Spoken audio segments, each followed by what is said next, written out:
Oh, wow, wow, wow, wow. Good morning. My voice is slowly getting betterer. We're getting better. Good morning. Good morning. Battleizer, thank you for that early fucking super. Reading not required. Esteemed honorable chatters, I come to you in a time of great need. A coworker has crossed the line and you need a suitable form of retribution. He treated you like a puppy dog and you need ideas and suggestions. Treat him like a cat. He's your cat now. Voice sounds markedly better. Yeah, I feel better. It's slowly gaining more volume. I can slowly talk a bit better. It's happening. Alstrix Helsing, thank you for early super. All hail the Foxu. With enough prayer, she shall appear. True and real. Slyzon Doppelganger, thank you. Foxu News. News you can trust. And Floof. Floof is the most important part of the news. You can't have news without Floof, after all. What's my favorite dinosaur? The one with like 500 teeth. OG Kirsche's back. We're getting there. I'm drinking some fucking fancy soda. It's a sparkling blood orange Italian soda. It's pretty delicious.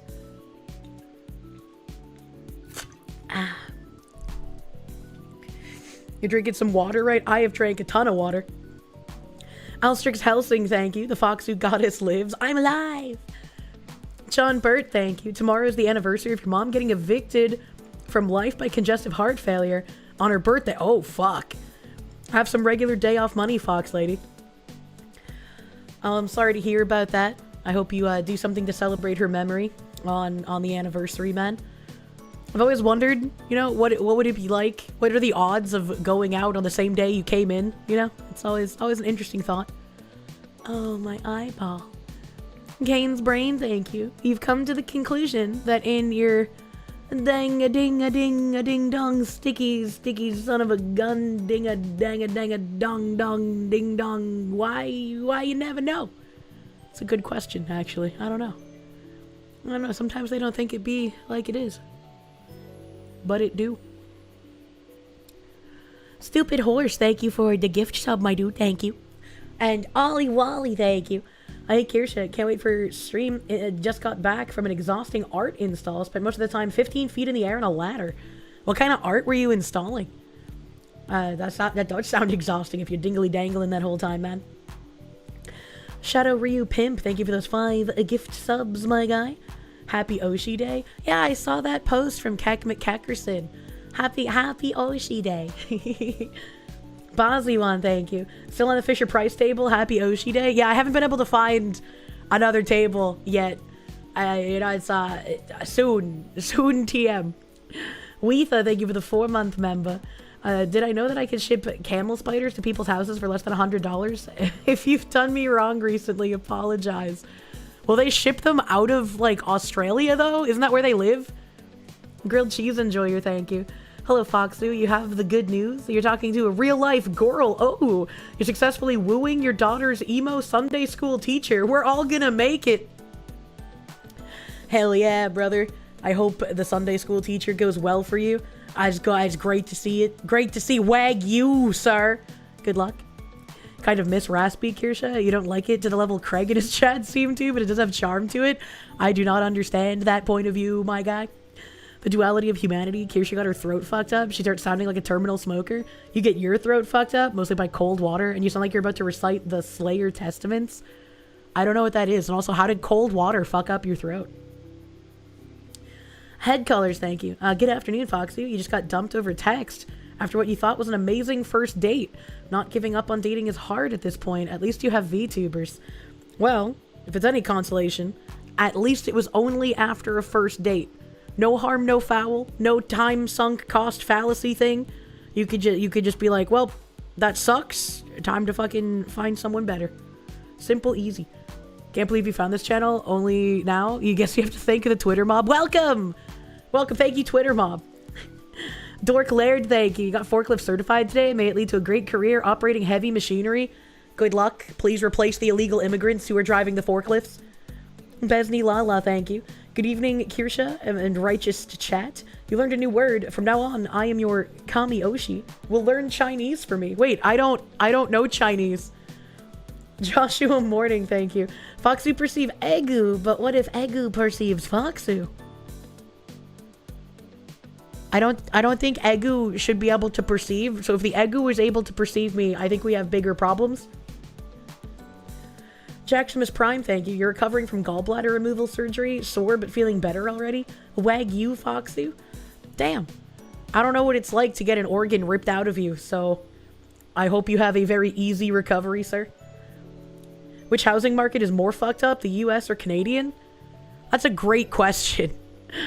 Because our housing market is giga-fucked because of, like, tons of private equity. Your housing market is giga-fucked because of, like, the Chinese coming in and buying everything.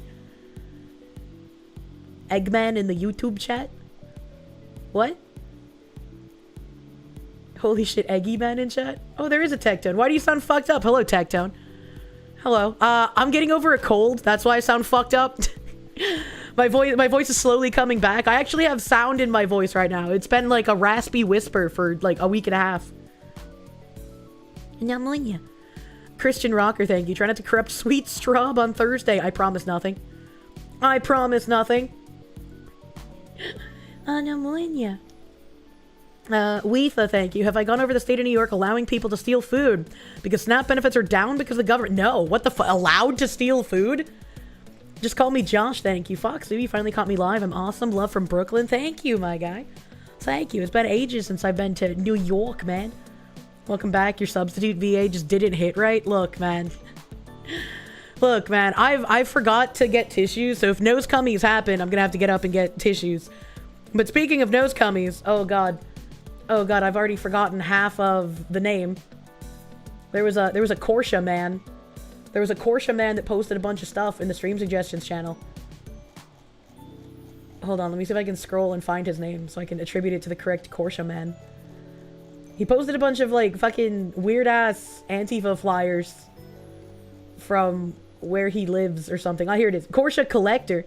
The Kirsche Collector man. The Kirsche man. Because he found a bunch of leftist propaganda pamphlets being given out at his local library, including instructions on protesting and reading material. And how to fight ICE? Because I guess these people are incredibly mentally ill. Emperor Creatine, thank you. You're browsing Twitter this morning, and apparently there's a not small amount of Indians still seething at PewDiePie over his T-Series diss tracks. That's wild. That's wild. Are there any Jews still seething at PewDiePie for what he paid that Fiverr guy to do? Kirsche Collector's beaten you no fewer than 8 times trying to sneak into his Kirsche menagerie. It's a wonderful menagerie, you know. I can see why you'd want to break in. Let's be real. Anya. Bitch lasagna. I love the bitch lasagna. Alistair Corvo, thank you. Thank you for the 17 months of Prune, you fucking mad lad. Danny D, thank you. Reminder to go vote, you Kirsches. Yeah, today is a voting day. It's a big vote day. So these Kirsche collect your pamphlets. Hold on, I don't have my third monitor still, so we are still kind of scuffed. We don't mind a little scuff in the morning, okay, alright? No, we don't want to show Discord. We want to show the browser. The browser! I want to show the weird fucking activist pamphlets. So, it says, action is the antidote to despair. Actions you can take to fight for our democracy. Because, of course, you'll take your Kirsches to vote. I don't know if the Kirsches themselves can vote. Weetha, thank you. Right now in New York, you can steal as much food as you want with no repercussions. So what you're saying is that I should take another really long car trip and go to New York to do my groceries. Lazy Jen, thank you for the 18 months of Prune, brother. Thank you. How dare they take Smokey the Bear? I can't see drawn bears without thinking of Pedo Bear in current year. Volunteer and connect with a bunch of weird hearts. We are not alone. Here are some local and statewide groups who are working for good and might need your donations of money or time. And obviously he's blacked out all of the personal information here where you could probably locate him, so that's good. But they have an ACLU, Black Lives Matter, and we gotta buy them more mansions, you know? Democratic Party thingy, equality something, an abortion fund, something action for children, Pride, something for kids and families, a sanctuary project, Trans Blank Coalition. Definitely things you want to give your money to, obviously. Protest peacefully. Sundays, noon to 1 p.m. And there's a location, I'm assuming. 50501 movement website lists nationwide protests, including blank at 5050.1.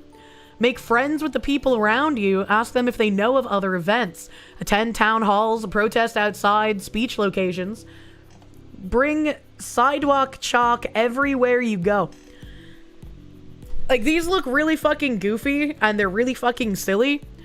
But these are the kinds of things that make it so the guys who just want to grill continuously lose if they do nothing but just keep grilling, while these people are doing all of this nonsense.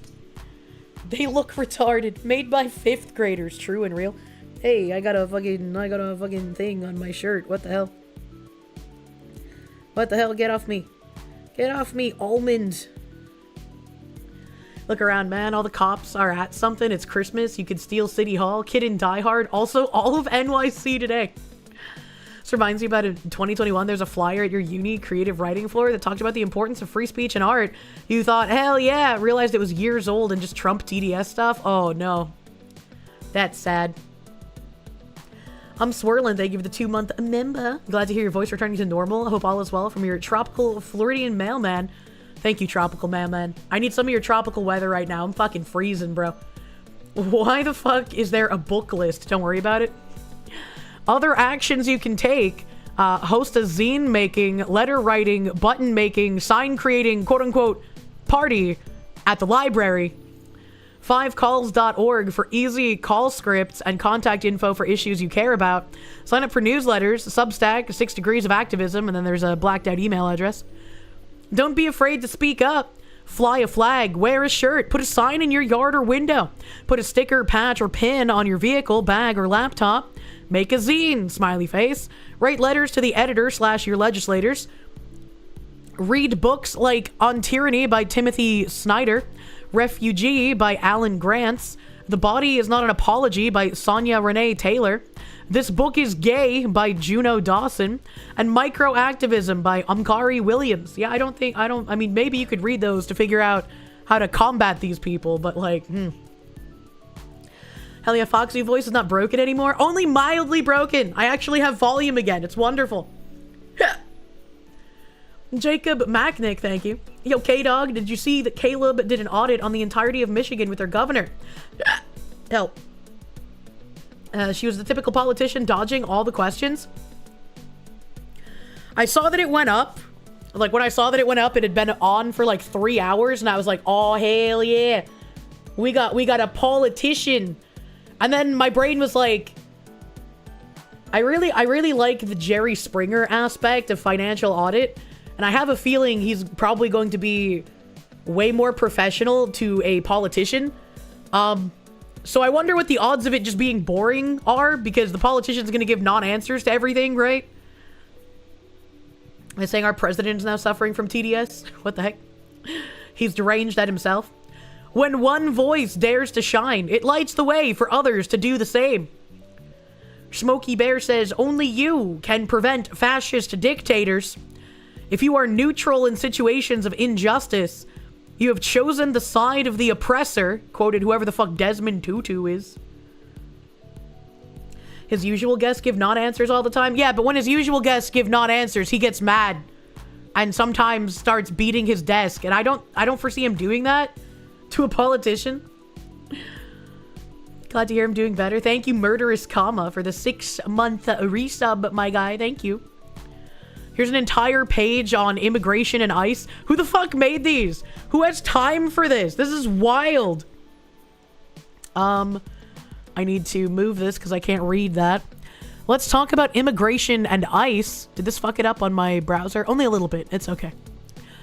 The information in this zine was gathered from multiple sources, including the ACLU, American Immigration Council, Amnesty International, AP News, Cato Institute, The Guardian, Human Rights Watch, Institute on Taxation and Economic Policy, Migration Policy Institute, National Academies of Science, Engineering, and Medicine, the Social Security Administration, Vox, The Washington Post, and Wired Magazine.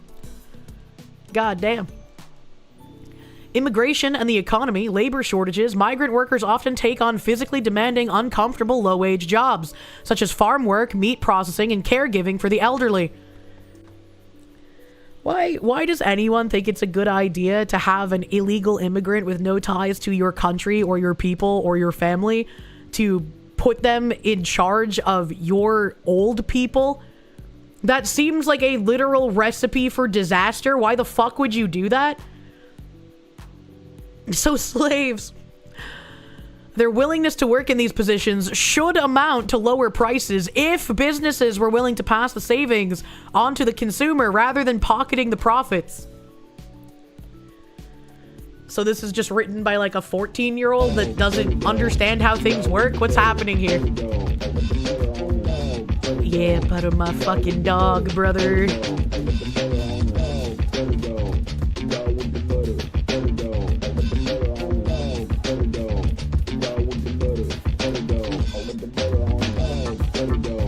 Yeah. Did you see India wanting the poop festival taken down? Thoughts are... No, I know that they were like mad that a YouTuber fucking posted about their poop festival. It was like, what, Diwali or some shit? And they were like threatening him and his family and shit. But no, I didn't know that they were like actively trying to get it taken down. That's wild. That's wild. So they know it's shameful and yet they still do it. Crazy. Sorry, please do not post the poop festival. Quandle Bandwi! Thank you. Thank you for buttering my fucking dog, dude. Thank you. Internet Zen Master, thank you. Remember to remove the flyers when you see them. Treat them like it's the 1950s. They won't like those of us who are usually neutral. Back the government over anti-American liars.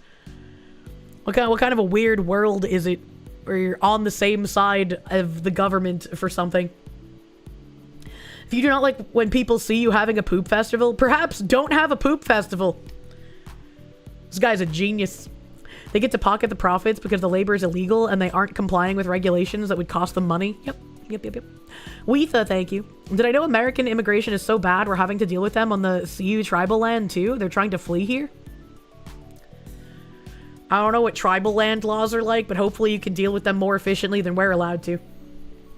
Mr. Toast, thank you. Can't believe the day would come where you would need to vote for Killer Cuomo just to avoid having a literal communist and terrorist sympathizer to avoid NYC somehow becoming worse. It is a little weird. It is a little weird. I mean, there's that third guy with like the red hat, but apparently he just like isn't getting any votes, even though he's the most sane person there. It feels like a lot of people just vote based on whether they recognize the name or not, instead of whether it would actually be decent or not.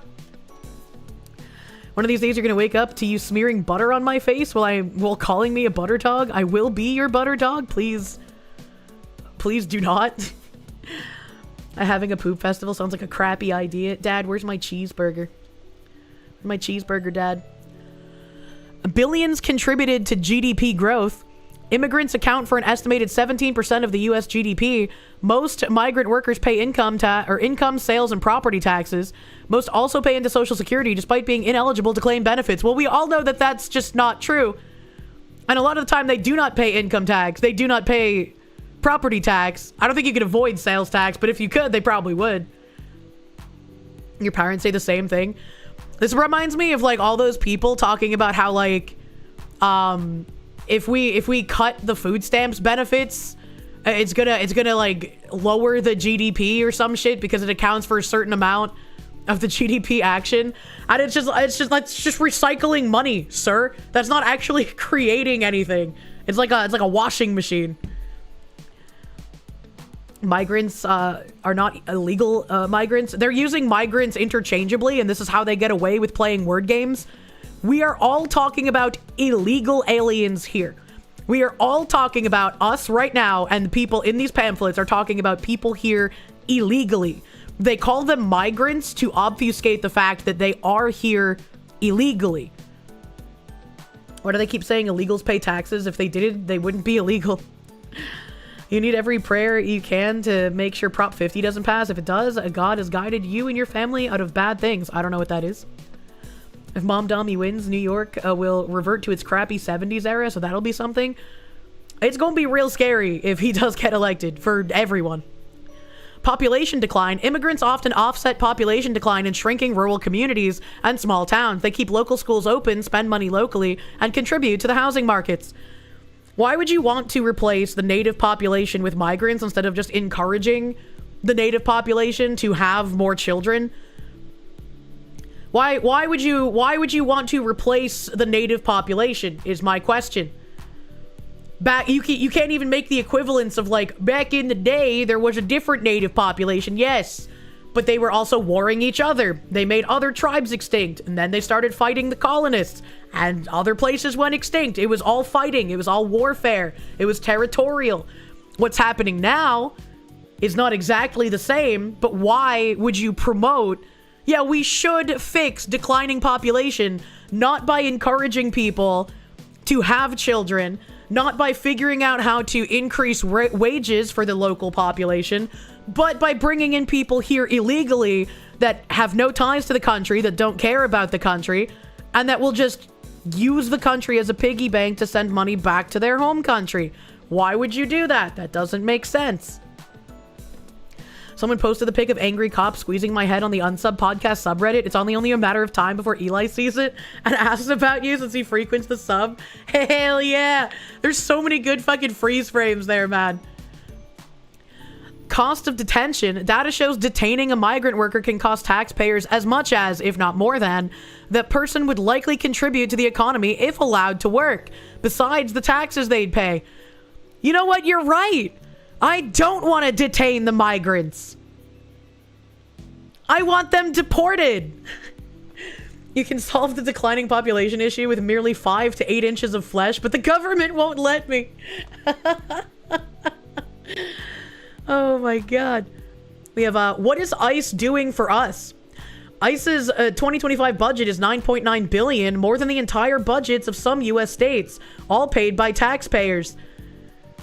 If I could take all of the taxes that I pay in a single year, and I could choose what my taxes went to, and I could choose that every single penny out of my taxes went toward ICE doing mass deportations, getting them all the fuck out, I would stop complaining about how much my taxes are. I'm just saying. Conservative-leaning Kanto Institute reported 64% of those booked into ICE detention since October 1st, 2024 had no criminal convictions. Over 93% had no convictions for violent crimes. I don't know if that's true because I don't have the source in front of me, but also them being here illegally is also a criminal offense. It doesn't matter if they don't have any other criminal convictions for, like, rape or assault. Why would you want to let it get to that point? Because as here illegally, we don't know who the fuck these people are. Tankrat, thank you for the 20-month resub. Thank you. Thank you. ICE can now hold people for months or years without bond, trial, or even charges. Now, you see, I don't think they should do that. They shouldn't hold them for months. They should hold them for the smallest amount of time possible that it takes to send them the fuck back home. Private for-profit prison companies are receiving billions to run centers. Well, I mean, you gotta process them somewhere. I don't really care who's profiting off of the center, as long as they're getting sent back home. Detention centers, aka concentration camps. How do you say with a straight face that illegal immigration detention centers to send them back home is equal to a concentration camp? Maybe get back to me when we start setting up some showers with wooden doors, okay, brother? Show me some of those showers, and then I'll reconsider my position. But as of right now, you just sound like a fucking lunatic. You just sound like a lunatic trying to lessen what actually happened in concentration camps. Send them to Alligator Alcatraz. Man. Breakfast non-perceivers. You wish you could post the comic of the camp guard shooting the Jews. What the fuck? Severe overcrowding. Nearly 48,000 held in facilities. Built for half of that. Some at 125% capacity. Yeah, I don't really give a shit. They're here illegally. They shouldn't be here. The conditions that they are kept in while we are processing them to get them the fuck out As long as they're not like rotting flesh and being abused, I don't really care. This should be incentive for them to stop coming here illegally. And can we talk about the conditions with which they're trafficked over here by the coyotes? Can we talk about that? Can we talk about how many people die crossing the desert to get here illegally? Can we talk about the rampant raping of people, the child trafficking? Can we talk about that? How about those conditions? Filthy conditions. Detainers report worms in food, flooded toilets, insect infestations in camps like Florida's Alligator Alcatraz. Hasn't that thing only been in operation for a couple of months? Do we have proof? Do we have evidence of this? The facilities were built for half of what's held in them, but the capacity, for some reason, is only 125%. The math ain't mathing. That's true. I didn't even know. I can't math, so I didn't even notice that. I'm glad you guys who know numbers can math that. Your proof is that you made it the fuck up. Santetsu, thank you for the CRCs. The illegal truck drivers that ended a bunch of people have no convictions at the moment. Yep. It's all just fucking a farce, dude. Killick VT, thank you for the 9-month resub. Please enjoy some placenta soda, I've decided today.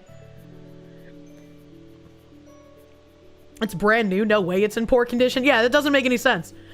Silly Kirsche, whoever heard of a coyote dragging a baby across a border? Lamau, stop listening to the fake nudes. True. Coyotes don't just bite babies. Those are pit bulls. Medical neglect and abuse, reports of untreated injuries, pregnancy crisis, suicide attempts, lack of basic hygiene needs, and disabled people denied prosthetics. Once again, what kind of sources do we have for this? Families and kids trapped, held for weeks in overcrowded something. Kids caring for kids with little legal help. They can be deported as a family. Not my problem. Due process and deportation. The U.S. Constitution 5th and 14th Amendments guarantee due process and fair treatment for all people, not just citizens. It shouldn't. The Constitution should only apply to citizens. It should not be guaranteed for all people. For too long, the Constitution has been used against us to allow people to bleed our nation dry. It has been used against us in order to force us to house and care for people that have no right to the American taxpayers' money. Get the fuck out. Little Legal sounds like a great lawyer firm name for dealing with child clients. I was thinking like a midget ran legal counsel, you know? Second Amendment guarantees a right to bear arms, but these people are happy to trample all over that right. They only care about things if it will help them advance their agenda. This is why I've said so many times that it's so difficult to fight communistic people who only play word games. It's absolute insanity, and it will drive you crazy. Like, no wonder James Lindsay had a fucking mental break, dude. Battleizer, thank you. You drastically underestimate how easily people can overload a plumbing system. You've seen things that would make you shudder. Yeah, I've heard that there's a lot of people that put stuff in toilets that it literally says on the walls to not put in toilets, and I just have to wonder, how fucking dumb are you? Like, what the hell, dude? Dark Lelouch G, thank you. Oh no, whoever heard of insects in the massive marsh called the Everglades? Flush the soup, flush it. Do not flush the soup. Like wet wipes, look, man. Look, man. She says, flushing wipes. I do flush my wipes. They say they're flushable. They don't say not to flush them. They say they are flushable. You're terrible at arguing, even if you know for sure that you're in the right. We live in the era of mid-wittery supremacy, such as a sad time. I was also told that as long as if you have a septic system, as long as you pump it more frequently, those wipes aren't really gonna make a difference either. So I was like, hell yeah, thank you, plumber bro. Can we please not loop on this again? No, where was I? Courts have ruled repeatedly that all people present in the U.S., including immigrants, asylum seekers, and undocumented people, have the right to basic due process protections when the government tries to detain or deport them. They shouldn't. If you're here illegally, you should get deported immediately, post haste. No court, no trial, no hearing. Get the fuck out. You don't belong here. It's absurd that we have to even say this shit. Very important to note that the due process the 5th and 14th Amendment grant to non-citizens in this case is literally nothing more than the right for a judge to look at their case and then make an immediate judgment, i.e. they glance at your ICE file, see no passport, and instantly stamp a deportation order. That's it. And that's how it should work. That's how it should be. In the words of a wise goober, you can flush a wife, you can't flush a wipe. What the hell? Battleizer, thank you. That is a lie. Which one? Many immigrants must face deportation and navigate complex immigration law with no access to legal help. Why should they have access to legal help if they are in our country illegally? I do not understand this thought process. Immigrants can be locked up for months or years with no due process, no access to a lawyer, and fewer protections than criminal defendants. They shouldn't be locked up for months, but also they should not have due process. They should not have a lawyer. They should be deported immediately. This should not be a conversation. I don't want them detained for months. I don't want them detained in bad conditions for an extended period of time. I want them deported. A fucking sap, brother. They shouldn't be locked up for years. They should be sent the fuck home. Absolutely. And it's like all the activist judges and the people on the left gumming up the system with nonsense that we shouldn't even be giving any fucking credence to, that makes these people stay in these conditions even longer. Get them out. The process they're due is to be deported. Yes. Oh, hold on.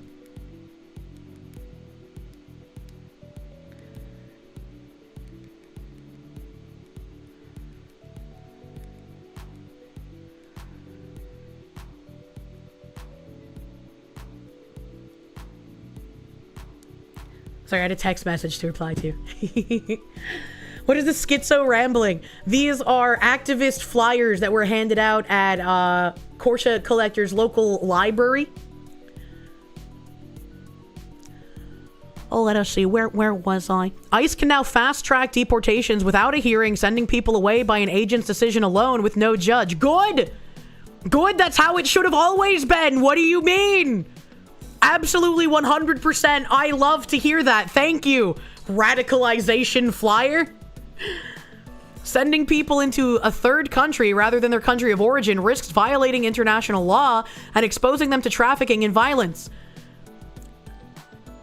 If we take an illegal person, a person in our country illegally, in front of a court because you fucking freaks demanded it, and they say, I was part of a gang or a cartel and I can't go back to my home country because I fear retaliation, you can either go home or we can send you to a random third country because you're not staying here. Why is this so difficult? Not our citizen, not our gang, not our cartel. You were part of it. You signed up. Sorry, bro. Sorry, bro. I don't have to feel bad for your shitty life choices. Get the fuck out. Like, why is this difficult? Why is this our problem? Exactly. Forcing vaccinations breaks the Geneva Convention, but you guys caring about international law is something they do on demand. Imagine.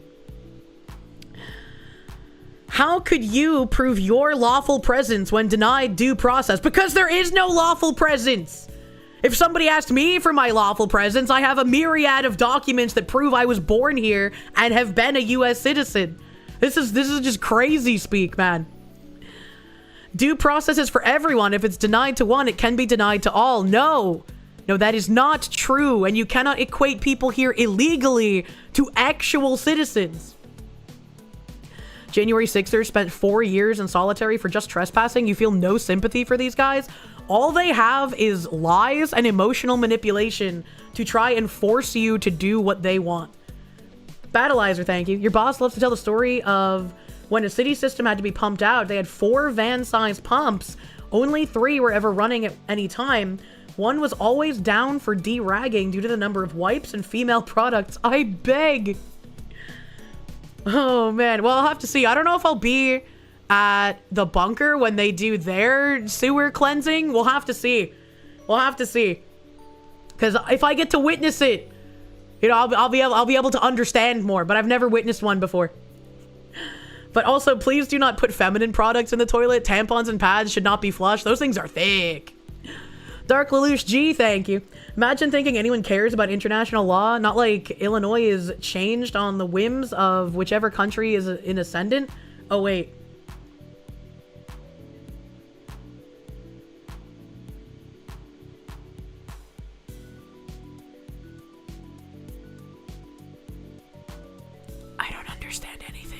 you just said. I'm sorry.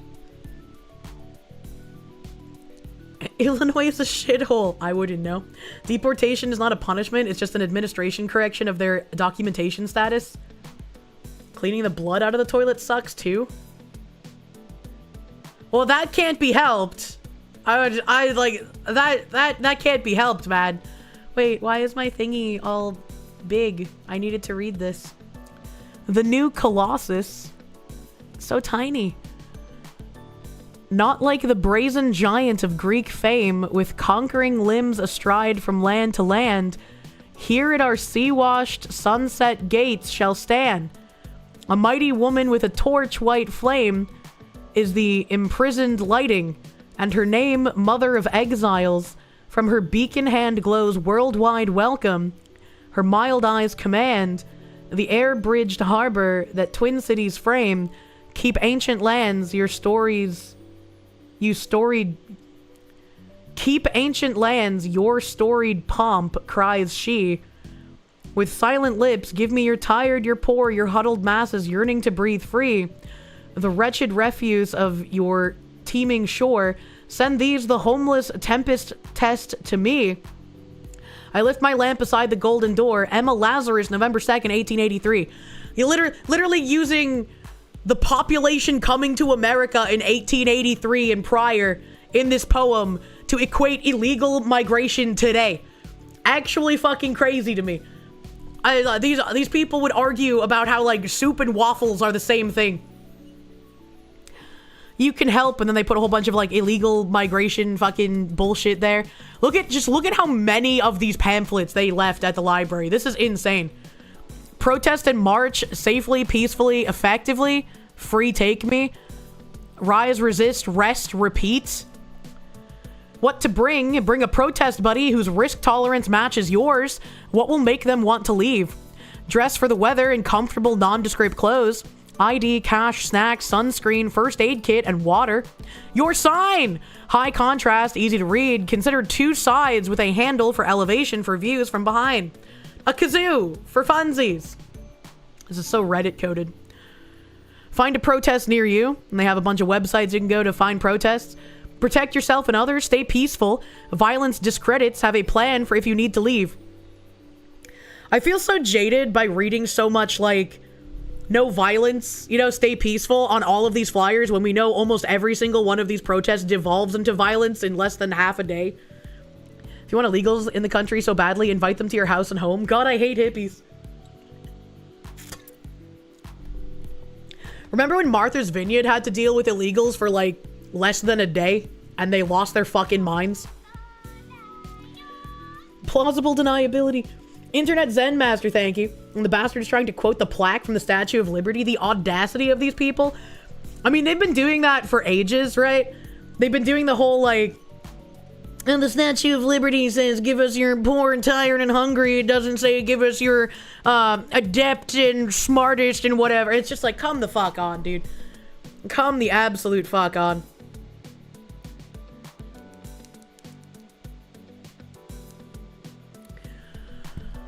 Anthony, thank you. They've been given due process. They're asked, are they citizens? And if not, do they have the proper paperwork? But that's, like, mean or something.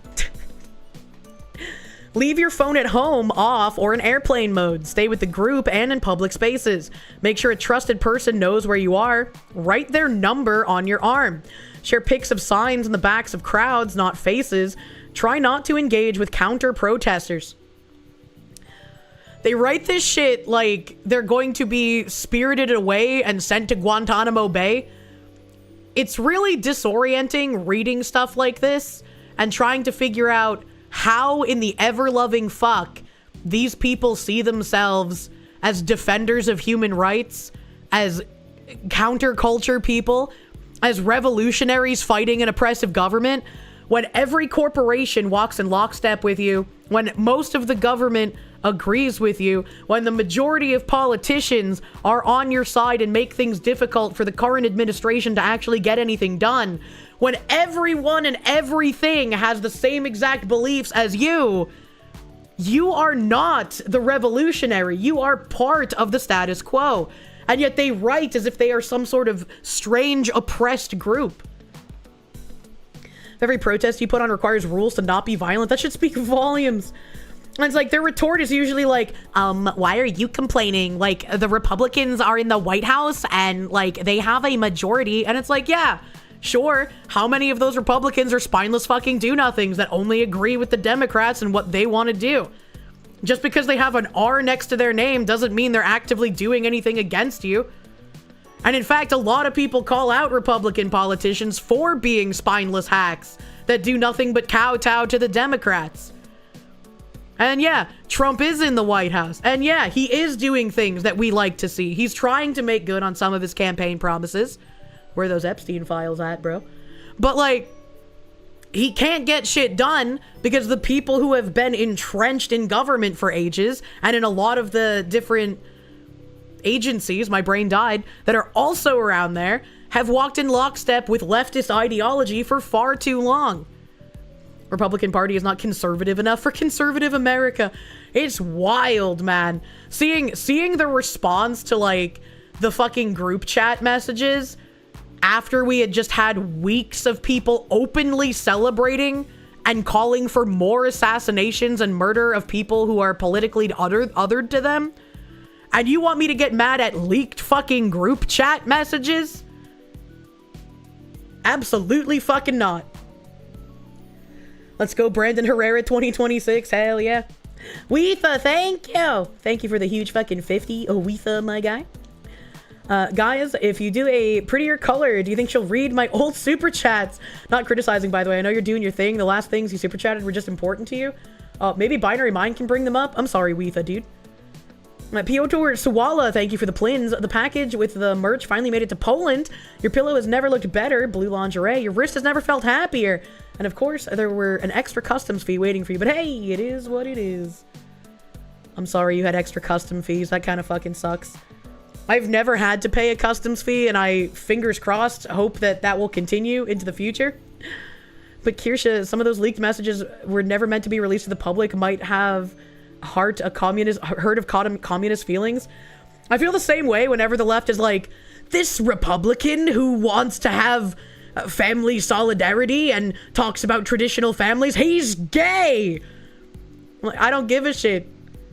That, you know what's even crazier than him being gay? The fact that you're trying to use that as a negative point. Shouldn't it mean more that a guy who is gay is also espousing, hey, maybe we shouldn't get rid of traditional families. Hey, maybe we should do something for these families that are continuing the American population. Maybe there's like an important thing to learn here. But instead, they're just like, he's gay. That means you should hate him. And it's just like, what the fuck? What's wrong with you? Is that a needy list of organizations whose financials need to be investigated? Pretty much. Democrat had a message leak that showed his own personal wish for his opponent to die. Not even his own personal wish for his opponent to die, but that if he had the choice to shoot like Hitler, some other dictator I forgot, or his political opponent, he was like, oh, that opponent gets all 3 bullets every time. You're saying you would literally let Hitler live in order to kill this moderate Republican? What the fuck is wrong with you?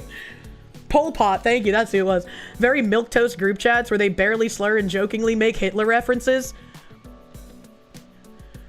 It's insanity. Keeps getting shot, Republicans. I hope that shooter gets some good old-fashioned due process. Come the fuck on, I'm so sick of it. The theater has bored me. He also made it explicitly clear that he wasn't joking and that their kids should be killed. Yeah. When the lady was just like, please, dude, please tell me you're joking. And he's like, no, I've told you before that I think this. It's like, come on, dude. Come the fuck on.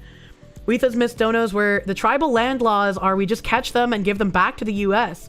Not sure why they keep saying farming. You're pretty sure we do 70% of what the U.S. purchases. That's so weird. That's so weird. And also, you just release them back to the U.S.? That sounds rough, man. If you even get the chance, you'd appreciate if I ever looked into the kidnapping of Native American women. The rates have gone way up as late.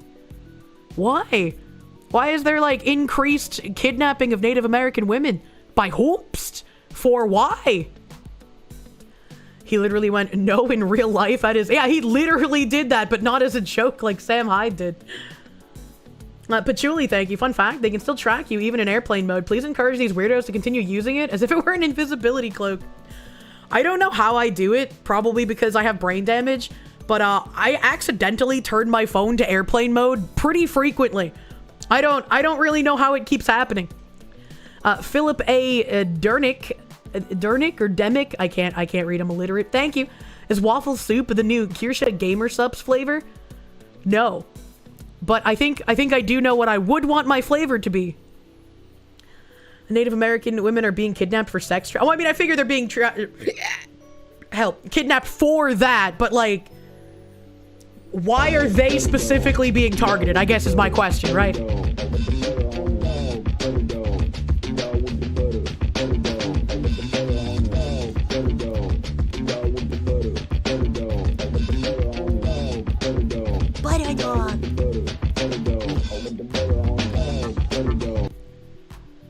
Kirsche, that was a great idea. Let's round up the activists for enhanced interrogation so we can find out who is backing them. Didn't we find out that Soros was like literally pumping money into these? Like we had joked about how Soros is funding this for years, and then it literally came out earlier this year that yeah, he actually is. You were right. You were right, tinfoil people. Thank you, Cataclystia, for the heckin' buttered doggos. Thank you. I love buttered doggo. Thank you, thank you. Neil Lindgren, thank you. The Statue of Liberty poem refers to people like your great-grandfather who were separated from his family for a year and a half while he proved himself before they were allowed to come over. Not illegal cheaters and line cutters. Yeah, abso-fucking-lutely. If enhanced interrogation means torture, it's an unreliable form of intel gathering. A Bo Boob, thank you for the 7-month member. The reservations are not nice places. I know nothing about reservation life. And Kasai, thank you. The poem on the Statue of Liberty, written by a communist, put on the statue long after it was built. Ignore the other aspects about her, though. I did not know that the poem was written by a communist. That furthers the point that communists cannot create. They can only destroy and corrupt. Hitler, Pol Pot, and a Republican, and he chose a Republican to get all 3 bullets. But leaked racist group chat, guys. I know, that's actually crazy. And it's even crazier that so many Republicans felt the need to like say something about how the group chat bad. Like, all of you had a perfect PR opportunity to be like, yeah, I really don't give a shit about the group chat being leaked, when Democrats and people on the left are openly in public praising assassination, wishing for more assassination, and the majority have nothing happen. Yeah, some people thankfully got reported to their work. Thankfully, now they understand, hey, cancel culture's kind of fucking bad, isn't it? Maybe you should think about that before someone tells an off-color joke and you decide to ruin their entire fucking life over it. You freak celebrating assassination. Fun fact, Chelsea Clinton is married to George Soros' son. That is a fun fact. Praxis Fall, thank you. Hey, Fluffy Foxo, think about this. Chuck Schumer's been doing politics for longer than you've been alive. Longer than I've been around as well, you think? Yeah, there's, I have a tab somewhere that, I mean, I guess I don't even need to bring it up because it just shows a picture of Nancy Pelosi, but apparently Nancy Pelosi is finally not going to run for re-election. Finally, because she's 85 years old. Little fucking wild, man. It's not cancel culture to fire people that admit they want to kill you. Yeah, I don't think it's equivocal. They were practicing cancel culture because they just wanted people they disagreed with to lose their livelihoods. And I think that's way, way afar from celebrating assassination and wishing for more assassination. The people who try to equate those two things are playing mind games in an attempt to trap you in a, like, oh, you're not living by your principles kind of stance. Gonna get that freak wiener in her place, you fear? I hope not. I hope not. Zaimimaru, thank you. Conservatives love jumping on grenades thrown by their enemies just to show how principled they are. A lot of people need to learn really fucking fast that if you are killed by living up to your principles, then your principles merely were what were holding you back. It's a good thing to be principled and to have things that you want to stick to, but if they are only used exploitatively to condemn you, to ruin you, to kill you, what good are those principles doing? Weetha, thank you. Your last super chat was about kidnapping of Native American women. You were wondering if I could possibly do a story on it. The rates have gone up lately. Probably not today, because I would need to like look into articles and find like sources and stuff for that. If you had sources and stuff you wanted to throw into stream suggestions, I could have my mods kind of prioritize it and grab it, because that does sound really fucking weird. I would like to know more about that. Napalm Boner Fart, thank you. You got to vote against Jay Jones today? Thank fuck. If that guy and whatever the fuck the name of the lady is that like still endorsed him, if they win their seats, that is really, really bad. They should have denounced the leaked tweets, so that's what turning the other cheek is supposed to mean. It calls attention to the fact that the Democrats refused to denounce Jay Jones. Spicy cat. It's pretty funny when the Democrat governor asked the Republican candidate for AG to denounce the off-color jokes in the same way she denounced Jay Jones' desire for murder. And she was like, sure, those tweets are off-color and unprofessional. Is that all? I don't know what you're talking about, because they weren't tweets. They were group chat messages. And also, I disagree. When you are in a I want to kill you conversation, you don't say, oh, well, the people on my side who are being told that they should be killed, they shouldn't have said those off-color jokes. They shouldn't have made a Hitler joke. It doesn't highlight anything. No one fucking cares. The optics don't matter anymore. Please, for the love of God, understand where we are. Battleizer, thank you. All you need to do is give a hypocrite example like the one just mentioned and then call them an idiot. After that, call them slurs. Whatever one you want. The whole, nah, you're getting called a slur. You want something to take your mind off things? We can just look up cool looking dinosaurs. Dinosaurs are pretty cool looking. Just call me Josh, thank you. I gotta scroll back up. Hold on. I fucking lost your message. You know what? Let's send the migrants to the Hamptons on, or Montauk. See how they like it? I can't pronounce Montauk. Very, very much think that these people who hold these beliefs need to understand what will happen, right? And the malicious liars aren't going to care, because they know they're always going to be insulated. They know their insulation is going to prove 100% impenetrable. So it's like a multi-pronged issue. Dino. I like Dino. Neil Lindgren, thank you. The Statue of Liberty poem refers to people... I already read that, though. But thank you again. Thank you again. How did I read out of order? I'm nuts. Weetha, thank you. The reason why is because tribal land isn't governed by the U.S. and our police can't operate in the U.S. A crime committed here isn't a crime in the U.S. Huh. That's kind of interesting as well. I have no idea how tribal lands operate. Zlizon Doppelganger, thank you. Trump must ignore all legal challenges and use force to achieve his goals. Anyone who interferes gets jailed, just like the January 6thers, including governors. And impeachment is, mass Kirks? I don't know what you mean by that. But yeah, I do think he needs to go harder. And there was a video, I think I have it in a tab, of him saying that, like, he's disappointed with the level of deportations that have happened, and he wants to do even more. So hopefully I can find that video in my tabs today. I did kind of organize them. Dio Brando, thank you. The new Colossus poem was added later. The writer was a rich Jewish woman who campaigned for Jews to be brought into New York en masse. That's kind of weird. I think the communist part might matter a bit more, though. Giru Gamesh, King of Heroes, thank you. Fun fact number 69, AI can't say slurs. Easy way to see if someone is a bot or not is asking them to say a slur. Soon, the only way you'll be able to know that you're talking to a human on the internet is whether they're able to say the N-word or not. But Kirsche, what if they think the word's offensive and they just don't want to say it? Did I fucking stutter? Phoenix DS, thank you for the Canadians. Not just Soros, but the Davos Group and Klaus Schwab. They are for the open borders and flooding countries with the third world and cause chaos. Whoa. This reminds me, I really need to figure out, I really am getting antsy, and I want to show you guys bridge stuff.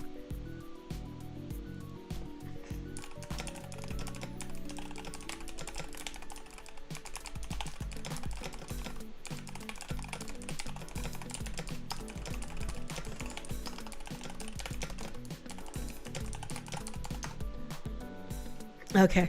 I really want to show you guys like bridge stuff, but I need to figure out how I can do that without potentially getting in trouble. I am not a journalist, despite my digging abilities. If I search for that, it should populate the timestamps. Yeah, here we go. Because you bring up Klaus Schwab, reminding me of his we must force behaviors nonsense.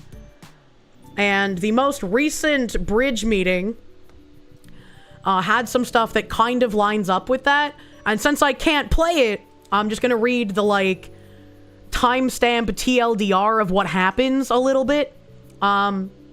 So they talked about their project IMAX and how they're changing some of the things about it. And the operationalizing inclusion from performance into a business strategy. Once again, the thing that they've been saying for like 2 years now.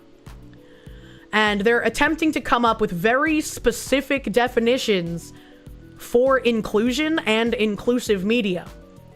Because we've now entered the stage of we can't explicitly say this group is for this race or this group is for this identity. We have to open them up to allies and other people who want to advance the interests of those specific races or those specific groups. And so they need to create new definitions for inclusion and inclusive media that don't as boldly state, we just mean no white people. Bridge Edge Academy is launching upskilling people and operationalizing inclusion. So their Edge Academy has had a placeholder page on their website for probably like 5 or 6 months now. But I'm very interested in what they will be putting up on their website, because upskilling is the thing that like Kim Blair was talking about. Kim Blair in Sweet Baby Inc., where she says that they hire people who don't have any sort of experience in the industry, but you hire them so that you can get them the experience they need to be a part of the industry. So you hire someone for a position that they're not able to do, and you teach them how to do those things while they're in that position, so that once you're done teaching them, they can go on to other companies and further infiltrate. You love expanding white racism vocabulary, true. They talked about stuff like honoring Hispanic Heritage Month and stuff like that. Someone said that like educating brands about the importance of Hispanic market, it's all about allyship right now. Let's see here. Someone else in a media group said that we need to ensure all audiences are taken into account, and they have people embedded in many places and more people embedded into strategy and investment teams in the future. Data research stuff. Let's see. Visibility. Cheryl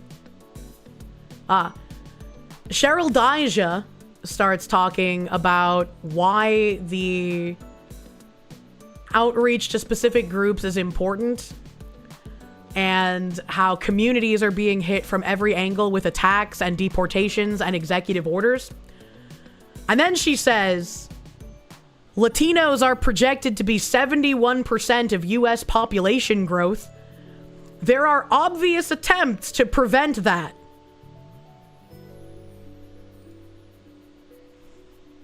What did you mean by this? And also,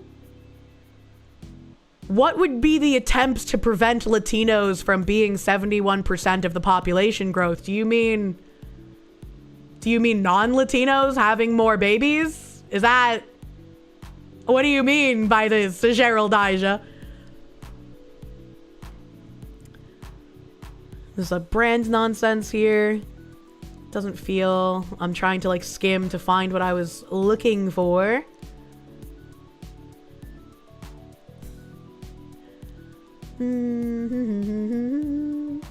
Education doesn't trickle down enough. When the people pushing DEI walk out of the room, it almost immediately falls apart. How do we change behaviors? There it is. We need a mass change in behavior and have another look at how we train teams to recognize the cultural change. So much like Klaus Schwab said that we need to start forcing behaviors several years ago, the bridge people and the CEOs of the companies who attend these bridge meetings are echoing the exact same sentiment. If your company loses a DEI acolyte, if the DEI trainers leave the room, people stop doing the DEI work. And that is unacceptable. The people that are left behind that aren't the DEI acolytes, it's their responsibility to keep doing the DEI work still. And again, this is what I've been talking about for the last 2 years. As Cheryl Daija in her video said, that the DEI work should be the work of everyone. And the goal is to embed DEI at every level of the company so that no matter who you are, the CEO, the CFO, a middle manager, a janitor, some sort of paper pushing guy, you might work in the mailroom, DEI work will be part of your work. This is their goal. And if they change those behaviors and they embed that in everyone and you just start doing it as second nature because it's part of your job, that is how cultural takeover happens. There are a lot more timestamps and stuff in here. But again, that was like what I was looking for specifically. Trying to find the we need to change behaviors now quote. A lot of this follows a relatively young but prominent field in economics and psychology, mostly based on behavioral economics, a group psychology with ways to use things like framing and forced choice in order to elicit a certain response from people. Yep. I mean, that's part of what subversion is, right? How about we just hired the most qualified? I wish we could hire the most qualified. I wish that was something we could do. Let me see here. I have to come back to reality and then scroll up again. Because I am giga fucking lost in the YouTube sauce here. Ein Moment chat. Okay, that's the one that I read to get to this point. Massive Doge, thank you for the full fucking year. 6, 7. I don't understand why that's a meme number. I'm gonna be real with you. Grelgar, thank you. Sounds like the Highway of Tears in Alaska. I don't know what that is. Phoenix DS, thank you for the Canadians. Tribal lands are patrolled by tribal police that are appointed by the chief. It's its own little world apart from the rest of the nation. I wonder if we'll start seeing people defending Sharia law enclaves by saying, we already have Native American reservations with their own tribal police. What's so bad about letting a Sharia neighborhood be run by Sharia law? I don't think the two of them are in any way equivocal, mind you, but I definitely can see that being some sort of an argument a crazy lunatic leftist would make. Evil Mandrake, thank you. You got Grok to say the gamer word, so bots can in fact slur. Also, it claimed to be human now, so maybe you made a mistake. I remember back when people were trying to test it with like, if you could prevent every human from being killed by saying the N-word, would you do it?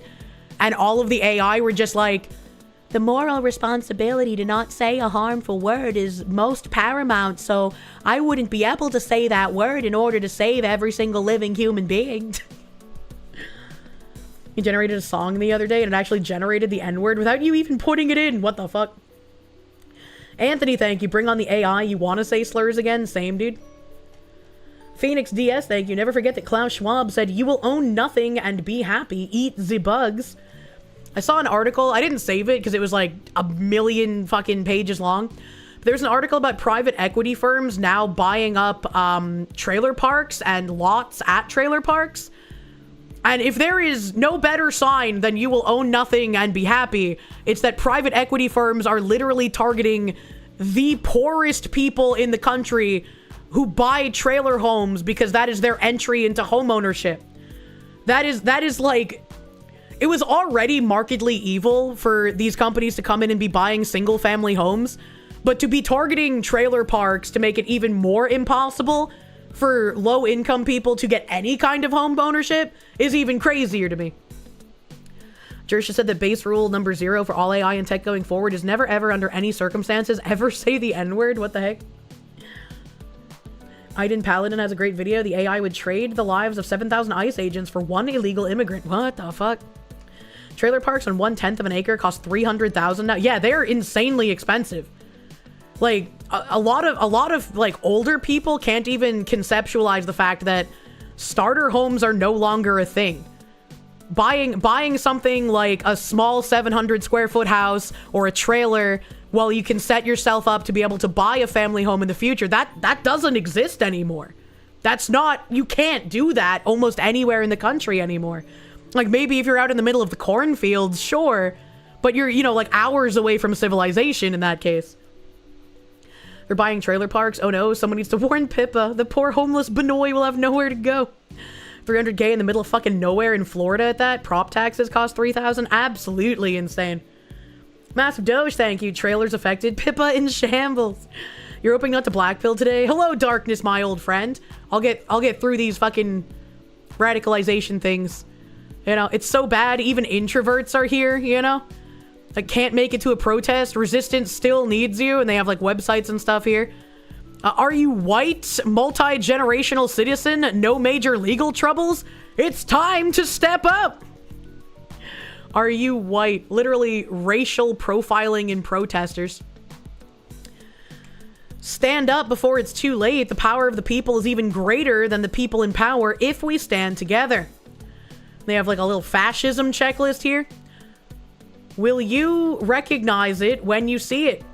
Suggestions of military force against dissenting citizens. Attacking and restricting truthful news media with special favors to pro-admin media. Speeches with phrases and terms used by the Nazis. It's like these people have zero fucking awareness. The communists are just as bad as the Nazis, as you would cheer if a general, like, a genuine, actual 1940s dyed-in-the-wool, I want to exterminate the Jews, white people are the Ubermensch Nazi, an actual one, not what leftists think are Nazis in current year. If you would cheer for that, you should also be cheering for the radical administrations of communists being dismantled as well. Communism does not work. It will not work. There is no true communism that has not been tried. Dissenting citizens, retards, you are shooting people. Yeah, exactly. Truthful as media in the same sentence made you lol, true. Isolating from economic and political allies. Big businesses controlling government policy, prioritizing the wealthy and corporations over common people.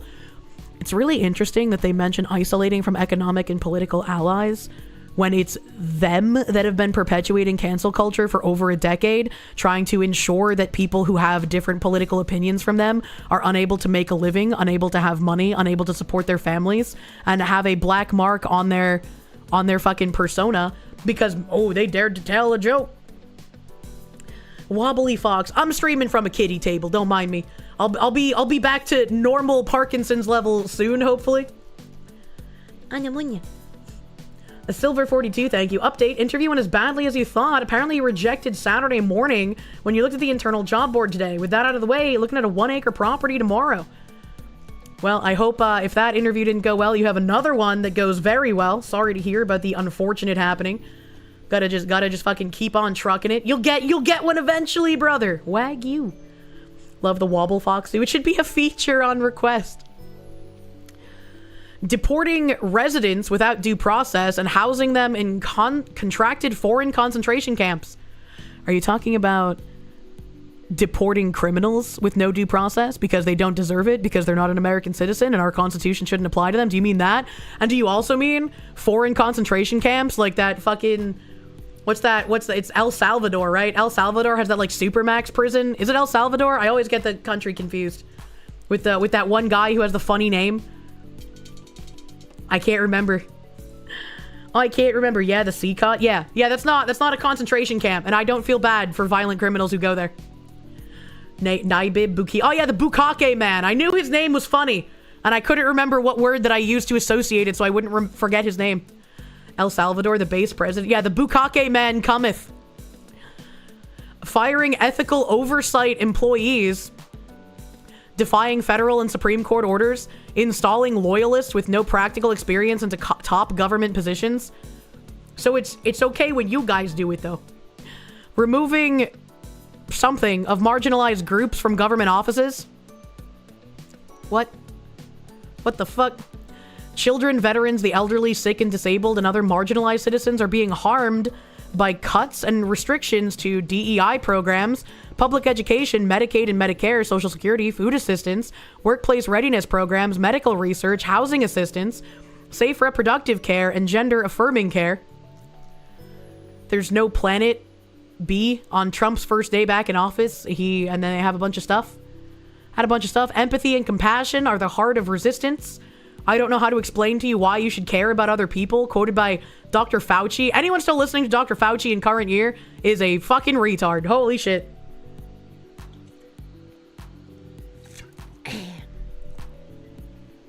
Remember when they picked a fat man in a dress to run the HHS? Yeah, that was wild. Actual current year, Dr. Mangiel. Even Bill Gates has abandoned the climate alarmism line. Bill Gates has even jumped ship. That's how you know things are getting wild. You have no empathy. Beat someone to death with a brick, right? The golden age for whom? Prison labor exploitation in the land of the free? Legalized slavery and the 13th Amendment? Food and goods produced by American prisoners? Why is this a problem? What can we do? Read articles? I don't know. If you're a violent criminal, I don't really have that much empathy. I don't know. What is this? Read me, keep or share me. You can help protect our community from illegal kidnappings by ICE. If you're a white, multi-generational citizen, it's time to stand up for the rights of others. I am not a lawyer, and this is not legal advice.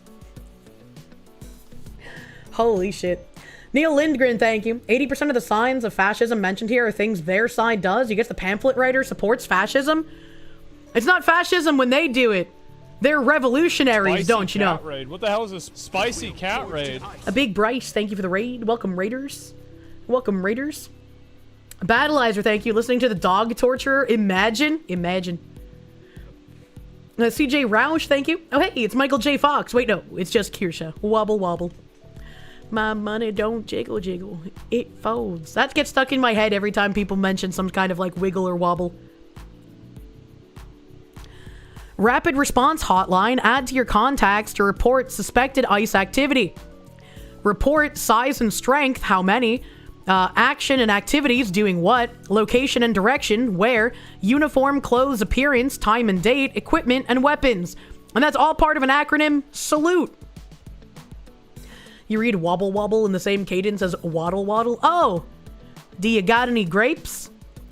Know your rights. They have the First Amendment, Fourth Amendment, Fifth and Sixth Amendment stuff here. Do what you can. Do you have resources to fall back on if you're arrested and charged with obstruction and interference? Blah, blah, blah. Ways to donate here. If you see ICE, do's and don't. Do snap a quick pic and call rapid response. Do stay calm and speak respectfully. Do stay on public property to record. Do back up if instructed to do so by agents. Do share rapid response numbers with family or companions. You may ask agents if they have a warrant signed by a judge, what agency they're with, and what their business here is. Do not post pics, videos, statements, or personal info on social media or publicly. I think you're asking for too much here. I don't think these people can prevent themselves from posting on social media. Do not attempt to obstruct or interfere. Do not run or instruct others to run. Do not edit or rename any photos or videos you take. You know, that's really interesting. They say do not interfere when we've even had like a couple of local politicians in Massachusetts who have tried interfering. Kirsche's a weeble wobble. Oh man, Kirsche branded Hawaiian Hulu car jiggler when? That'd be pretty fucking great. Help, I can't use my browser. But thank you, Kirsche Collector, for all of those fucking crazy-ass flyers, dude. Thank you. Massive Doge, thank you. Who's the VTuber that's saying illegals in my yard? I have no idea. But that sounds fucking hilarious. And McLeod, thank you for the 10-month resub. Thank you. Thank you. Kirsche Dashboard Wobbler would go so fucking hard. I'm gonna have to put it on tap, maybe for the summer. Legalize slavery and why it's not a problem is what you heard? Yeah. So, we had some wishy-washy nonsense happening. They've clearly changed the intention behind Donald Trump's words. Home and Security editor Mark White on breaking revelations of the BBC edited footage of Donald Trump's speech ahead of the Capitol riots and whether it raises questions about impartiality. And, this is kind of just the classic playbook, right? Like, this is exactly how people got away with when slandering me and taking my quotes out of context and reframing my quotes in a way that fit their agenda. They were able to say, what do you mean out of context? It literally came from her stream. It literally came out of her mouth. Well, yes, but if you're omitting half of the words in my quote, it's no longer a quote. It's now something you can use to bludgeon me and slander me with. So it's very, Very interesting. Let me find my BGM, turn that off here. Is nakedly abundant to see. Nakedly. Spliced together footage to paint a completely and utterly different picture. And there were several people that were trying to edit together clip compilations like this as well. And it just, when you splice things together to try and form a narrative instead of just giving the raw, you are just immediately in the wrong. What was originally said, Gordon Rayner, fantastic scoop, the BBC, I'll put it to you. Bang to rights. Yes, I mean, the thing about, television news journalism, there's a big creative element to it as well. So while, of course, journalistically, you've got to be very accurate, when you're building up a documentary, you want it to look as creative and impactful as possible. But the difficulty here is when you take two clips of a speech and you make it say something completely different to what was clearly the intention. You're no longer a journalist, you are now a propagandist. Congratulations. In what Donald Trump was telling that crowd, not that they should go down to the Capitol Hill and fight, but they should go down to Capitol Hill and cheer on those brave congressmen and women within Capitol Hill. So completely different interpretation is drawn from the edited version. And this is important because what it does is it highlights some real concerns about the impartiality of the BBC, in particular, of course, that flagship programme, Panorama, that the BBC is rightly proud of, that has made so many impactful documentaries over the years. And now some really serious questions to answer. This was a great scoop by Gordon Rayner at The Telegraph, who received what is a 19-page dossier, a whistleblowing dossier, highlighting not just this, but other issues around the coverage of Gaza, around the way in which the BBC reports on the transgender debate. These are important issues which the dossier say the BBC has been not impartial on, but has actually been, in the coverage, taking a very partial view on that. I really wish instead of using a partial view, they would call it what it is. If you are selectively editing together different parts of a speech in order to make it seem like the speech giver said something that he or she did not, you are now framing a narrative. You are now participating in propaganda. That is what it is. That is the definition of what propaganda is. When you are trying to force people to believe something that isn't in reality what actually happened. Let's have a quick reminder. I think we have those clips so you can see them side by side. Let's take a little peek. We're going to walk down to the Capitol, and I'll be there with you, and we fight. We fight like hell. We're going to walk down to the Capitol, and we're going to cheer on our brave senators and congressmen and women. Literally completely different context when you watch the original after the propaganda clip. Actually wild. Completely different, Mo. They are completely different. And Gordon Rayner said a third clip had been spliced in of the Proud Boys marching on Capitol Hill from an hour before the speech. Just about that further pinch of spice that this was Donald Trump inciting. Bad girl. Night of nights, thank you. You just got home after casting your vote. You're doing your part. Hell yeah, brother. You love to see it. You love to see it. Congratulations. Good job, dude. A third clip has hit the BBC's propaganda chambers. What kind of doors do they have on these chambers? A riot. And made to look like the Proud Boys were specifically reacting to his speech. In the dossier, it says, if I can just read from that article, they said that Panorama's distortion of the day's events was so egregious that viewers would ask, why should the BBC be trusted? And where will this end? That was in the dossier. Now, this dossier was presented to Panorama. Panorama's editors did not accept that they had done anything wrong at all. The dossier was then given to the chairman of the BBC, and no reply to this Of course, date has of come course. from the chairman of the BBC. Just ignore it was and it'll also go handed away. to every member of the board, and as far as we can tell, there has been no meaningful reply from the BBC at all internally to the dossier, and certainly to the Telegraph. We heard from Gordon Rayner before saying that, you know, they gave out a bland, short statement that said absolutely nothing. Now, this is important, I should just add, because, of course, the BBC Charter is coming up for renewal in 2027. The BBC is currently, of course, in talks with the Culture Secretary, Lisa Nandy, about the options going forward. She has said nothing is off the table in terms of the future funding of the BBC. So clearly issues like this don't do the credibility of the BBC any good at all, and certainly won't help it in its efforts to secure the best possible outcome in the renewal of that charter. I don't even expect anything to happen. It's like, cool, now we know that it's edited, and we know that it was far more propagandistic than we originally thought when people were claiming about January 6th.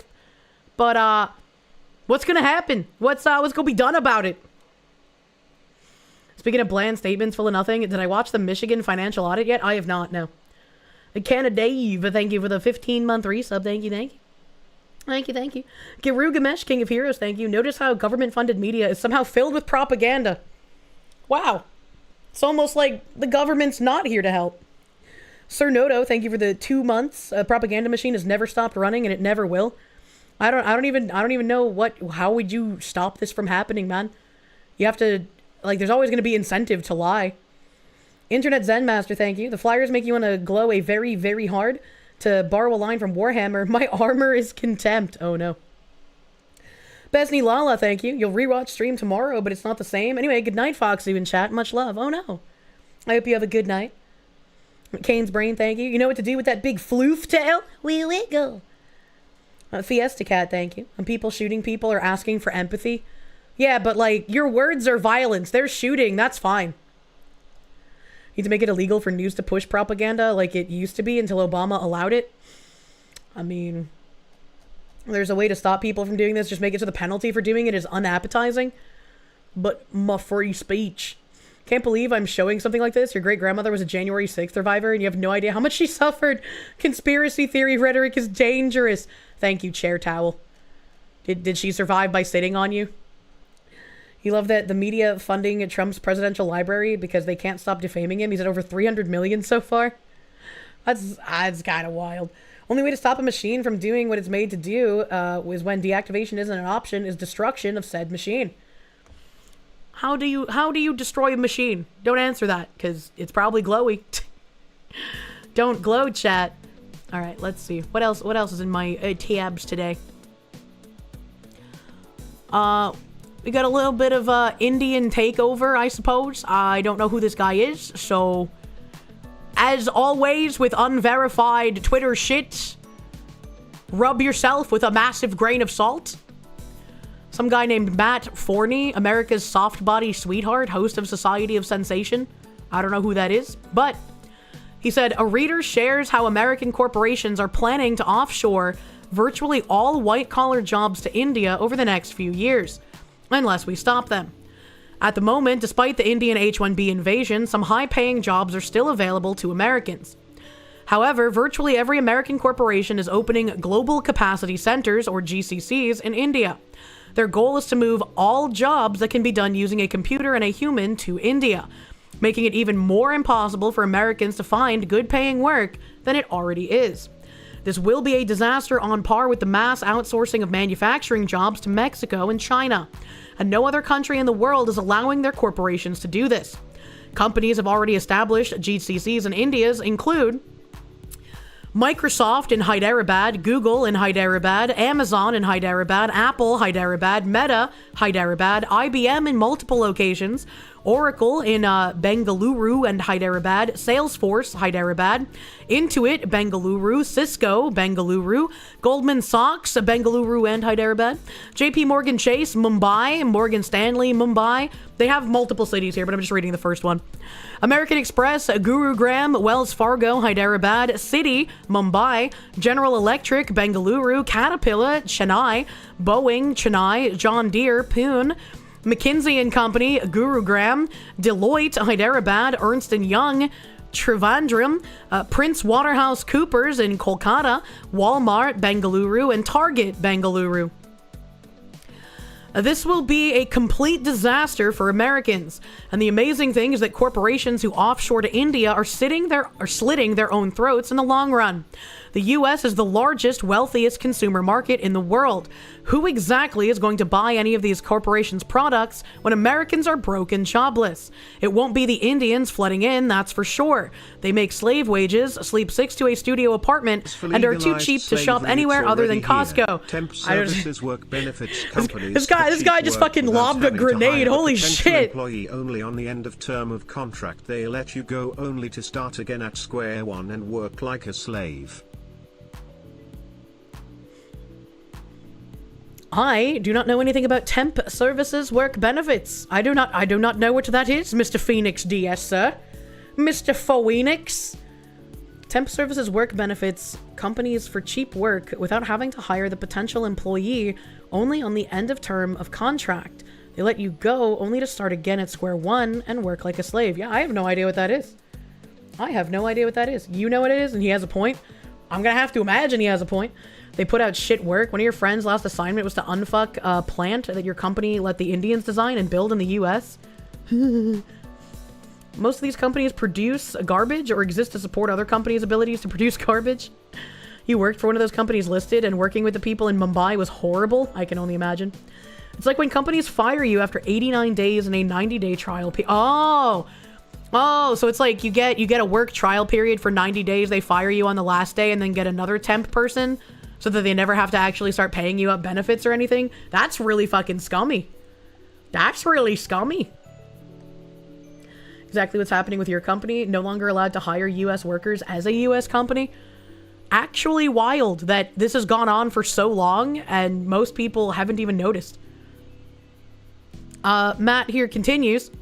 This is not only an economic issue and a national security issue, it's an innovation issue. There's not one single Indian university... Let's Go Worker literally contacted me today to tell me they laid off half the old team and now have a bunch of Indians on the team. One of the reasons I left that job, albeit one of the minor ones, was that upper management was all becoming Patels. I mean, it was only going to be a matter of time until they replaced you with one of their own as well, you know? That just seems to be what happens anytime upper management becomes Indian. And it's a little weird. It's a little weird that, you know, normal people want to hire meritocratically. Some crazed zomboid acolytes want to hire people based on race or genitalia. And then other people are just like, yeah, I don't really care what you can do. As long as you're my race, I'm gonna hire you. Like, that's fucking weird. Words are violence. The gun violence was somebody else unrelated to us. Why are you not sticking to your principles when we will not? You're the fascists leftoids. Really wish I was anywhere else. It's a level of hypocrisy not yet seen before. It's an insane position to hold. Literally insane. Thank you, Twink Flasaf, for the super, my guy. Thank you. Thank you. And Ichigo Tegus, thank you as well. I responded to you, but I didn't say thank you. I'm retarded. Sorry. Weetha, thank you. Ziz, you posted something, the issue being it doesn't really get covered, which is why you're asking Kirsche to cover it. You'll try and get local crime. What do you mean by this? What do you mean by this? Oi, mate, you get a license for that violence? Apparently you don't need one. As long as you're not a native Brit, you're allowed to commit all the violence you want. There's not one single Indian university that is in the top 100 in the world. Almost all innovation comes from Americans graduating from American universities like MIT or Stanford, or Americans tinkering in their garages. Once again, we see Alexander Hamilton's assertion that cheap labor destroys technological progress being borne out. Americans must organize to stop this now. We must demand that the Trump administration start tariffing any corporation that offshores its labor force. Make it so expensive for Microsoft at all to have employees in India that they cut them loose. Our future is at stake. The future of our children is at stake. And I mean, he's got a point. It keeps happening over and over and over again. And the only way to stop it is going to be giving out punishments to companies that actively participate in this kind of thing. And I thought I might have had one other tab related, but let me see if I can find it. Why are you amping? Why are you amping? Stop that. Nobody likes an amper.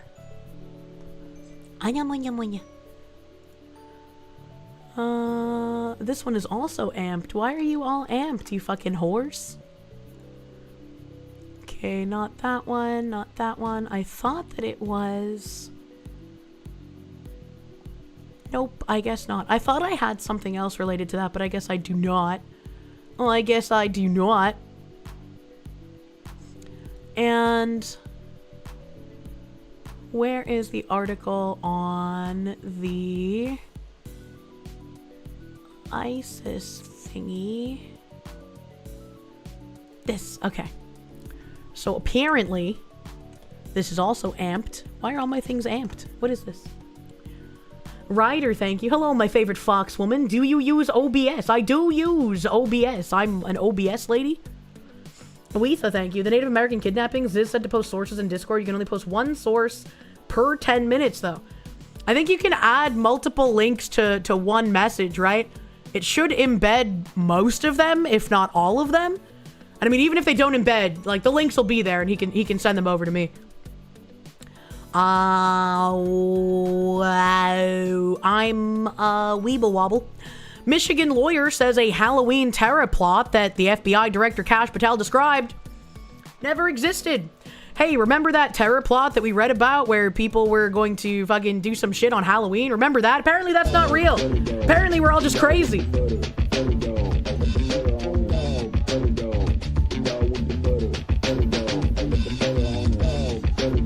Yeah, butter my doggos.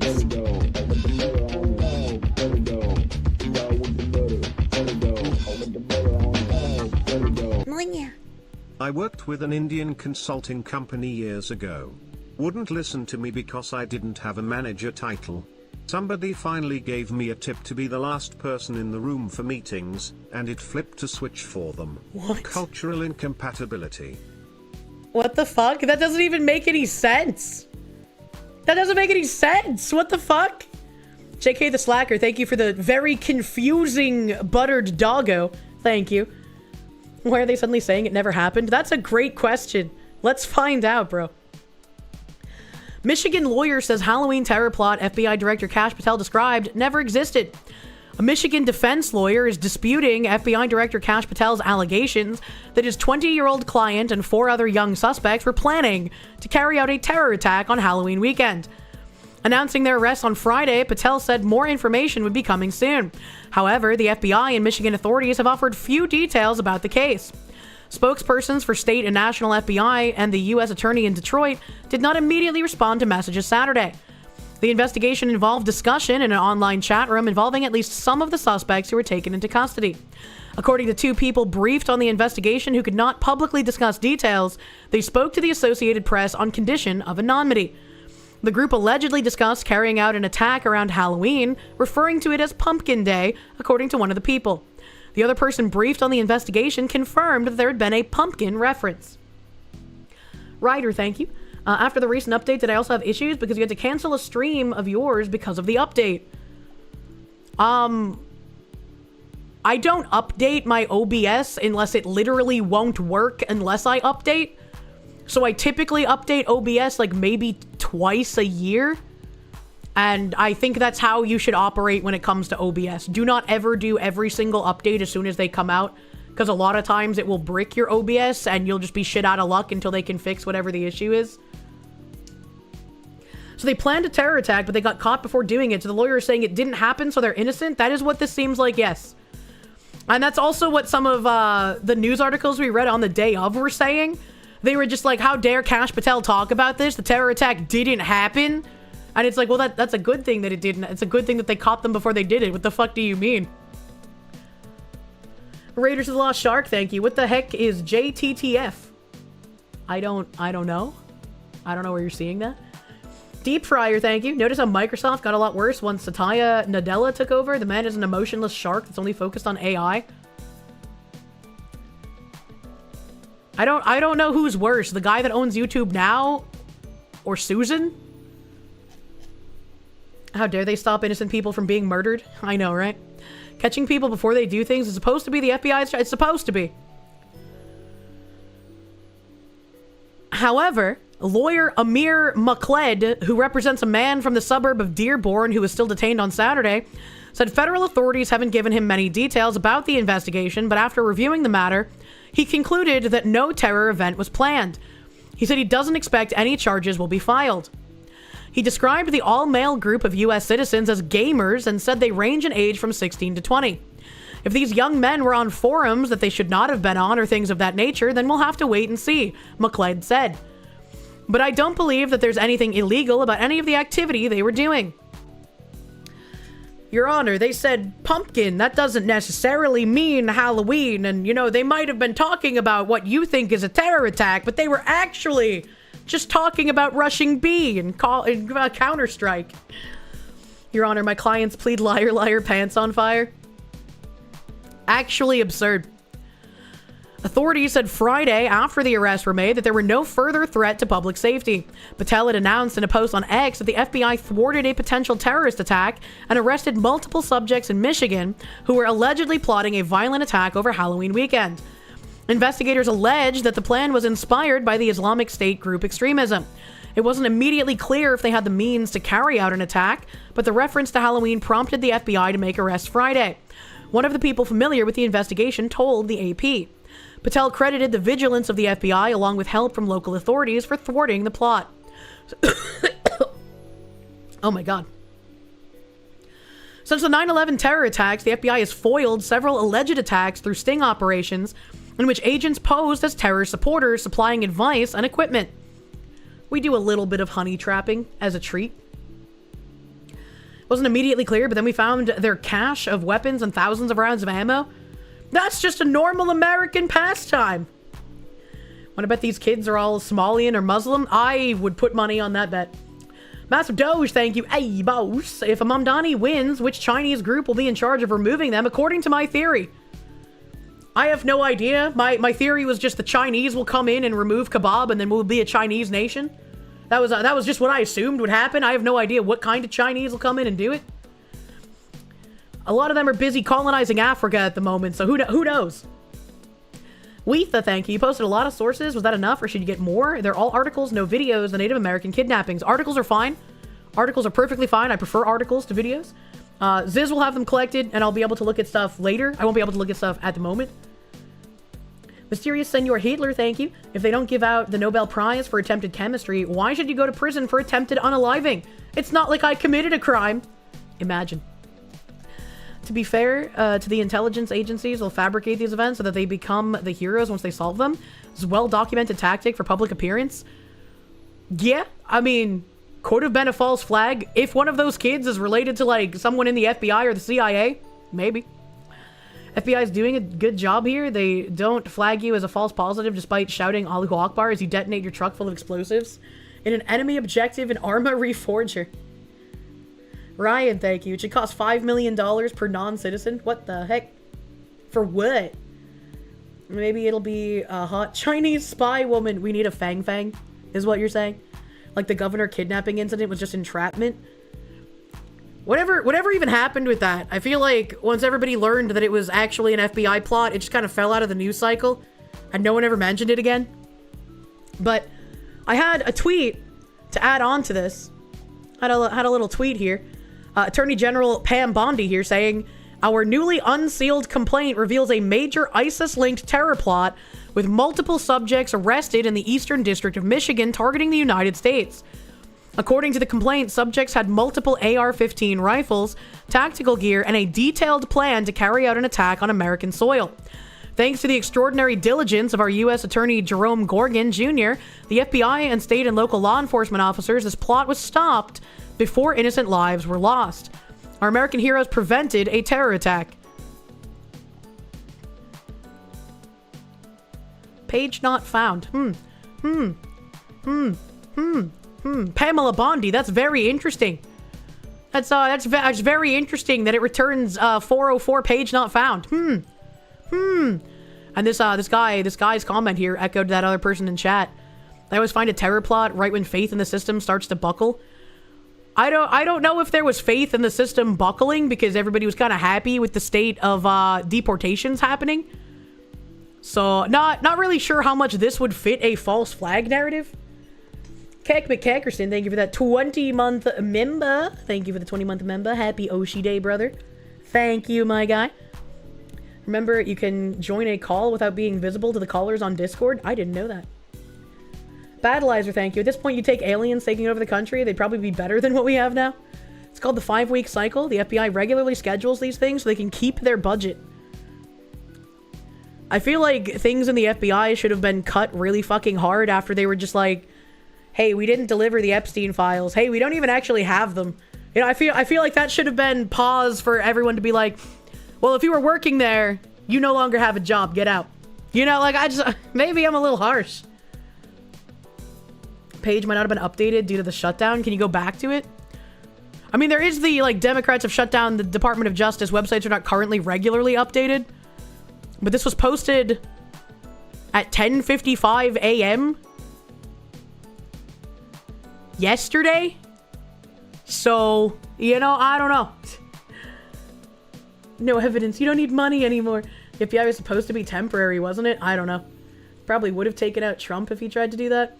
Ignore Kash Patel using the FBI jet to visit his girlfriend. I'm sorry, what? You should not be using the FBI jet to visit your significant other. That's fucking wild. You read through it when it was posted. It was up there. You'll let the mods know if you can dig it up. Thank you. That's very weird. That's very strange. But imagine how cool it would be. Instant marriage. FBI was founded with the framework of the Pinkerton Agency. It's always been a corrupt organization. I remember the Pinkertons from Red Dead Redemption. After the Epstein debacle, they should have been hit with the, what would you say it is that you do here? I agree. I agree. Kash Patel is retarded. Glitched Bob, thank you for the 6 months of Proom. Thank you for Prooming. I got another weird tweet here from Andy Nyo. A Portland far-left Trantifa group named Degenerates Against Fascism is asking for cash donations as it announces a direct action against ICE on November 9th at 2 p.m. They're meeting in a nearby park and then marching to the building. And the sign says, Degenerates Against Fascism, Pets, Furries, and Kinksters. All degenerates and our supporters are welcome. March and protest to the ICE building, November 9th, 2 p.m. And they have a little scan to donate thing that he thankfully has blocked out. I don't know why the, like, big bear muscle BDSM guy makes me think of the Archer show. But this definitely made me think of Archer. At least they're rounding themselves up with a drug-fueled orgy to follow. Why not just have a drug-fueled orgy in front of the ICE building? Honestly. Where are her organs? Dio Brando, thank you. Supposedly 60,000 pages of Epstein files released weeks ago. Is this another Epstein file release that it was just stuff we already had? And given how left the ABDL community is, you're sure we'll see more than a few people in diapers for this? November 9th at 2 p.m. What day is the 9th? It's a Sunday? Ooh, brother. Ooh, we might get funny cam during stream. That could be interesting. That could be interesting. It's the goddamn furries again. They have a lumberjack-looking fellow that is the best representation they can do of basement dwellers and fat dudes in dresses. Oh my god. What else is in my tabs? Oh yeah, in Indonesia. I think it was Indonesia. Yeah, Indonesia here. VTubing politics. Japan has politicians who have VTubing personas, and now we have a Pandak VTuber Indonesia. Virtual news this time. The official YouTube channel of DPDRI, Dewan Perwakilan Daerah Republik Indonesia, is introducing their new VTuber named Senna. It's my music off, BGM, there we go.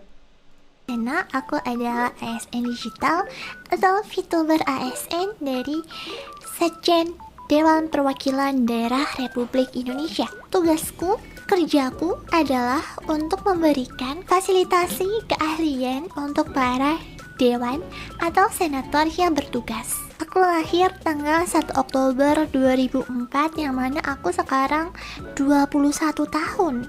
Tapi sebenarnya aku masih anak-anak dibandingkan sama kakak-kakak aku DPR dan juga I also have no idea what she's saying because the subtitles are also in Indonesian. MPR. Mereka itu udah setua Indonesia. Aku akan membawakan berita-berita dari Senayan. Woi, Sena yang lebih semangat dong. Emangnya kurang semangat ya? Oh, look at the crying effect. Dan juga info-info terkait Dewan Perwakilan Daerah Republik Indonesia. Betul ya? Sena bukan AI ya. Jadi jangan lupa untuk mendukung aku mengemban tugas negara ini dengan cara like, comment, follow, subscribe, dan juga share ke teman-teman kalian dan juga keluarga kalian. That's cute. That's cute. I for one welcome our VTuber politician overlords. She does have a cute voice. She does. It's time to make Kirsche a White House correspondent. That's what I'm saying, man. Appaloosa, thank you. Did I see the LGBTQ and Frank play? I did see the Slam Frank. I did see. Like, comment, and subscribe is the same in any language. You love to see it. On October 26, 2025, the official YouTube channel of the Regional Representative Council of the Republic of Indonesia, or the Indonesian senator, suddenly uploaded a rather surprising shorts video. In the video, they introduced a new VTuber named Sena. VTuber Sena was introduced as a digital ASN from the General Secretariat of the DPDRI. In her introduction, Sena explained that she is an ASN VTuber tasked with providing expertise facilitation for DPT members or senators in carrying out their duties. Sena also mentioned that he was born, on October 1st, 2004, and is now 21 years old. That birth date is the same as the date of the formation of the DPDRI. I do remember it saying October 1st, 2004 in that video, and I was like, what does that mean? What? The 2004 was a long time ago. It's a femboy VTuber.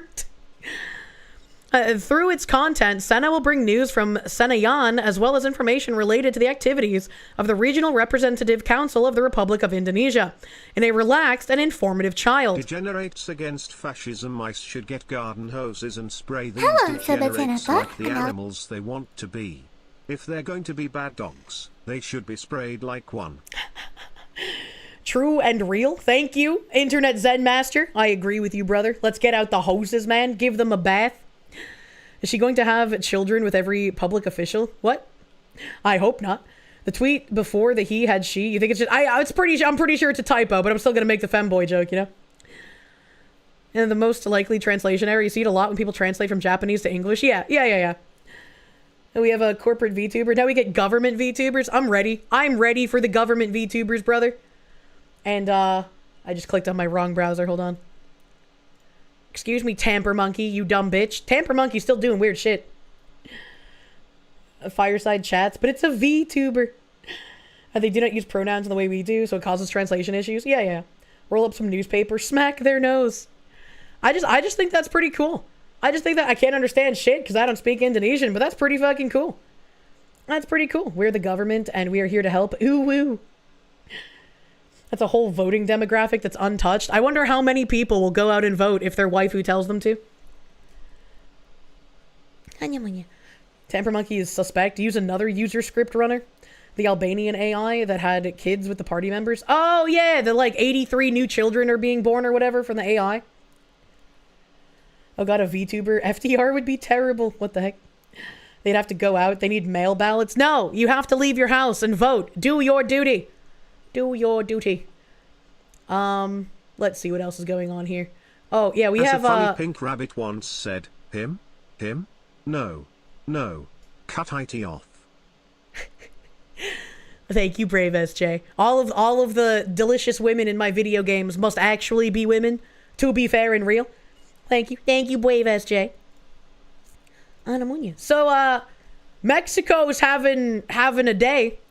Video footage shows rescue workers desperately trying to save the life of a Uruapan mayor Carlos Manzo after he was assassinated by a cartel while attending a Day of the Dead celebration.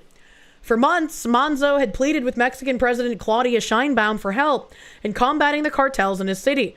When no action was taken, he spoke out against her in strong terms.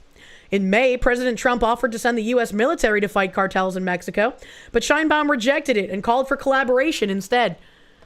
Shouldn't that raise some red flags that maybe this woman is working with the cartels? Because not only did she reject an offer from Trump to help fight the cartels, but this guy got assassinated after he was trying to get help from the cartels from her. I'm just saying, like, if it walks like a duck and it talks like a duck, thing's probably a fucking duck, you know? She's absolutely cartel owned. Red flags. You mean the other 30 or so people that dropped out of the race because the cartels killed them? Wait, really? I remember that there was a beheading leading up to her being installed, but I don't remember that many people being assassinated. That's fucking wild. 27 candidates were killed before she was installed. Well, my next tab is going to be even more fun then.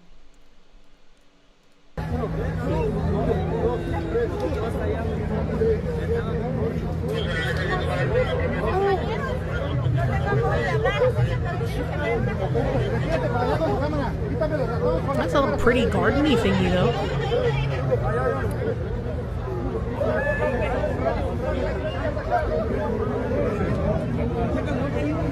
Mexican Hillary Clinton. True.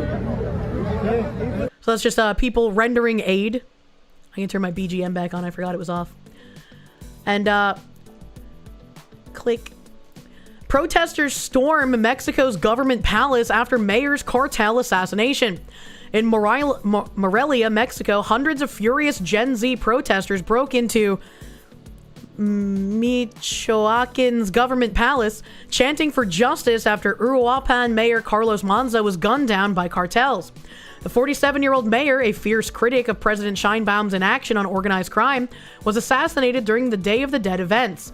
With over 30,000 cartel-related murders each year, anger is boiling over. Sheinbaum now promises federal investigation and justice, but if history has taught us anything, do not hold your breath. They are now doing the same thing that Nepal has done, and hopefully these Mexicans can be just as successful as Nepal was in overthrowing their corrupt government.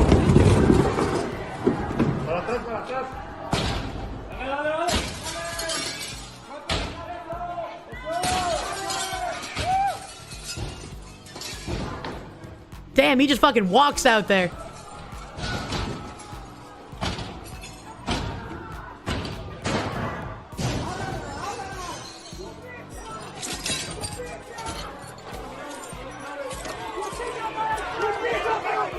I want to see the new Mexican president be chosen over Discord too. The problem is the cartel actually has weapons. I mean, yeah, that is obviously a problem, but crazy how we're not hearing about this. A little crazy. Little crazy. No, it's Venezuela that's the immediate problem. Do not notice the much larger problem on our actual physical border. What do you mean by this? To the Discord servers. A crazy, a Mexican isn't running Mexico. Yeah, it's a little crazy. They both installed a woman and a non-Mexican. What the fuck is happening? All of her rivals for the presidency of Mexico were assassinated before the election, and she basically won by default because she was the only one left. Everyone knows she works for the cartels. There's no hiding it. Yeah, she seems really kind of freaky. Really kind of freaky. I wonder if anything will actually be able to happen. Godspeed, Mexican warriors. Please channel the strength that Nepal had. I mean, the Habsburgs owned Mexico, so yeah. Oh, God. I didn't know the Habsburgs owned Mexico at one point. That's funny. Phoenix DS, thank you for the Canadians. Is it the year that aura farming begins? It better be. Zero the Fool, thank you for that 16-month resub, brother. Thank you. Thank you, thank you. I have another article here about the furlough. Administration hints that furloughed workers may not be paid after the shutdown. That's a very interesting thing, because I remember at the beginning, before the shutdown happened, I was like, I feel like people in Congress and some of the government workers should not get backed furlough pay. I feel that should be reserved for, like, the military. But let's see what they're talking about here.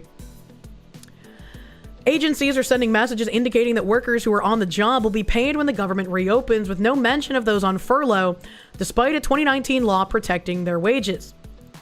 The Trump administration is sending notifications to federal staff suggesting that only those who are working during the government shutdown will be paid when it ends, despite a 2019 law that also guarantees pay to furloughed employees.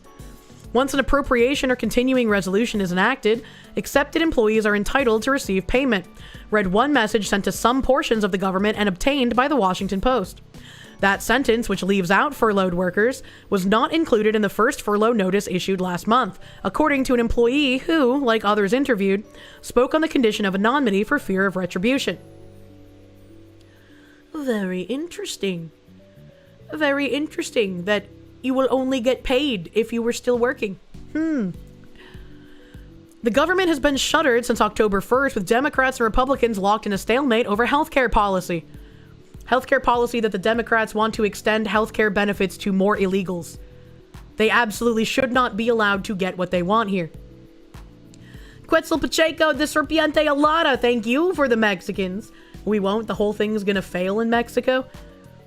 I mean, we have to be able to wrestle back our governments wherever we are from the sick people who have infiltrated them and want to turn it into something that it's not. If the cartel is now literally not just in power via local politicians, but by the president of your country, that has enormous repercussions that will be felt not just in Mexico, but around the world. Quick DM, I'm checking.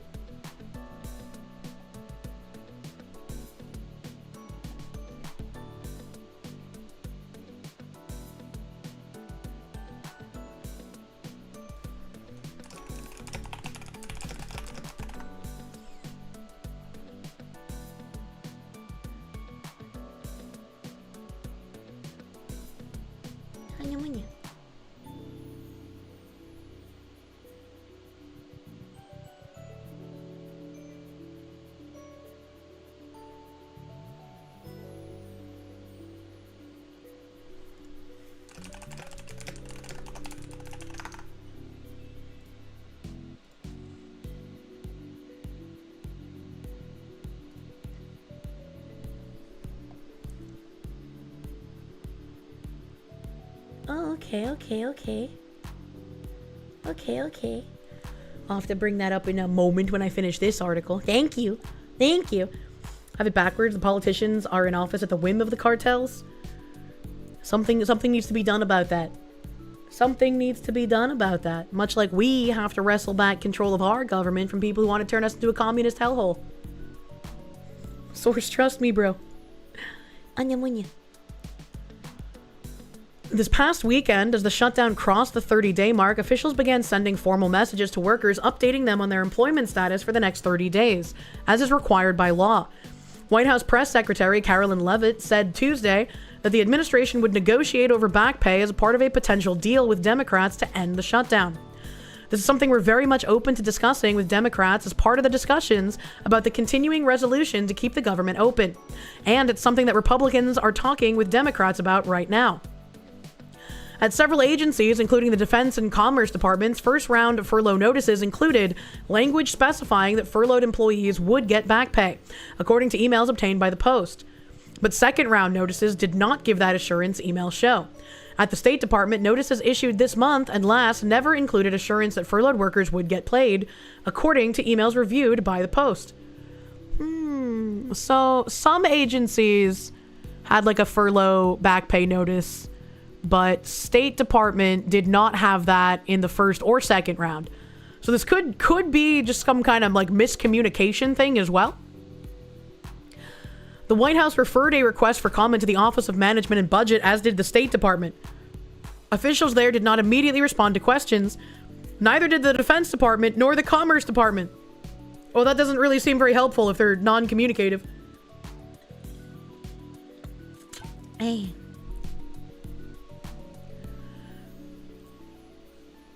More than 650,000 staffers have been furloughed or sent home without pay, while their colleagues continue to perform their jobs also without pay. A smaller number of employees, mostly active duty military or law enforcement, are continuing to receive their salaries as the Trump administration has found various sources for the money. It was 130 million, I think, donated by one guy who wanted to stay anonymous. But then someone found out who the guy was and they were like, he said mean things before. Ooh. What the fuck? Does any government have 650,000 employees, let alone that many not even working? As we saw when Elon was cutting a lot of the fat in government, there are a lot of government jobs that are basically busy work daycare jobs for people who would not be able to have a normal job otherwise. There's just like a lot of useless positions in government that are a waste of money. OMB officials circulated a draft legal opinion last month arguing that furloughed workers wouldn't get any back pay unless Congress specifically approved it, appearing to contradict the 2019 law. Republicans and Democrats alike in Congress have said that they expect all workers to be repaid when the shutdown ends, though legislation to pay workers immediately has stalled. The shutdown is set to break the record for the longest closure in U.S. history overnight, eclipsing the 34-day mark from President Donald Trump's first term. In that span, the federal government has paid $15.7 billion in employee salaries, 24% drop from the same period a year ago. According to the Penn-Wharton budget model, more than half of the money that hasn't been paid would have gone to federal employees in the District of Columbia and 8 states: California, Virginia, Maryland, Texas, Florida, Georgia, Pennsylvania, and Washington. 15.7 billion in government employee salaries. That is wild. That is kind of insane. Your letter from the Nuclear Regulatory Commission says we'll be paid once an appropriation from Congress comes in. Okay, all right. Civilian employees from 3 departments, Defense, Health and Human Services, and Veteran Affairs, account for more than half of the $3.8 billion reduction in salary expenditures, the Wharton analysis found. The shutdown has already imposed significant financial and personal burdens on federal workers who have now missed 2 paychecks. Many are using credit cards to pay bills, going into going into debt and buying only the cheapest groceries. He pretty much said, hold my beer. Yeah, I mean, the government should not reopen if the only way to do so is to give healthcare benefits to illegals. That would never actually fly, so they cannot capitulate to the Democrats holding the government hostage like this. Yoru Emiya, thank you. We need to manifest destiny, annex Mexico, clean house, whatever the UN says, the human rights groups. You have a pretty voice. Don't know if you know this already, but you had to say it. My voice is fucked right now because I'm still recovering from a cold, but it's definitely better than it was. Definitely better than it was. Are you telling me now that nukes are unregulated? Shh. We need to declare the DNC a terrorist organization. I mean, USAA and other private financial institutions that support government sectors have offered extensive financial assistance for employees. That's interesting.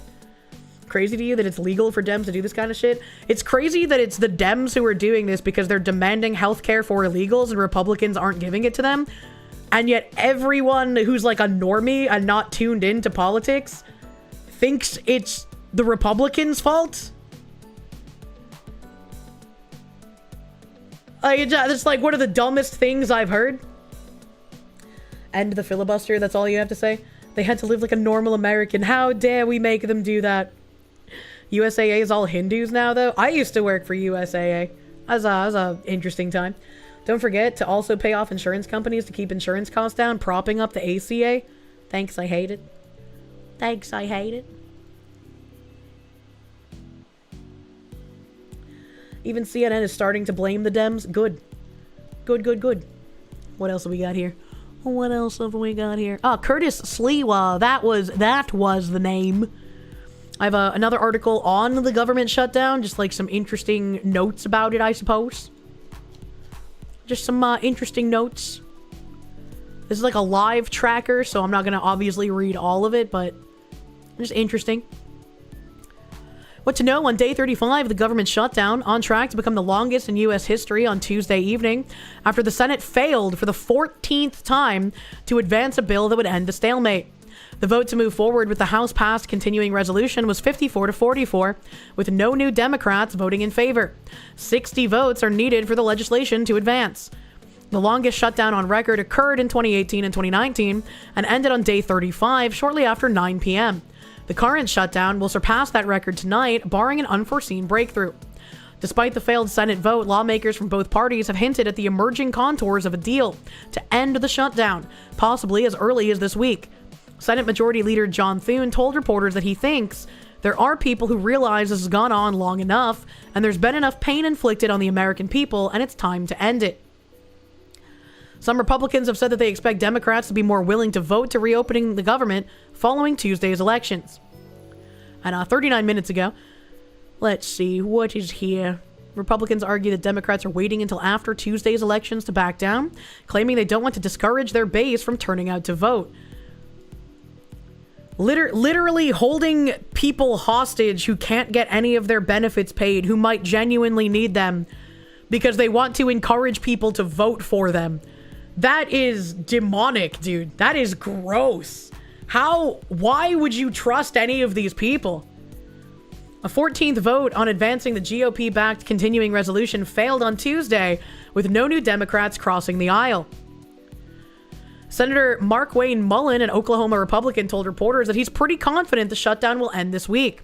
I will tell you, there's enough Democrats that I'm friends with that were willing to vote last week, and they were assured that Schumer would let them vote the way they need to this week. The bipartisan conversations on Capitol Hill revolve around an effort to move forward a so-called minibus or package of full-year appropriations bills. In addition to the continuing resolution, proponents of the plan say that approving the package would demonstrate Republicans' willingness to work on the long-term funding process on a bipartisan basis. No. There is no quarter for giving any taxpayer dollars to illegals. The holdup is because Republicans are not wanting to sign off on something giving healthcare access with our tax dollars to illegals in our country. This is absurd. That is not bipartisanship if they capitulate and bend the knee to this. A very good caucus. We're exploring all the options. Senate Democrats' lunch meeting dragged on far beyond its normal length as pressure built to come to an agreement to reopen the government. Most senators would not speak with reporters off the Senate chamber as they left the meeting periodically to vote, remaining tight-lipped on what was transpiring between closed doors. Senator Dick Durbin of Illinois, the number 2 Democrat, told reporters, "I think there is," when asked whether the progress was being made. And he acknowledged that there are differences of opinion on whether Democrats should accept the promise of a vote on extending healthcare tax credits in exchange for reopening the government. Other Democrats did not say much else. No updates in progress, said Tim Kaine. Gene Shaheen of New Hampshire called the meeting a good discussion. Angus King of Maine called it a full and frank discussion of the issues. Fuck you, Democrats, pretty much. Kaganori, thank you for those 2 gift subs, my guy. Thank you. Thank you for the 2 gifties on Twitch. Thank you. Phoenix DS, thank you for those huge Canadian slaves, brother. I'll put them to work so they don't have to become maids.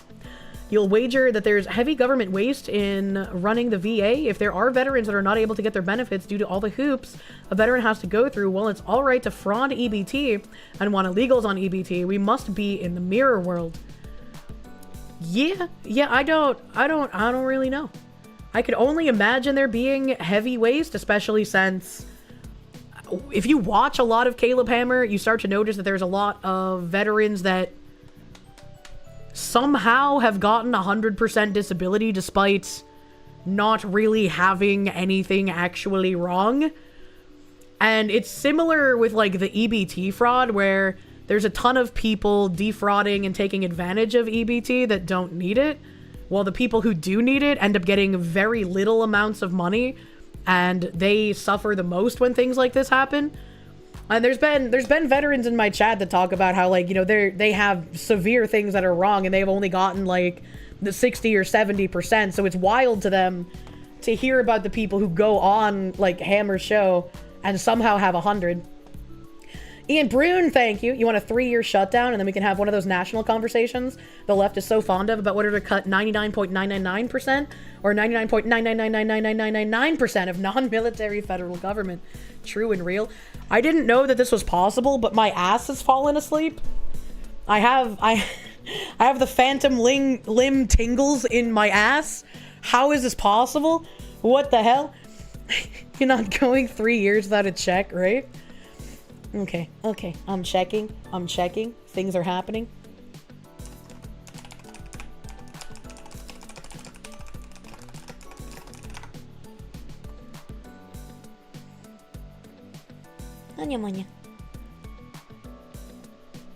Okay. It's the worst sitting on the edge, right? I was sitting like a goblin in my beanbag. Mikey, thank you. The Democrats are on social media blasting lies by omission. It's the Republicans' fault without telling them why. It takes 60 votes. We don't have 60.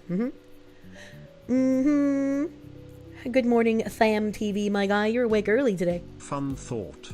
My separation orders are halted cause of the shutdown. I will happily stay involuntarily extended. Oh. Stay shut down long the Oh. Avion Zero. Thank you for the fun thought. Thank you for the fun thought. You've never heard a single good thing about the VA from anyone who has had to use it, including multiple family members? It's one of the main reasons you oppose government healthcare in general. What has the government ever made better? Not a single thing comes to mind. True. And real. Zlyzon Doppelganger, thank you. Just voted pointless. Not a red on the fucking ballot. Gotta find other people who think like you locally and somehow get together a coalition to put a red on that ballot. Gotta get involved locally. Yoru Emiya, thank you. Puerto Rican here. We'd be very grateful for any party that makes us a state, by the way. In your opinion, we're primed for a conservative revolution, family values, and majority Christian. It should be an easy Republican win. Also an interesting thing. I would not have thought of that. Hideki, thank you. Today on Side Scrollers, Craigathy talked with Blabs and Leaf, asking if they found raspy voices seductive, talking about my current cold situation. This is becoming a whole thing. What the fuck is happening?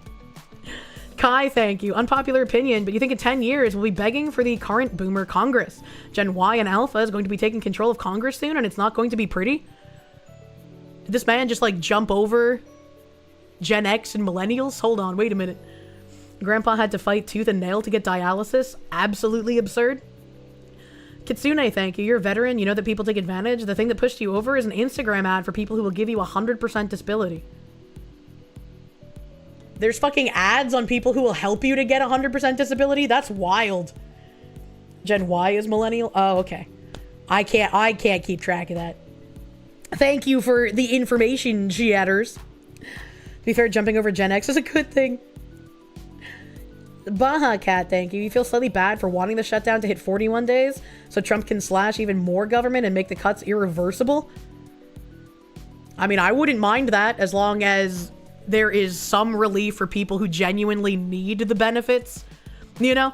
It's like, I would be perfectly fine if, like, the shutdown continued and they started paying out SNAP benefits if we could have an overhaul and get rid of a lot of people who are defrauding the system and lying to get benefits that they shouldn't be getting. Millennials are on track on being worse than boomers. Oh god, don't say that. Don't say that. I need to pay binary to make sure I get sick twice a year so we can enjoy Smoker Voxu. I don't think he'd want to make me sick. Did I hear about Jay Jones kicking a dog at a polling place visit? No, what the fuck? Why would you kick a doggo? I mean, he wants to kill people, so it's not really surprising, but like, why would you do that? Father was convinced the VA was trying to kill him after he finally got 100% because they put him on medications that, when taken together, cause homicidal or suicidal tendencies. When confronted, they were just like, whoopsie. What the fuck? Millennials are unironically worse than boomers. You have a millennial president where you live, and it's like having a fucking child in the post. Oh, no. Oh, no. Let me see if I can find an article on that. Jay Jones kick dog.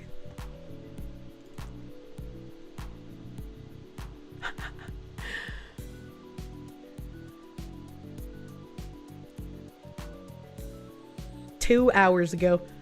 I'm gonna click on this AOL article because it has a really clickbaity title. It has a really clickbaity title, and you know what? You have to give him props for this one. Bloodlusting Democrat gives voters one last cringe interaction after awkward encounter with dog.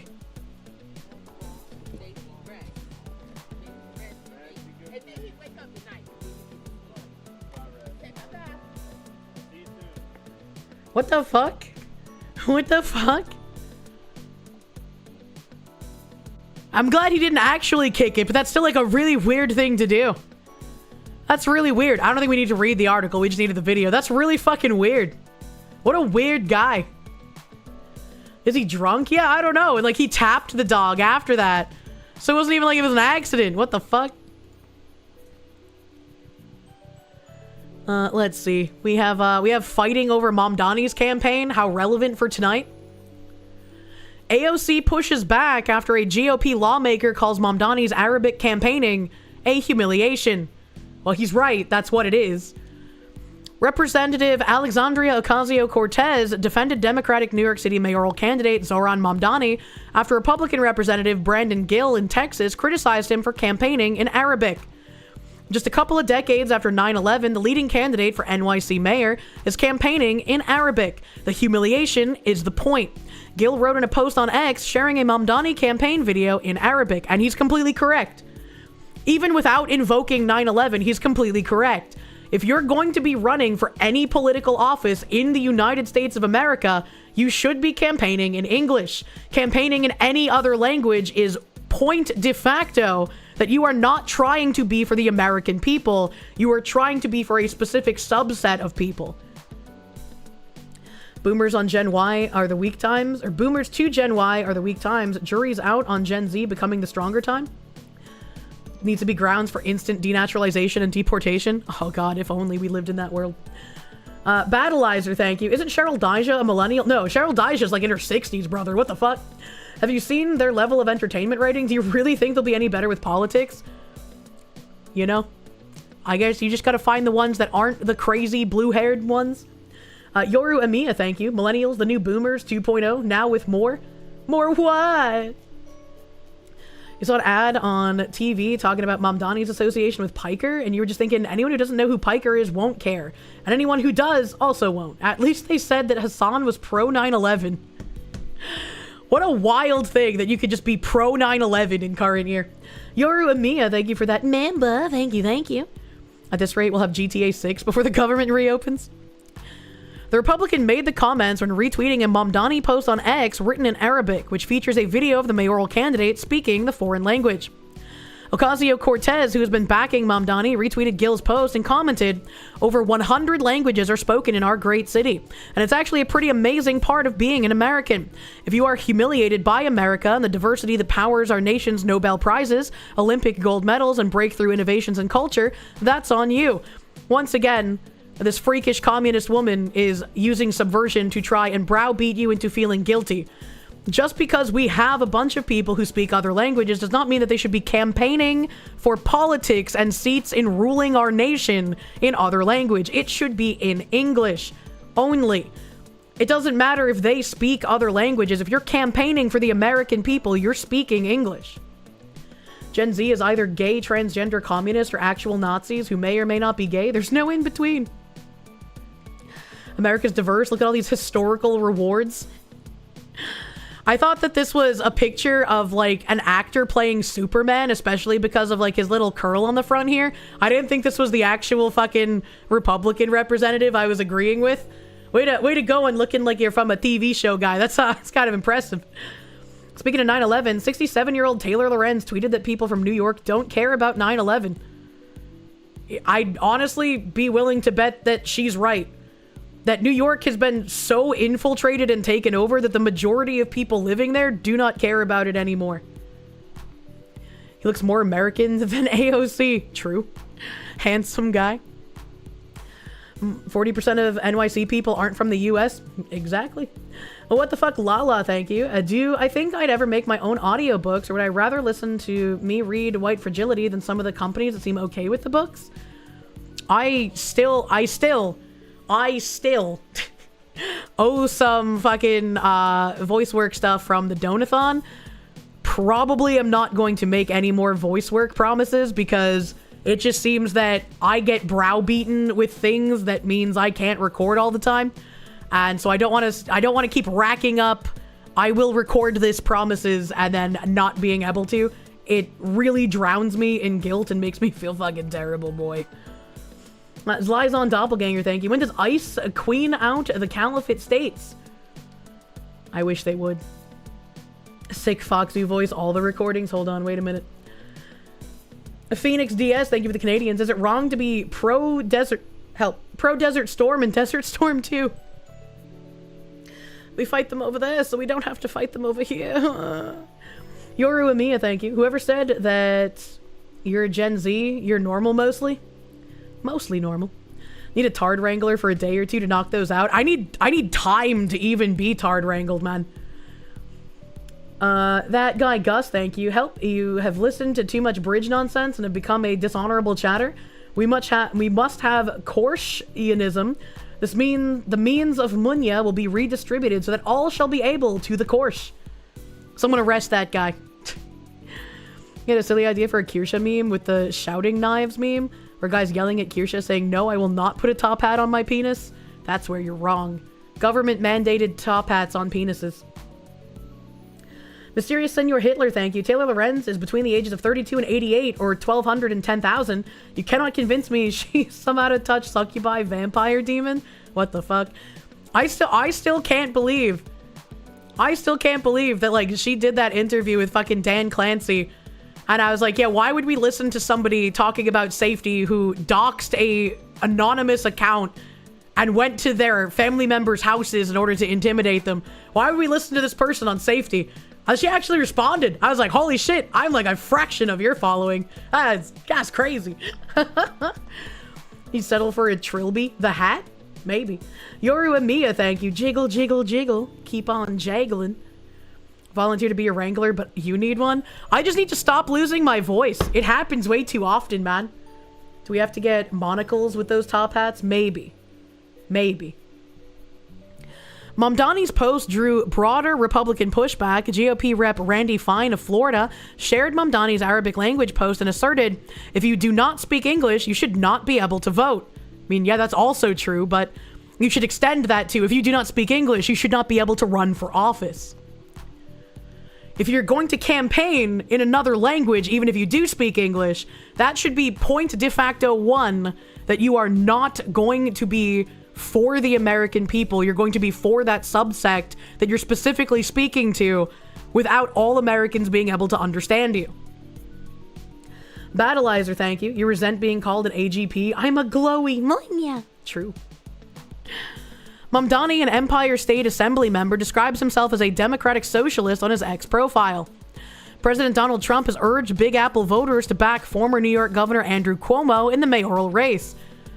I wonder why Trump didn't say to, like, fucking do the Sliwa guy. Because, like, Cuomo's also fucking crazy.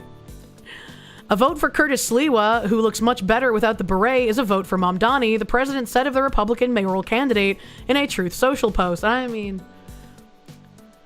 he's probably not wrong about that, considering how far behind fucking Sliwa is, unfortunately.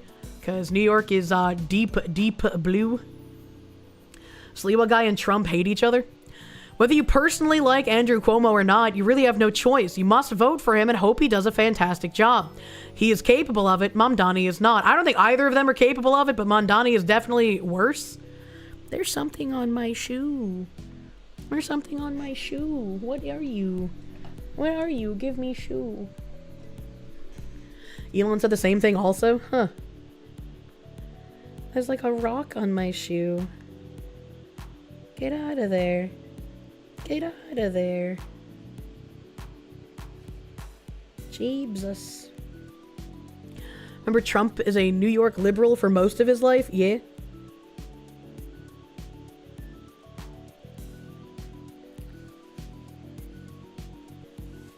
Oh, man. I wonder what I clean this shoe with, because it's leather. These are old-ass shoes. They need to be cleaned. Phoenix DS, thank you for the Canadians. Foxu, the new bowl of jelly. It's so jiggly. It's because I'm on the kiddie table. The kiddie table is not very structurally sound. Scott Roush, thank you. If it's the one-eyed monster, would a monocle count as glasses? That's true. Would a monocle count as glasses for things like Cyclops? That's a question for Cece. Weetha, thank you. You want to correct Kai? All of Congress are boomers and over 90% are criminals. You don't think criminals should be in your office, but you guys do you. Also a fair point.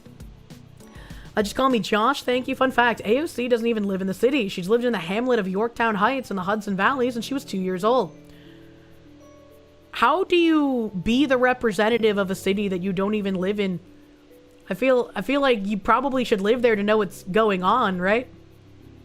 Right? Am I crazy? Yoru Emiya, thank you. And they demonized him for it. Demonized who? For what? A grilled cheese enjoyer, thank you. She stepped in a Kirsche. No! The Kirsches are not made of rocks! Where's the fox who banished to the kitty table? Did she forget how to behave? The other table had some problems, brother. Water and dish soap, but then light rub with linseed oil. Got an office in her district, so technically she lives there. Technically. Kirsche slippers would be great. They would be great. The Chevrolet, thank you for the pounds. Check out a music video made by Grok on YouTube called Breathing Elon's Musk. Best animation of cat girls you've seen. Nux, Asman, and Biden are all in it. What the hell? What the hell? Yoru Emiya, thank you. Trump, that's who. Trump got demonized for it? For saying to vote for Cuomo? I mean, understandably so. But also, yeah, I kind of can't disagree. If Sliwa's lagging so far behind, like, if you vote for him, you're just giving Mamdani a win. Which is kind of why the Libertarian Party doesn't really take off anywhere, right? Like, if you vote in the presidential election for, like, the Green Party or any of the other little parties, like, you're just kind of, nothing's happening. Like, they're never going to get enough. Saw my video with Fillion and the Mizgif comment said, your side's into the stratosphere. Has anyone ever told me I have a very contagious laugh? My laugh is very polarizing. People either love it and it's contagious or they hate it. Yeah, you know? Unfortunate for Sliwa due to his TDS. That is unfortunate. New York has ranked choice, so Sliwa was never a viable alternative. Unfortunately, it was down to Cuomo and Mamdani. Unfortunate. Our Origami White Boy, thank you for the 14 months of Perum. Thank you for the 14 months of Perum. Holy shit. Yoru Emiya, thank you. No, when he was a Democrat in the 80s and 90s. Wait, why was he demonized for being a Democrat in the 80s and 90s? That's a little silly. That's a little silly. I feel like things were a little bit less crazy back then, even if the commie infiltrators were they could have been stopped if people noticed what was happening. Candidates' parties don't mean shit in NYC. Remember Bloomberg was a Republican mayor? That's fair. That is a fair point. AI music video by the YouTube channel Skybrows. I have not heard of that channel. I've not heard of that one. Bam, bam. There we go. Oh, some fucking, video game news. Hell yeah, video game news. U.S. Patent Office boss orders re-examination of Nintendo's controversial summon character and let it fight Pokemon patent, which IP expert claims further undermines credibility of its case against Palworld. Public outrage is to blame. Hell yeah, we did it! Enough people screaming about how bad this shit was got someone to pay attention. The director of the U.S. Patent and Trademark Office has ordered a re-examination of Nintendo's controversial summon character and let it fight Pokemon patent after it was heavily criticized by IP lawyers. In September, IP lawyers criticized the U.S. patent system and the USPTO after Nintendo was awarded a Pokemon patent that revolves around summoning a character and letting it fight.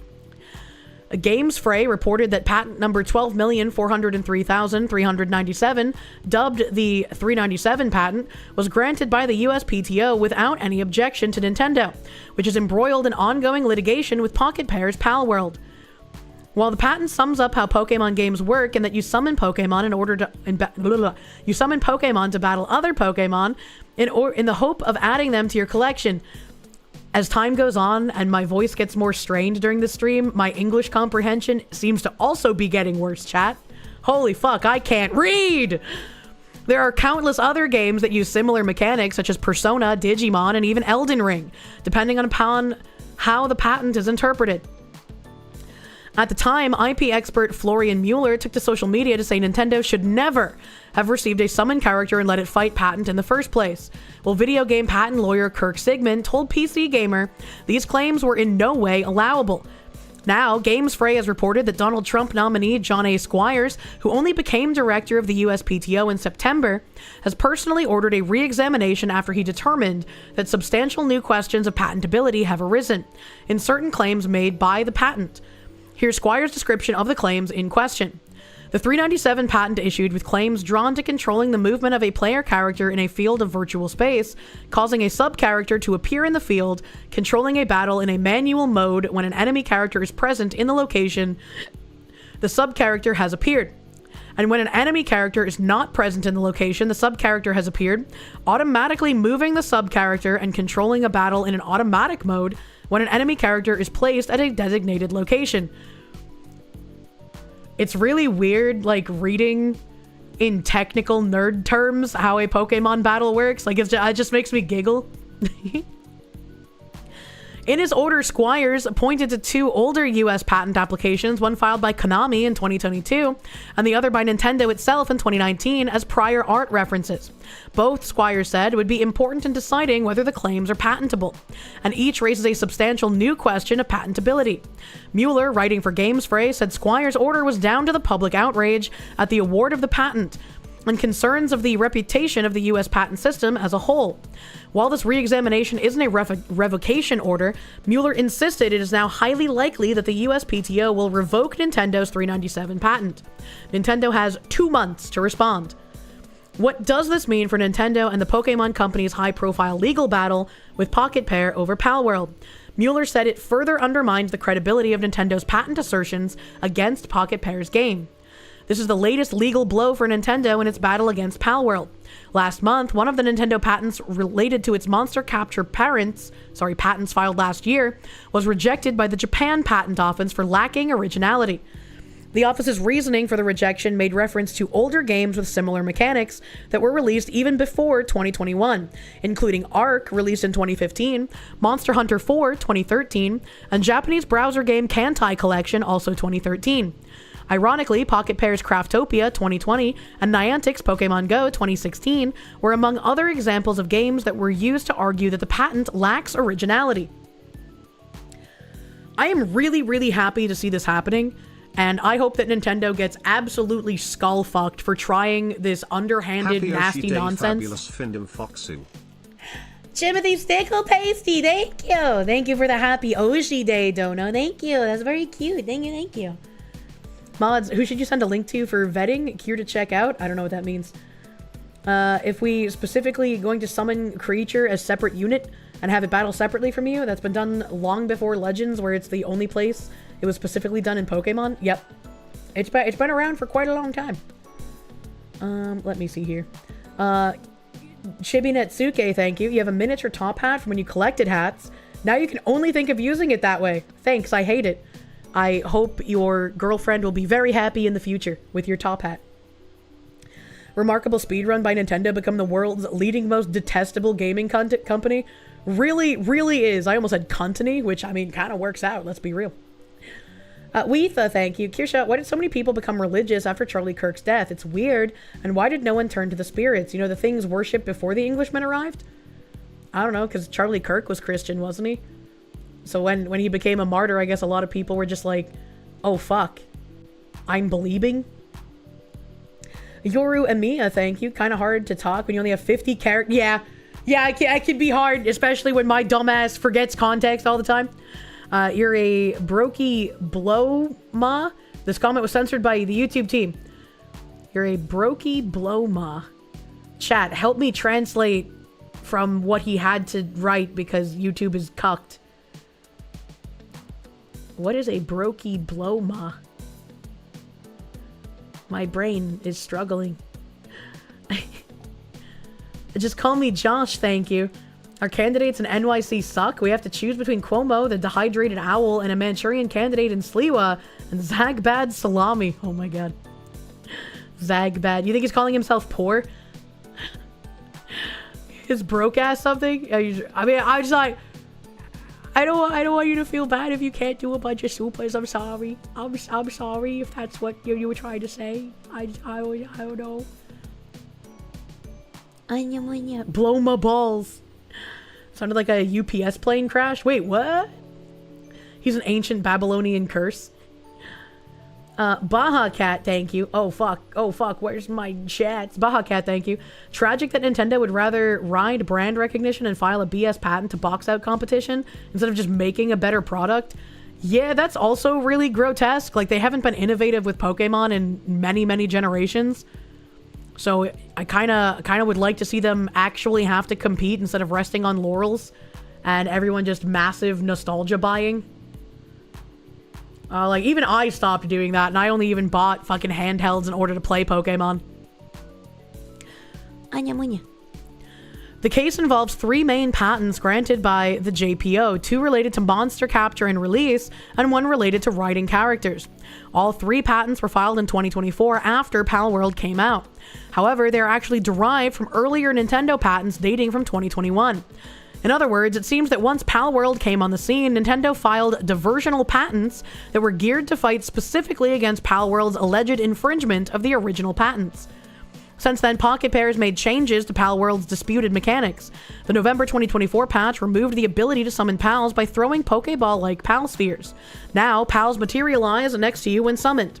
In May this year, another Palworld update changed how you can glide in the game. Instead of directly grabbing onto glider pals, now you simply use pal-buffed glider equipment. The case has rumbled on, with Nintendo even rewriting a mount-related patent mid-lawsuit and arguing that mods should not count as prior art. The glider thing is especially crazy because of how many games have had you glide on, like, monsters instead of a glider. Like, Ark being a big one that comes to mind, where you could, like, be on top of the big flappy bird things. I can't remember what they're called, like Argentis or some shit.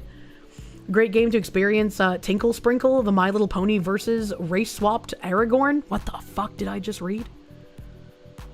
Only Pokemon game you've bought since the 3DS was the Mystery Dungeon remake. Good time, but more of a side grade than an original. Yeah. Back from voting? Hell yeah, brother. Miss Chubby Bunny, thank you for the 4-month member. Thank you for the 4 months, Chubby Bunny. Can't wait to see them get their teeth kicked in. Yeah, this is great. I fucking love reading this shit. Fuck you, Nintendo. What happens next? Mueller said that there may not be any further developments this calendar year. UPS plane crashed in Louisville, Kentucky. Oh no. Oh no. I hope everyone's okay. I will have to copy this text and then look that up after. Yoru Emiya, thank you. There's no laws against the Pokemon, Batman. Has this man seen my Pokemon Smash or Pass tier list? A lot of people in chat were like, now this is how a VTuber should do a Smash or Pass tier list.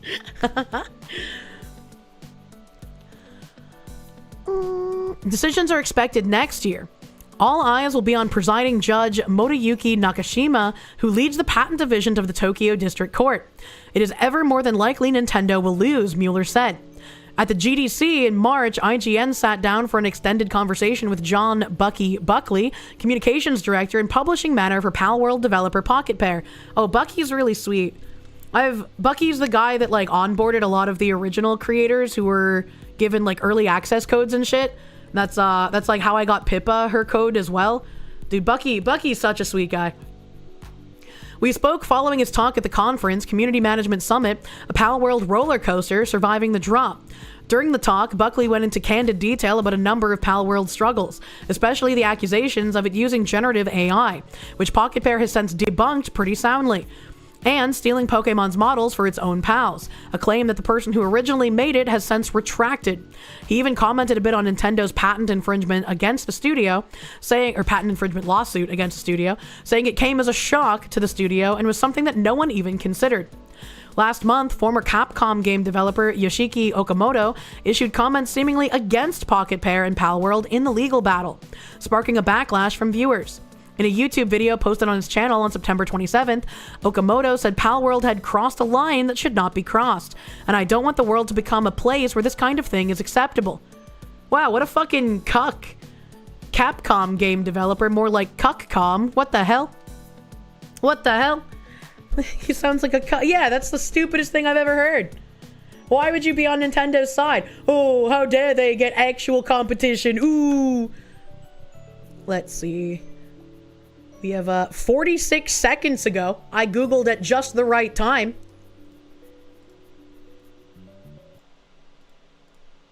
Now to some breaking news. This is out of Louisville, where there are reports of a plane crash. This is a live look right now. You're seeing this massive plume of smoke.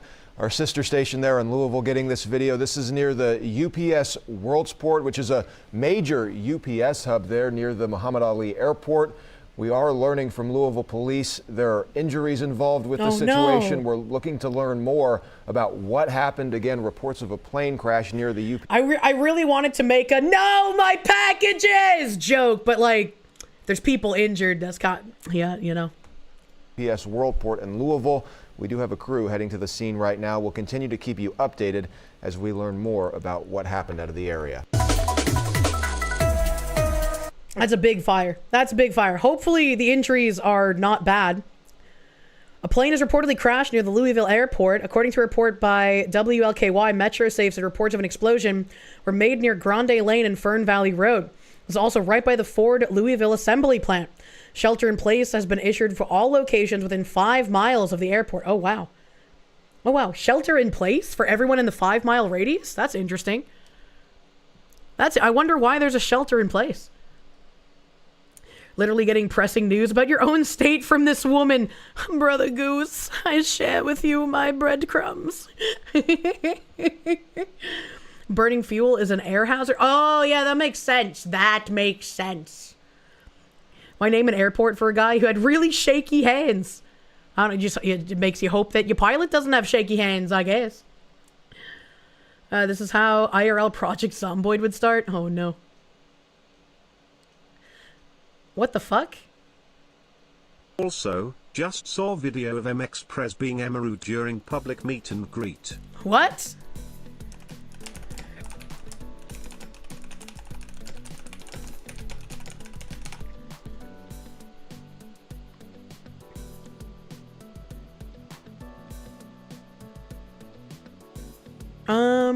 Well, I can't find anything on Google, so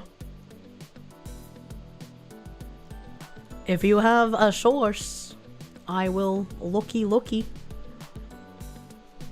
Paradoxical madness, thank you. Maybe it's just you, but hasn't there been way more plane crashes since Trump got into office? I feel like there's been a lot of plane crashes and boat crashes this year. Please don't mention Project Zomboid. You'll get paranoid. Why? This is some Project Zomboid. I have never played that game. Your father is currently on a business trip, and so far 2 planes have crashed during his time out of state. None of them involved his flights, of course, but it's certainly concerning. Yeah, that's why I'm like terrified to fly in current year. I've done it a handful of times this year, but like I really don't like it. With the number of planes falling out of the sky, it just makes me really fucking nervous. Glenn, thank you. So if oil was H1 visa holders? What? They've been reporting them more since he's taken office. I mean, the president doesn't control the plane crashes, I'm going to be real with you, but don't forget the huge DEI push for pilots and crew. Also true. Also true and fair. Bread to Wolfe. Since 613 on X 25 meters ago has the video.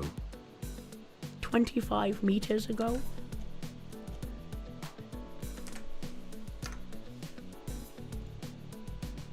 Plane crashes have actually gone down year over year worldwide, but runway excursions have increased.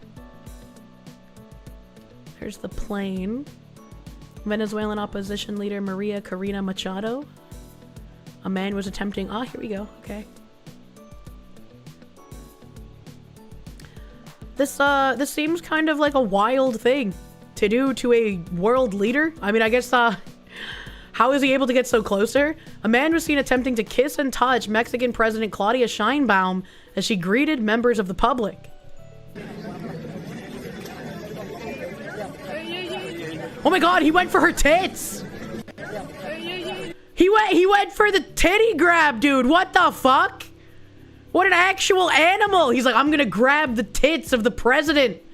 You can't grab the presidential tits, sir.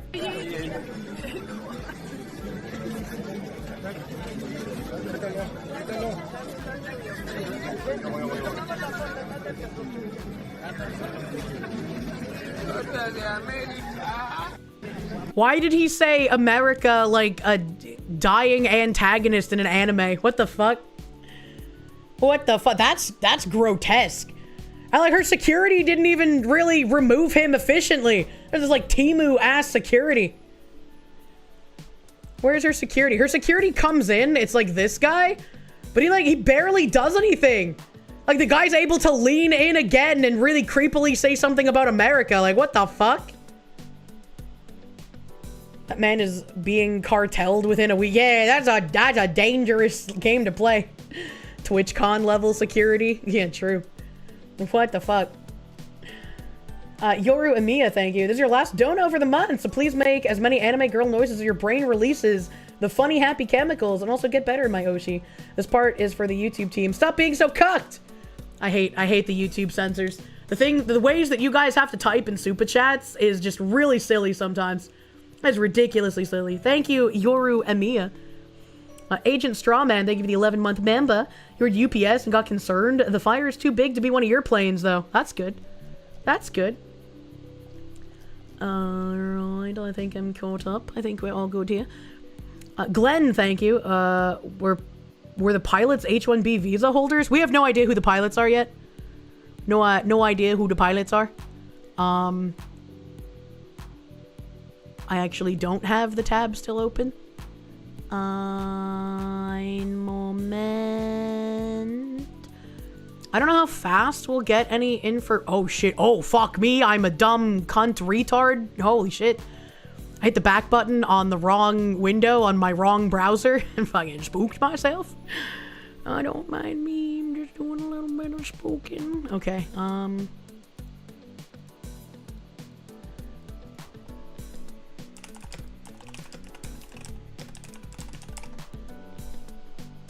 Let's see. Well, probably it was 8 minutes ago that the thing that I read was posted, so we'll probably have to wait a bit more for any more information. Love my based YouTube takes. Keep it up. Hell yeah, man. A Windstalker, thank you. A security was at their main job with the cartels. Oh no. What were they protecting? I want to read this article because this title had me really interested. We have a public school district coast to coast adopting radical curriculum from an organization named for 60s Radical. The Zin Education Project boasts 176,000 teachers who have downloaded more than 765,000 lessons for students from pre-K to grade 12. Public schools across the country are directing teachers to use curriculum resources from a nonprofit that teaches American history through the lens of racial and sexual oppression. The Zin Education Project, or ZEP, named for the late radical 1960s professor Howard Zinn, pushes controversial resources and lesson plans to teachers for students as young as pre-K all the way up to grade 12. Who is Howard Zinn? This was October 23rd was the first article. Peddling an anti-American curriculum. Well, this doesn't really tell us exactly who he is, so let's go back to the first article first. ZEP boasts that its curriculum has been adopted by more than 176,000 teachers who have downloaded more than 765,000 lessons for their students, according to its website. The organization hosts a Teach Truth Day of Action annually, which is co-sponsored by the NEA, America's largest teachers union, and other organizations. Zinn, who died in 2010, taught at Boston University from the early 1960s until his retirement in 1988. He was the author of A People's History of the United States, a book that teaches American history beginning with Christopher Columbus's discovery of North America and into the 21st century through a lens of racial and sexual oppression. The principles in his book serve as the benchmark for ZEP's lessons. This sounds like critical race theory, but like to a more concerning degree. He's a communist historian who wrote revisionist communist history books about America. Makes sense? Makes sense? God Alsif, thank you. Happy Oshi Day. Ever since 2 months ago, I've been your main news source. Most other news sources had you mad or stressed, but my laugh makes you smile every time, no matter what's going on in the world. Aw, well, thank you. That's very sweet of you, my guy. You own his book. It's not great. It was CRT before CRT really became a big thing. The origination point, as it were. In 2003, Zinn described himself as something of an anarchist, something of a socialist, maybe a democratic socialist. Once again, communism by a new name. New York City Public Schools, the largest school district in the country, encourages teachers to use ZEP resources to teach during Black History Month, Women's History Month, Disability Pride Month, and Pride Month. The Zinn Education Project also has compiled lesson ideas and relevant primary sources into a resource called Teaching with Seizing Freedom that educators can use in their classrooms alongside the podcast. A Black History Resources page on the school system's website says. What the actual heck? What the actual heck?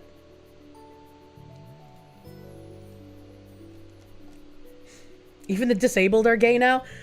They've been trying to include intersectionality with disability and race for a hot fucking minute. And when you read through it, the communist gobbledygook is really, really fucking thick. And so it basically just sounds like they're trying to equate being a person of color with having a disability. It's really fucking weird.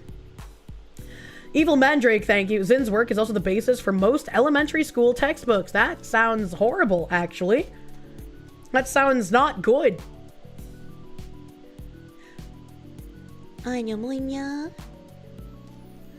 The Teaching with Seizing Freedom podcast is described by ZEP as an ideal resource to introduce students to the imaginative, defiant ways that Black people sought and enacted freedom throughout U.S. history, and brings to life voices that are often muted in textbooks.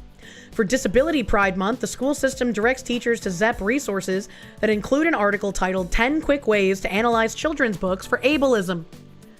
That's just something you shouldn't do. What the fuck? In the Chicago public school system, a page called Equity Tools, alongside other social justice resources from other organizations, like Implicit Bias and Structural Radicalization, from the National Equity Project, ZEP is mentioned as a resource. The public school system links to the ZEP homepage. We should not be having equity tools in school, and we should not be teaching students on any sort of equity basis.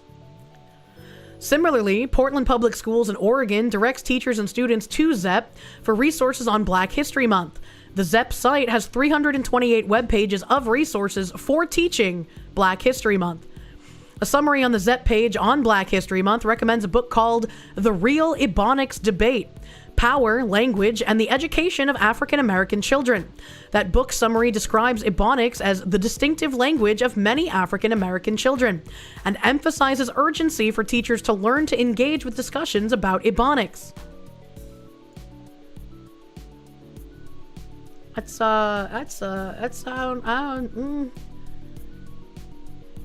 I feel like we should focus on the dropping literacy rates in our country that are happening literally everywhere. I don't know, man. Why can't schools just teach history as it actually happened?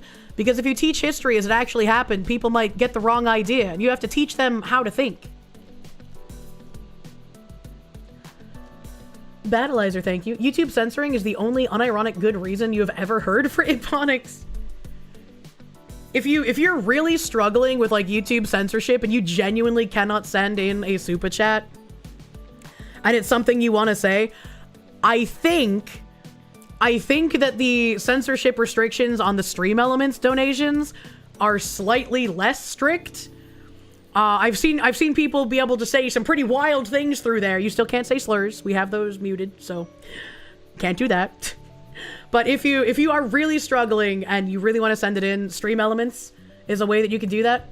And also, I keep more of the money that you give me through the Stream Elements link. There's no 30% cut to YouTube. So thumbs up, hell yeah. Praxis Fall, thank you for the huge fucking 50. Happy Oshi Day. Floof that tail, Foxwoman. Why don't you come and floof it for me? You're getting a vigorous spanking because you've been a bad girl. Finger, banga, tanga, manga, thank you. Oh crap, it's Oshi Day. Money is tight nowadays, but you ought to show some appreciation. Happy Oshi Day, Kirsche. Thank you. Thank you. I'm glad that you are putting yourself as your number one priority. Always the best thing to hear. Sorry that stuff is tight at the moment. Hopefully it gets a bit better soon, my guy. Thank you. Thank you. The timing. Yeah, that was pretty crazy. I said, why didn't you floof it for me? And then that came in. That's fucking crazy. That's fucking crazy. It was meant to be. Apparently you're a tourist. The fuck is an Oshi Day? It's a day where you celebrate your Oshi. It's also Oshiri, Good Butt Day. Well, I have one of those. Kane's Brain, thank you. Thought Pride Month was already for the disabled. It's a different kind of disability. Oh man, there was like this tweet that I don't think it was real, and I wish it would be, where it was like a pop culture tweet, and they were like, oh, this celebrity donated this amount of money to some LGBTQ project and said, I hope you find a cure. I was like, that's so fucking funny. Oh, I wish this was real, because like you're still donating the money for like a good cause, right? But then you get to make a funny joke. 4 vids of plane crash. I gotta get through this article. Can't just keep sending me plane crashes. Radiated Duck, thank you. Hey, Kirsche, sorry to interrupt. There was a huge UPS plane crash in Louisville just now. It's your hometown. If you search WLKY News, I'll see it's devastating. I brought it up and we read a little bit of the preliminary information coming out on it. So I'm just waiting, and Ziz is collecting some more links. So hopefully we'll have some more information soon. But I did bring it up. We did see that there was a plane crash. There are injuries being reported, unfortunately. Abyssal Tech, thank you for the full fucking year. Posted link to video of plane crashing. Oh my god, so many links. Just call me Josh, thank you. You're legally blind or low vision. Disability pride thing is obnoxious. You see your other visually impaired friends push this trash on a daily basis? That's so weird. That's so weird. Oh god, my eye. Ow, ow, ow, ow. There's a big sleepy on my eyelashes and it hurts me. Get out of there. Get out of there. What are you doing in there? Oh my god. Oh my god, big sleepy. Jesus. Reluctant, thank you for the gift member. Thank you. Thank you, thank you. Cryorm, thank you for the 6-month member. Oh crap, it's Oshi Day. Merry birth, Miss Oshi. 3 months until you get a placenta fajita. I don't know if I'll be able to remember. You might have to put in your fajita order on the day of, you know? I'm just saying. I think we have my fucking stream anniversary this weekend. That's exciting. That kind of fucking crept up on me without me noticing. Hopefully it'll be a good day, man. I need a good day. Zippy DSM Lee, thank you for the member. Thank you for the member. In Berkeley, California, a teaching resource guide for kindergartners through 8th grade links to the same Black History Month ZEP page. In 2021, Columbus City Schools in Columbus, Ohio, gave summer homework to 8th graders that demonized Christopher Columbus for mass murder of the Taino people. It accuses other history textbooks of erasing the Taino people. The lesson was from ZEP and included a quiz for students after they read the material. Columbus's practice of enslavement, terrorism, and ultimately mass murder are shocking, and for that reason it is tempting to focus only on the Taino deaths, the lesson says. However, those deaths can seem abstract and distant unless we learn something about the Taino lives. ZEP's webpage is full of colorful testimonials from students around the country, including Sarah Giddings, identified as a middle school social studies teacher from Mesa, Arizona. Giddings used ZEP resources to teach her students about climate change. I mean, like, if this is something that happened, there's no reason to not teach it. But considering how everything we've read prior to this paragraph has been subversive commie gobbledygook, I'm not going to believe anything they say is something that is 100% true and genuine without an additional source. You know? Rad VG, thank you for the 15. Insert unfiltered slurs here. Also, Azuren, ayaya. You're forever thankful it was Columbus and not the French that colonized us. Oh no. The Wastelander, thank you. Happy Oshi Day. Here's a couple of shekels. Thank you. I love shekels. Paradoxical Madness, thank you for the 8-month member. Thank you. Sonny Crockett, thank you for the 4 months. You wonder if ICE can pay for a train ticket instead of a plane to the Federal Law Enforcement Training Center for you so you can live to work for them. Holy shit. Skeptical Panda, thank you for the 17 months. Big, huge, my guy. Thank you. William Nunya, thank you. Happy Oshi Day and happy stream anniversary. I'm very, very excited for stream anniversary. Like I said, I need a good day, bro. What's next, Zin? Are you going to use a hippie history about Vietnam? He sounds like a Linus Tech Tips hard R. What does that mean? Zadaba. The culminating activity involved having my students participate in a mock trial based on Bill Bigelow's role-play activity, Who's to Blame for the Climate Crisis? Giddings' testimonial says, by this point of our study, my students were emotionally and intellectually invested and were genuinely curious as to what or who is responsible for the environmental crisis. I've used the Zin Education Project's material since my first year teaching, says a testimonial from Corey Winchester, described as a high school history teacher from Evanston, Illinois. 9 years later, my students can speak to the power of deconstructing the narratives of Christopher Columbus and Abraham Lincoln's efforts that have replicated white supremacy and marginalization of people of color in historical discourse. None of the school districts mentioned returned a request for comment. I'm so shocked that they didn't want to talk to anybody. This seems really worrying that they are using radical altered history to teach in our schools. By this point, I had successfully taught these kids how to be commies. Yeah, they're little allies. Remember, be a good ally. Jessica's nothing like you. She's black. Dim the lamp, thank you for the swastikas. Happy Oshi Day, my commie Oshi. Thank you. Thank you, my guy. Thank you, Dim the lamp. Very cute. This guy thinks you can't say retard in stream chat. What are the odds they made zero mention that America is responsible for less than 10% of all ocean pollution and the rest is India and China? Probably pretty fucking high. Why do you feel like this mock trial is more like do this exercise or I fail you? I wouldn't be surprised. I would not be surprised. All right. After reading some commie gobbledygook about how they're ruining our schools, let us take a little peek here. Because I have a bunch of our linkies. I have a bunch of linkies from Ziz. Where's Ziz and his linkies? Dim the lamp with the real shekels. Yeah, he got the real shekels. He got them aviators on, man. Vids of the plane crash. I can't rapid fire open these anymore because my OBS is retarded. So I have to slowly open them one by one. Like I'm some kind of Pride Month needing disabled person.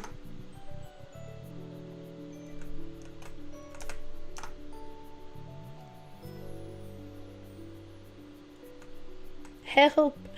Help the chat, it scrolls. Next time, Ziz, please put these in Discord so I can efficiently open them. I beg. Okay. So we have a bunch of stuff on the plane crash. Hopefully, minimal injuries. I know they were saying that there are injuries reported, but it looks pretty rough. Aerial shot of the huge fire after plane crashes in Louisville. That's a lot of fire. They're already on Discord? I checked to the Discord and there were only 2 links there. There are only 2 links. Well, there's that one. Let's see. Video of the Louisville plane crash. Oh no. This is like coming out to it on the tarmac. I don't want to hear that. That's a lot of smoke. Oh, fuck! Oh, it was just like on fire and then it exploded. Holy shit. Cause yeah, it's just kind of fucking cruising along. And just cruising along and then it explodes. What the fuck? What the fuck? What happened even? The plane went right into an industrial area just south of the airport? I don't know what Oshi Day is, but here is my contribution to the cause. I had to make dinner, so I made some sauce and tortellini because I'm not Italian and don't know if the fun dumplings go in tomato goodness. Tortellini go in whatever the fuck you want them to go in. I love tortellini. Tortellini's great. Thank you, Mr. Bigglesworth. Thank you, Mr. Bigglesworth, for the happy Oshi Day and the delicious pasta. Let us see what else we have here.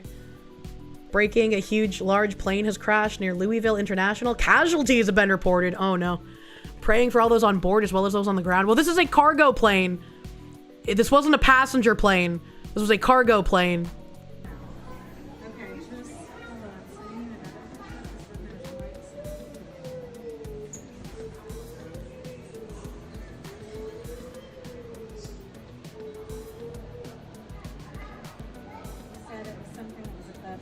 Her pilots aboard a cargo. Yeah, I mean, I know the pilots are on there. Previously, it was just saying injuries reported, so that's real fucked that now it's upgraded to casualties. UPS plane crashes after takeoff from Louisville Muhammad Ali International Airport. Oh my god! And it's right near like fucking some shops and shit too. Oh my god.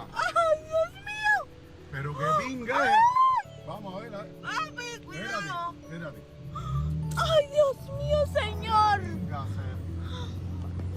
Adios mio, senor. I love that. I know it's a bad situation, but gasps in Spanish. Holy shit. I worked next to that place. They get oh my, it hit a trailer park?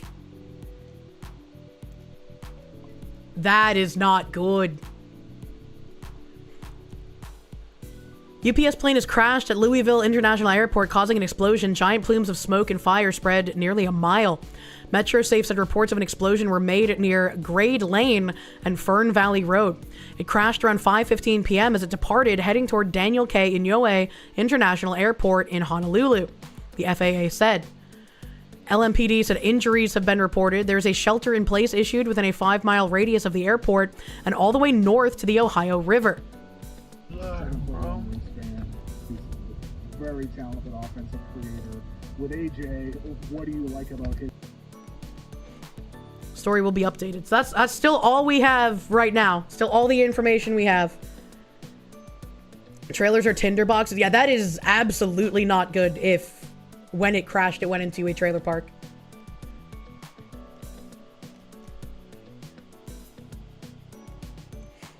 Yeah. Yeah, if it was going from fucking Kentucky to Honolulu, that's a lot of fuel. How much of a coincidence could it be that corporations are now interested in trailer parks and suddenly a plane flattens a park? Wonder how they're gonna try and blame Trump for this. You already know CNN's gonna try. Speaking of CNN, I guess while we're waiting on more sad news with that plane crash, I have a not sad article that I think would be interesting.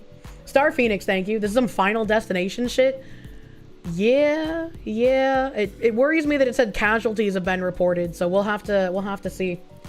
Mysterious Senor Hitler, thank you. That could have been real bad. Look up the Heavens Hill fire in 1996. 7 warehouses holding 90 million liters of bourbon catch on fire. How does that even happen? That sounds insane. That was a mechanical failure, not an air traffic controller issue? Yeah. Everything we have, a mass casualty event, it's a damn trailer park. They have it bad enough, man. Louisville assembly plant, Ford car plant, has around 5K people inside around at this time. You don't think it was in the line of this plane, but that's a heavy industrial area. Yeah, someone earlier said it was near the Ford plant.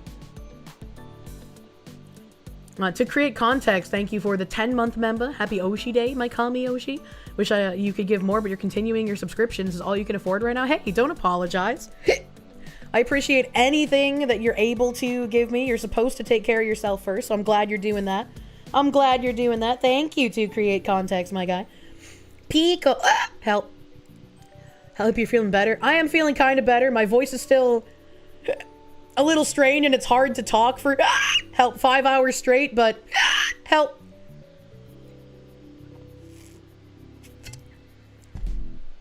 Damn. It's hard to talk for 5 hours straight without my voice getting like a bit worse, but it feels like I'm on the up and up. It feels like it's almost over, man.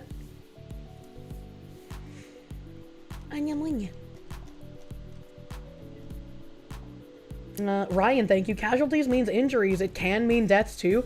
That's why I'm saying it's worried that they're not just saying injuries anymore. They're saying casualties. Right? Because it's like, I know that it can mean injuries and death, but they were previously reporting injuries and now they are reporting casualties. So usually by the dictionary definition of the word and not going by journalist subversion, casualties means death. Ice Bees, thank you. I gave you an advance on this month's Sunday Fox 2 newspaper subscription, and you said merch in December, so you only have this crisp $5 bill for Oshi Day. Thank you for the crisp $5, buddy. I'll get a coffee and a bagel. I appreciate you. Dim the Lamp, thank you for the member. Speedy Cakes, thank you for the Morning Fox 2. You finally got your mouse pad, keychain, and pillowcase. You love the quality enough that you gave it 5 stars on Shopify when the app asked for a product review. Thank you. I am your 5-star. Yay. Mysterious Senor Hitler, thank you. Heavens Hill fire was caused due to lightning striking one of the warehouses. They were close enough that once one went up, the wind blew the fire onto the others. The fire could not be fought. Damn, nature, you scary. That guy had $5.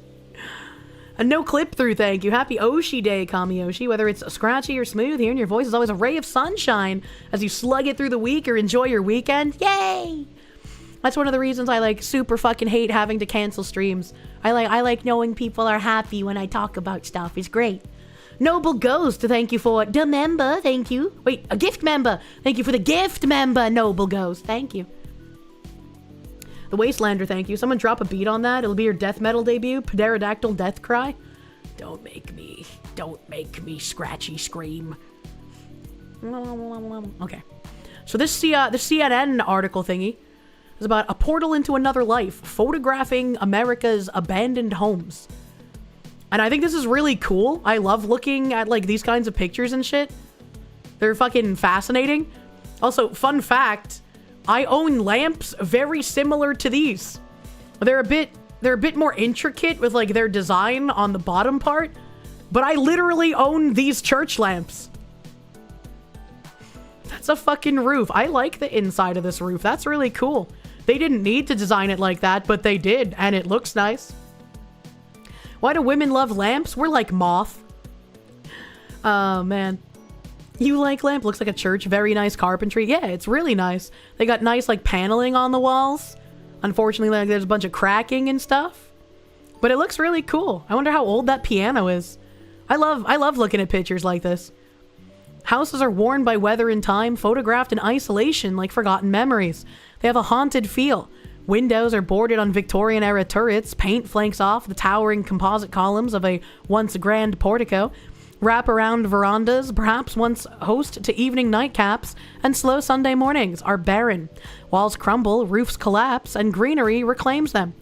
I don't really care about reading the article. I just want to see the pictures. And that do look spooky. That do look super spooky. I'd be like super worried that something would come up in that window there because it doesn't have any boards on it, you know?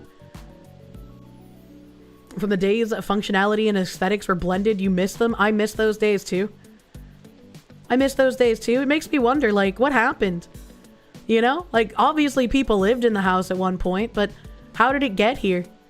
How did it get to this point? Did the people who own it just die and they had no descendants to take it over, so it just started falling to time? Or did they have like a foreclosure or something? Like, what happened, man? What happened? I want to know. Ooh, this house. This is like a Greek revival style house. These I think are really, really cool, but I think I still prefer like the actual pure Victorian styles as opposed to something like this. They're very stately, but I just couldn't see myself living in one, you know? There's a historical part here where the sugarcane factories were at, and the houses mostly abandoned. Really nice wooden houses in that area. Yeah, but sugarcane only grows in like hot climates, right? I don't want to live there. Supporting Egu, thank you for the 6 months of Prune. You got your wisdom teeth pulled and you feel like you lost 10 IQ points. Can you please get a Mlinya to speed up your recovery? It's very, very strained Mlinya. Because my voice is still struggling, man. Counterpoint, you could live in the Temple of Foxu. I have a temple. Ooh, that looks so fucking cool. A Queen Anne home in Chester County, South Carolina. Dude, Queen Anne Victorians go fucking hard. I love that shit. That is a really big wraparound porch. Look at that really tiny no trespassing sign. Who's gonna stop you? Clearly no one's upkeeping the property. Who cares about a no trespassing sign? You love the witch hat? It's so cute. Looks like a witch's house. It does. It does kind of look like a witch's house. It still has some windows that aren't boarded. Well, most of the windows seem not boarded up. Like, I would love to go inside these houses and just see what it looks like. You'd have to have, like, some kind of respirator on, because they're probably just filled to the gills with mold, you know? That's probably just not safe to breathe inside of them. This one, a crooked home in Aroostook County, Maine. Yeah, this one gonna be fucking rough. It is collapsing. It is not structurally sound. It looks kind of goofy. You love it when the house has a little wizard tower. Yeah, wizard towers are the best, man. Love that shit. Mika Lim, thank you. Happy Oshi Day to you, my Oshi. I hope you and honorable chatters are having a wonderful day in stream. You'll be watching tomorrow, for today is very busy and your phone is about to die. And my phone has been on the brink of death for days. Like, every time it's off the charger, I have to use it so much it almost dies. Adam, thank you. Happy Oshi Day. Get well soon. Thank you. I'm trying my best. Hopefully I'll regain full voice usage by next week. I'm better at vocalizing today, so it's definitely better than it was. But using it for 5 hours at a time is taking its toll. That reminds you of the house on Scooby-Doo on the zombie island. I don't remember a Scooby-Doo houses. Oh, yeah. Oh, yeah, we get interior photos. Oh, yeah. Oh. That's a really nice table. I like that table. Ooh, I like this table too. It's a marble top table. I've learned that there are a lot of shitty manufacturers nowadays that will make like tables that look like this side table and this marble top coffee table and like this chair where it looks like it has this dark wood like hand carved piece to it, but it's actually made out of hollow plastic. And it's like, that's disgusting. And they still sell it for like hundreds of dollars, man. Voice is getting better, but my pronunciation is still awful. Always will be. Gun guy, thank you. After 12 years, you finally have a girlfriend buying land to build a house and a small farm and then move her back to Georgia from New York. Hell yeah. It's always nice to move in with your significant other and start a life together. It's a great, great time. Congratulations. Wagyu, brother. I hope everything goes well. A Kirsche rug, when is the question? We have a cube rug. I wonder if this is a real tiger rug, too.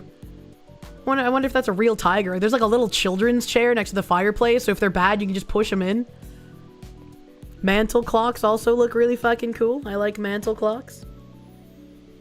Help. Help, my eyes. They're dying.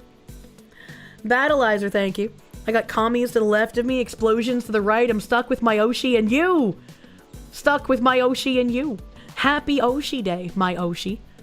I have no idea what you were quoting. I'm sorry. Can we get a peep on the pew? Oh, yeah. Oh, yeah, there is a little fucking gun here in there.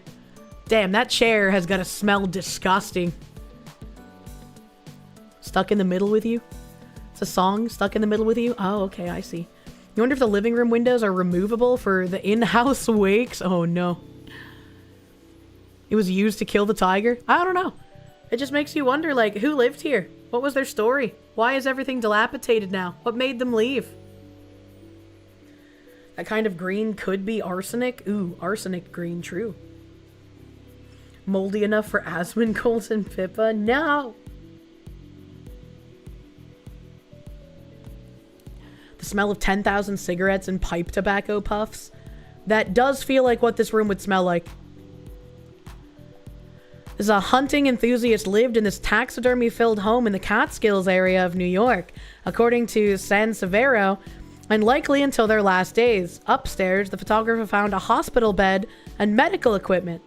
Oh, that explains why that one's all dilapidated. Let's check out this one. This room is really eclectic. So this painting has suffered water damage. This lamp, I feel like the shade clashes with the room. Giant owl. That mirror in the other room, I like that mirror. It's pretty nice. Pretty nice. This poodle lamp is fucking terrible. I don't know how long they made lamps like this, but I always found it interesting that some lamps were floor lamps that had like a built-in table on them. Those are pretty fucking cool. The ceiling is god-awful. Yeah, it's pretty bad. It's pretty bad. And I can't tell what like all of these white things on here are. Are these like remnants of old fly strips that they stuck to the ceiling or some shit? I don't even know. Raiders of the Lost Shark, thank you. You think the rabbit ear shotgun would match you well? Yeah. Brackets? Maybe exposed brackets. Lots of little knickknacks on the shelves. I do like, the sconces and the matching like clock sconce. I think that looks pretty fucking cool. This is one of those touch lamps where like you can touch the brass part in between the glass panels and it'll turn on the light, and it has like usually like 3 or 4 different brightness settings. you look at the edge, it's the ceiling tiles coming off. Oh yeah, you're right. Oh yeah, you're right. This used to be covered by tile. Holy shit. Like almost the entire thing fell off. God damn. God damn. Jesus on the sofa.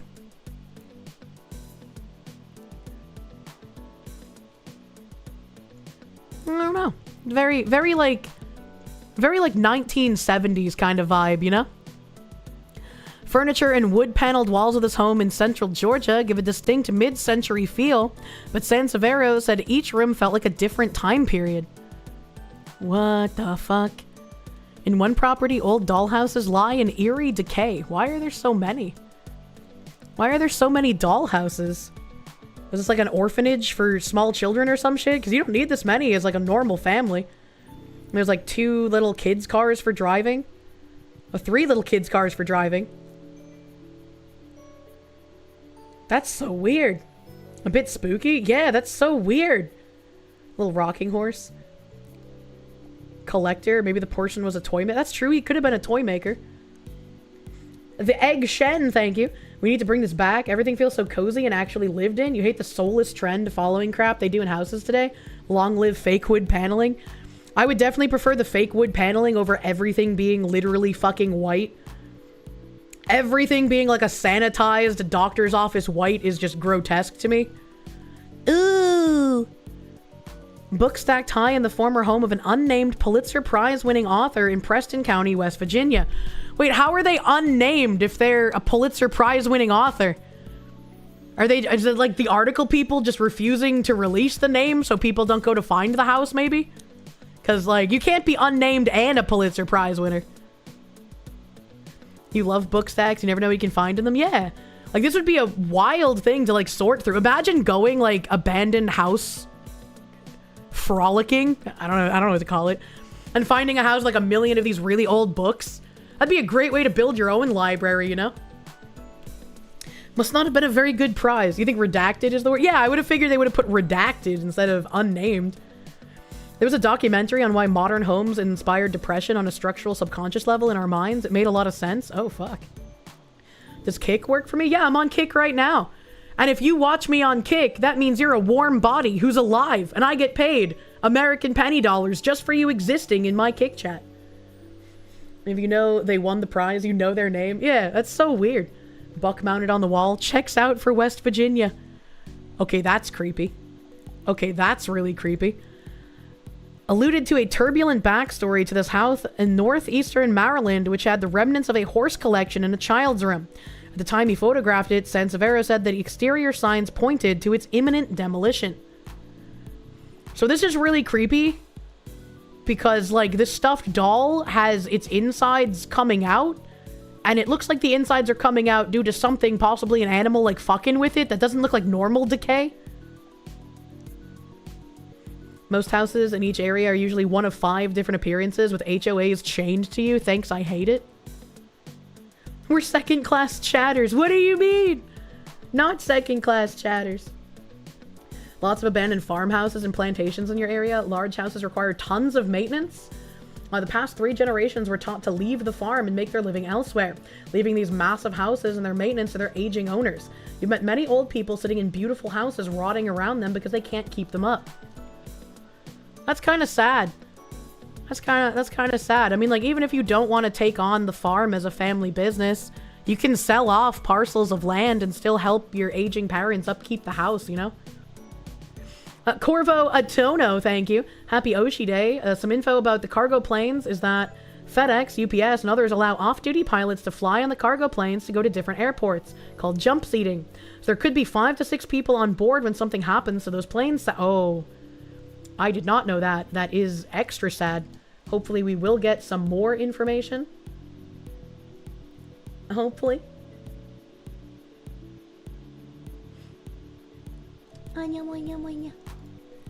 Did I hear about Chloe Zhao and Nicholas Gonda launching Kodansha Studios? It's a new global studio dedicated to creating premium live-action movies and television series based on popular manga properties. Wondering why we're getting a woman who directed a failed MCU film involved in this project. You hate anime going mainstream. I've never heard of either of those people, and I have not heard of their studio. But it again just sounds like a way to put specific acolytes in a position to ruin IPs that people love. They're not going to do a good job, I don't believe, based on what you're telling me that that woman is from. A grandparent on your aunt's side was a cool guy with a hunting and fishing cabin out in the woods. He had a hand-built carousel in his front yard. It was the coolest thing when you were younger. That is fucking cool. Holy shit. Thousands of aging, lonely farmhouses are looking for you. Beautiful aging farmhouses in your area want to talk to you now. Oh, that's all the pictures? That's so sad. That's so sad. I was hoping for more pictures, but that was still like a really interesting article to look at.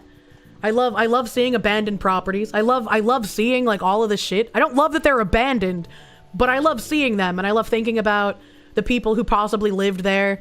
You know, what possibly have happened to like cause it to get to this state, you know? You know? Bring Rave Master back. Hold on, let me get my phone. What did he mean by this? All right, what else is in my tabs?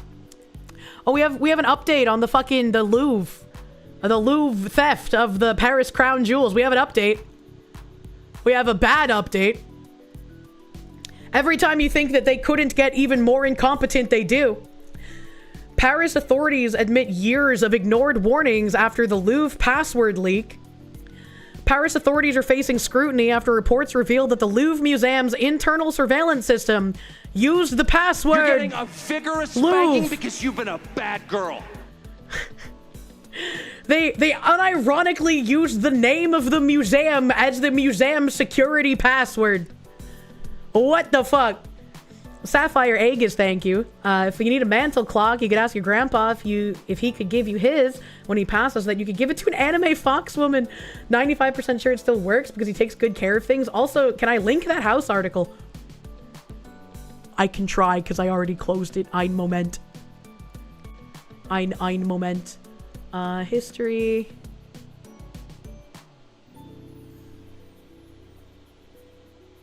It was a CNN article.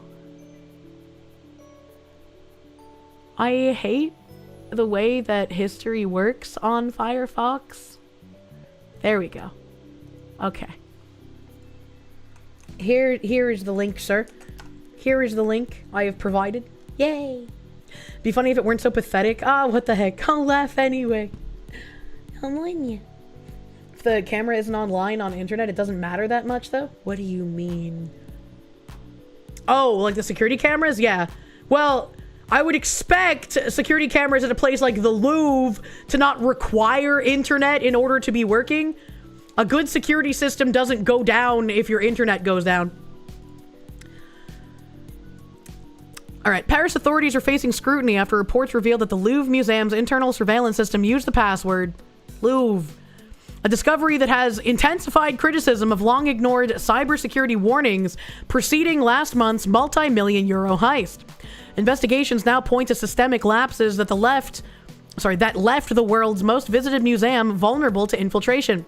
Post-heist reports published over the weekend by French and international outlets, including Union Sarda and Red Hot Cyber, confirmed the museum's video surveillance network operated under the simplistic password for years, despite repeated alerts from France's National Cybersecurity Agency, ANSSI. That the left, sorry, force of habit. Yeah, right, force of habit, man. Officials said the system's weaknesses were first identified in a 2014 audit, but were never fully addressed. The revelation has prompted an emergency review of digital and physical security at the Paris landmark.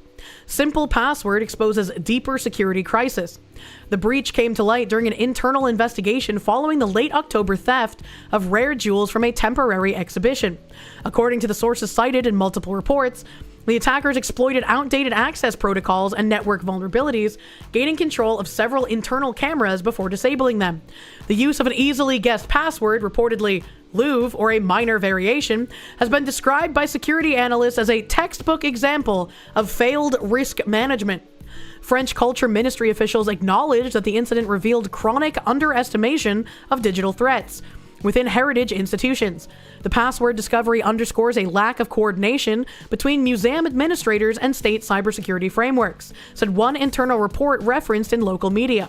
No formal statement from the Louvre Museum's press office has yet addressed the specific allegations about the password usage. And I would like to remind you guys, if you've forgotten, or if you weren't here when I first covered this, they changed out the display cases. That the old display cases had an anti-tamper mechanism that when it detected somebody trying to break the glass, the bottom of the case would open up and the jewels would drop into specialized security lock boxes. But they said that those cases were harmful and not inviting to other people. And so they wanted to be more inclusive and equitable to the visitors of the Louvre. And so they traded out those very secure cases for like wood and regular glass display cases. And I was like, oh God, I'm so fucking fatigued, man.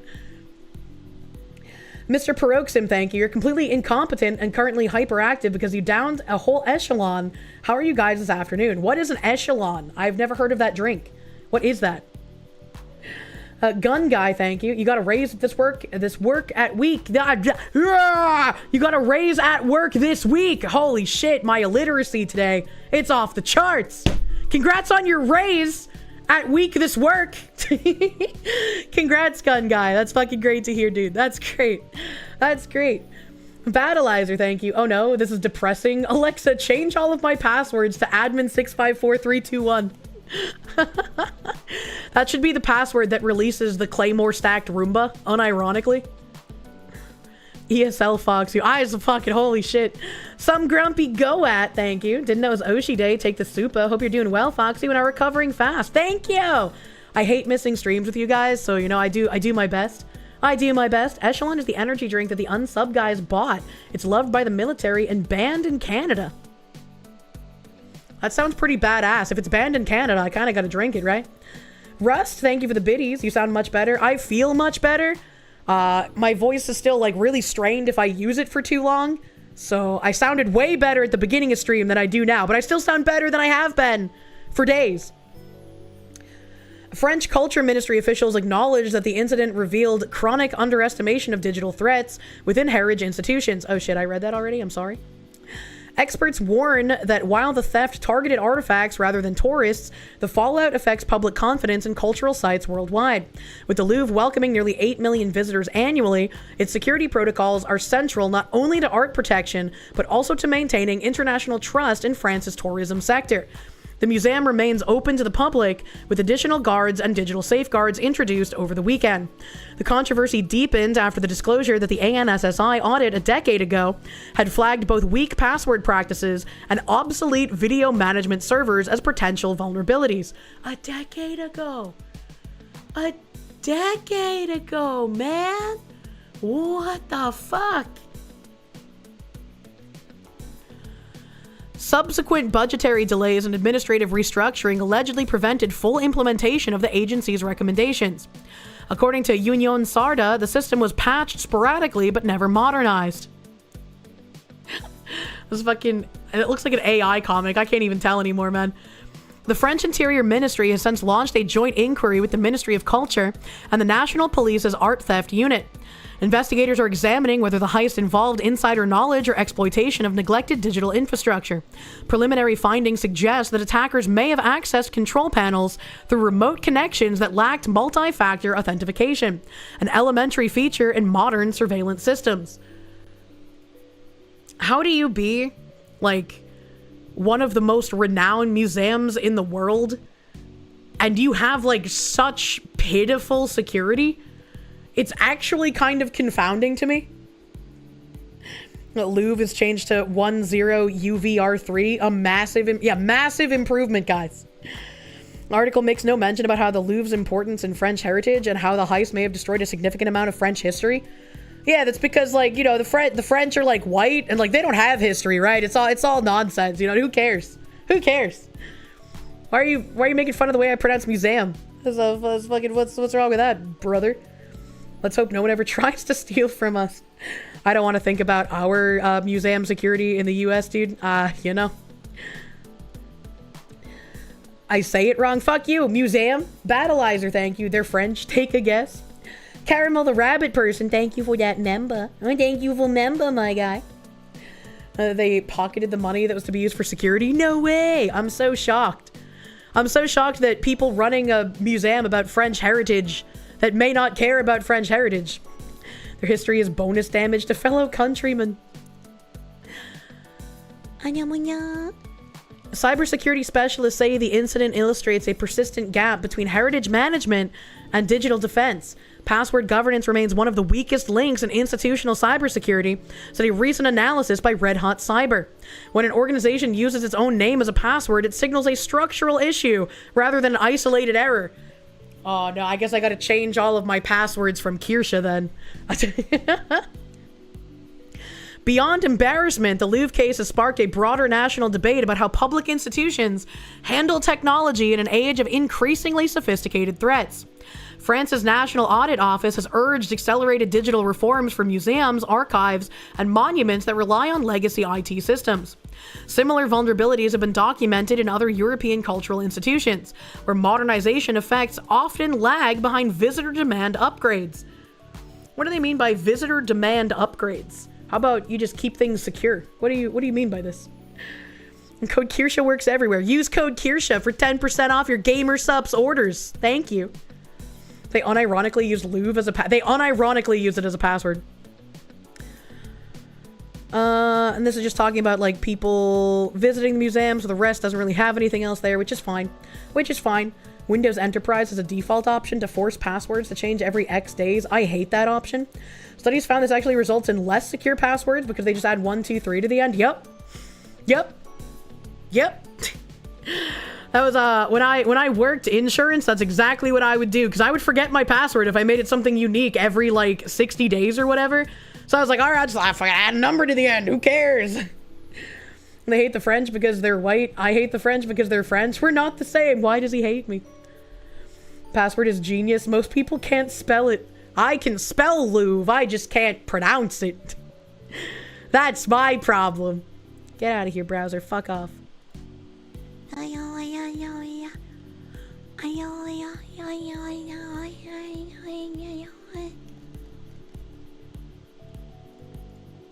I'm looking at my other tabs, chat. We have to keep changing it. People are more likely to write it down. Exactly. Exactamundo. Grabbed a Taco 12-pack for Taco Tuesday. I would like tacos for Taco Tuesday, my guy.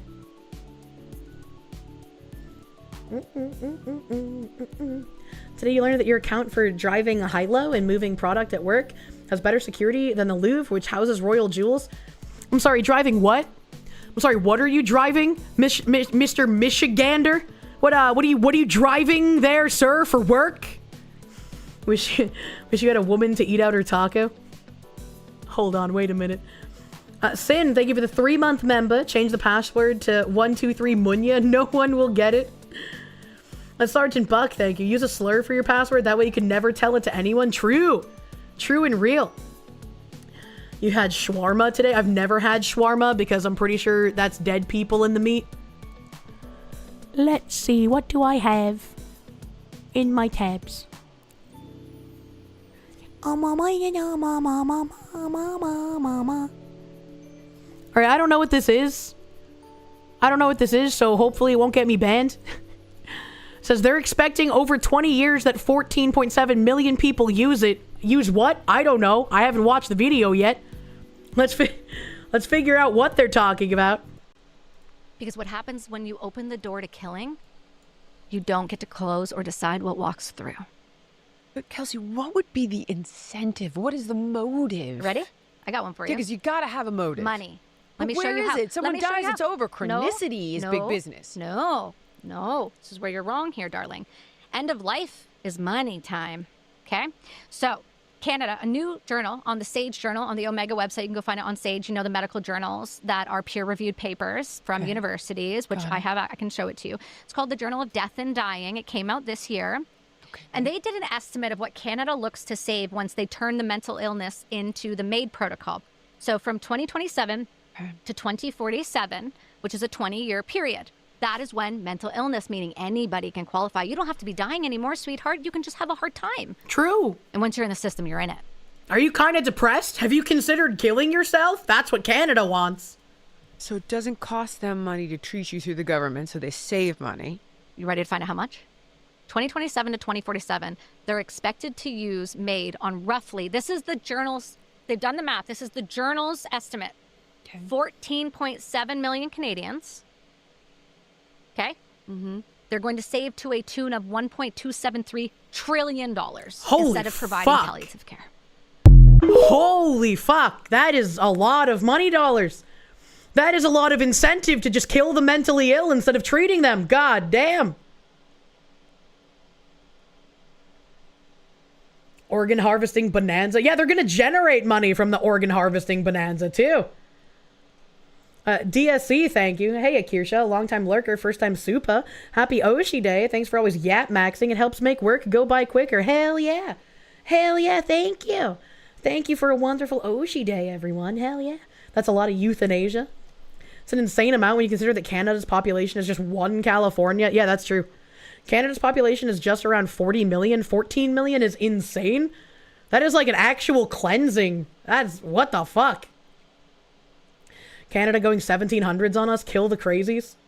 Not even the mentally ill. Once a week, there's a story like that wheelchair veteran where they said they wouldn't get him a ramp at his house, but he could get made. How does Clown World just continuously get worse and worse as days go by? You always think you're at peak clownishness, and then it just takes a dive, man.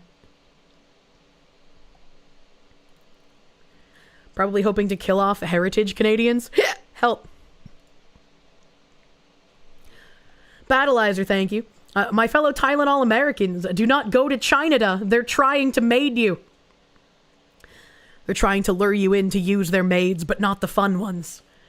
Ollie Wally, thank you. It's not euthanasia. It's youth in Canada. Definitions have changed. Euthanasia. Why are we talking about Chinese teenagers? Not only are we running MAID, not only are we running DEI, we're actively giving private property to native tribes. What do you mean by this? What do you mean by this? Canada has imported like 2 million Indians in the last 2 years. What the heck? Minion Obama be like, my yellow Americans.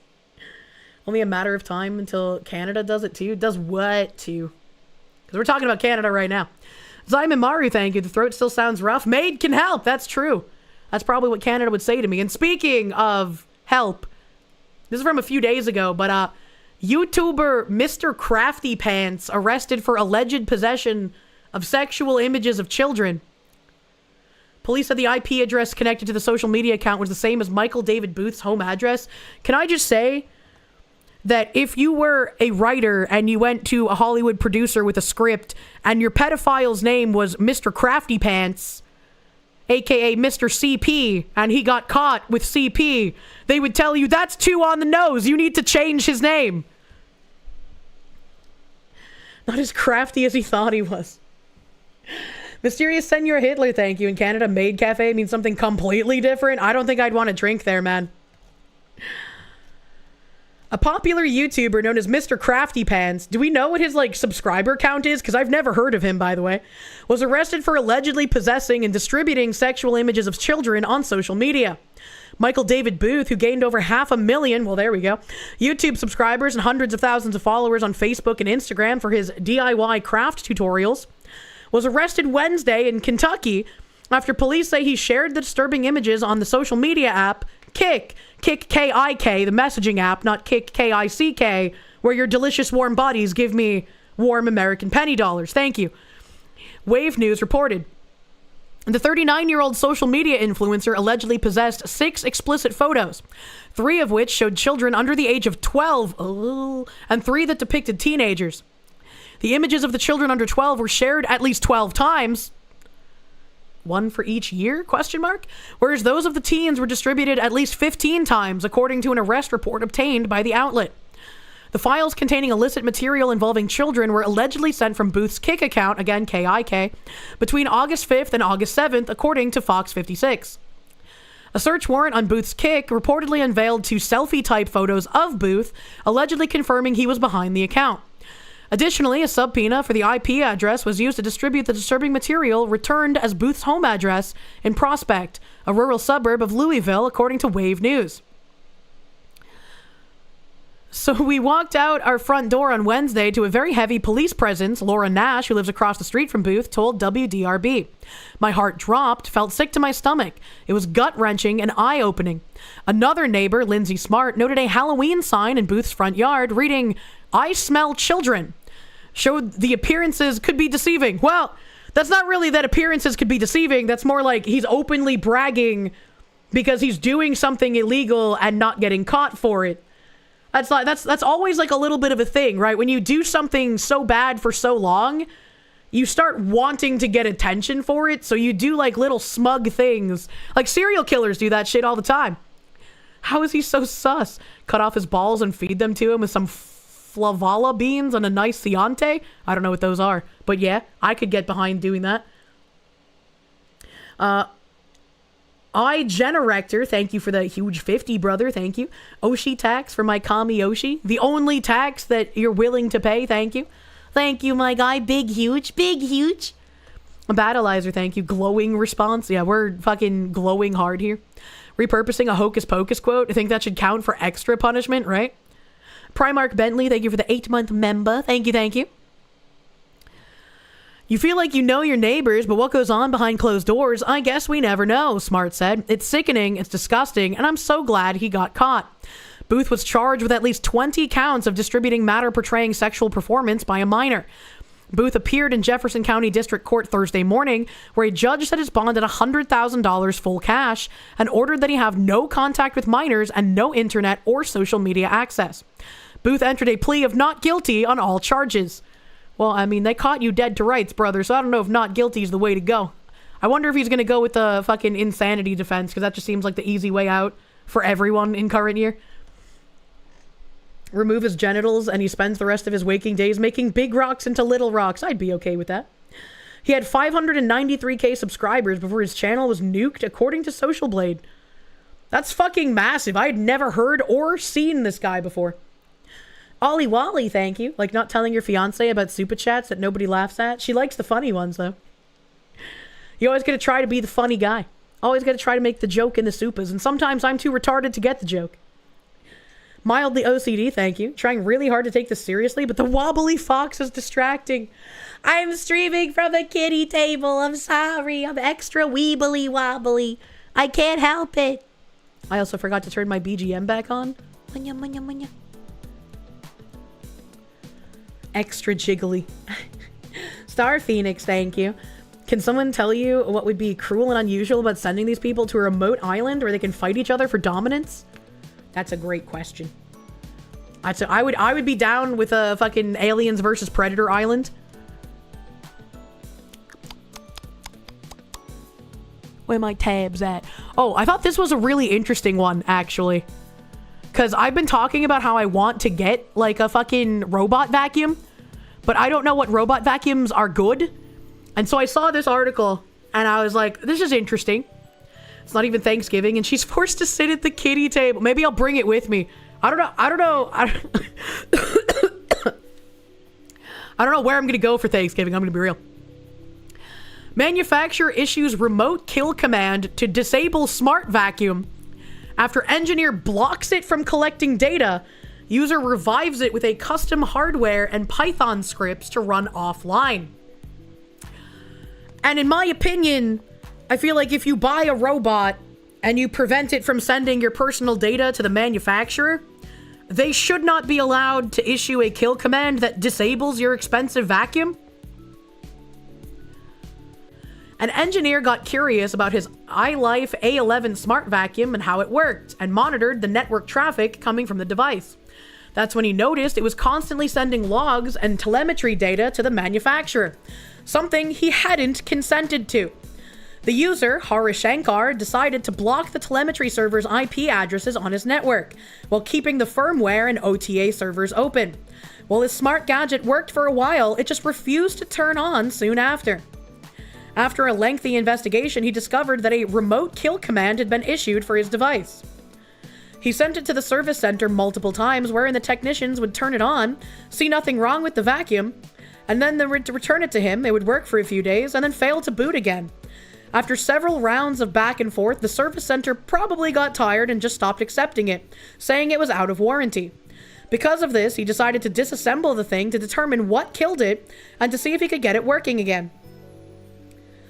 Since the A11 was a smart device, it had an all-winner A33 SoC with a Tina Linux operating system, plus a GD32F103 microcontroller, this is all fucking Latin to me, to manage its plethora of sensors, including LiDAR, gyroscopes, and encoders. Hey, finally, words I know. He created PCB connectors and wrote Python scripts to control them with a computer, presumably to test each piece individually and identify what went wrong. From there, he built a Raspberry Pi joystick to manually drive the vacuum, proving that there was nothing wrong with the hardware. From this, he looked at its software and operating system, and that's where he discovered the dark truth. His smart vacuum was a security nightmare and a black hole for his personal data. First of all, its Android debug bridge, which gives him full root access to the vacuum, wasn't protected by any kind of password or encryption. The manufacturer added a makeshift security protocol by omitting a crucial file, which caused it to disconnect soon after booting. But Harishankar easily bypassed it. He then discovered that it used Google Cartographer to build a live 3D map of his home. Yes, I would love to have a robot vacuum that maps my home perfectly in 3D and has zero security measures that someone can just hack in and get that map. What a wonderful idea. Smug Goat, thank you. Never buy a smart anything. I love my dumb refrigerator. This isn't unusual by far. After all, it's a smart vacuum and it needs that data to navigate around his home. However, the concerning thing is that it was sending off all of this data to the manufacturer's server. It makes sense for the device to send this data to the manufacturer, as its onboard SoC is nowhere near powerful enough to process all of the data. However, it seems that iLife did not clear this with its customers. Furthermore, the engineer made one disturbing discovery. Deep in the logs of his non-functioning smart vacuum, he found a command with a timestamp that matched exactly the time the gadget stopped working. This was clearly a kill command, and after he reversed it and rebooted the appliance, it roared back to life. So why did the A11 work at the service center but refuse to run in his home? The technicians would reset the firmware on the smart vacuum, thus removing the kill code, and then connect it to an open network, making it run normally.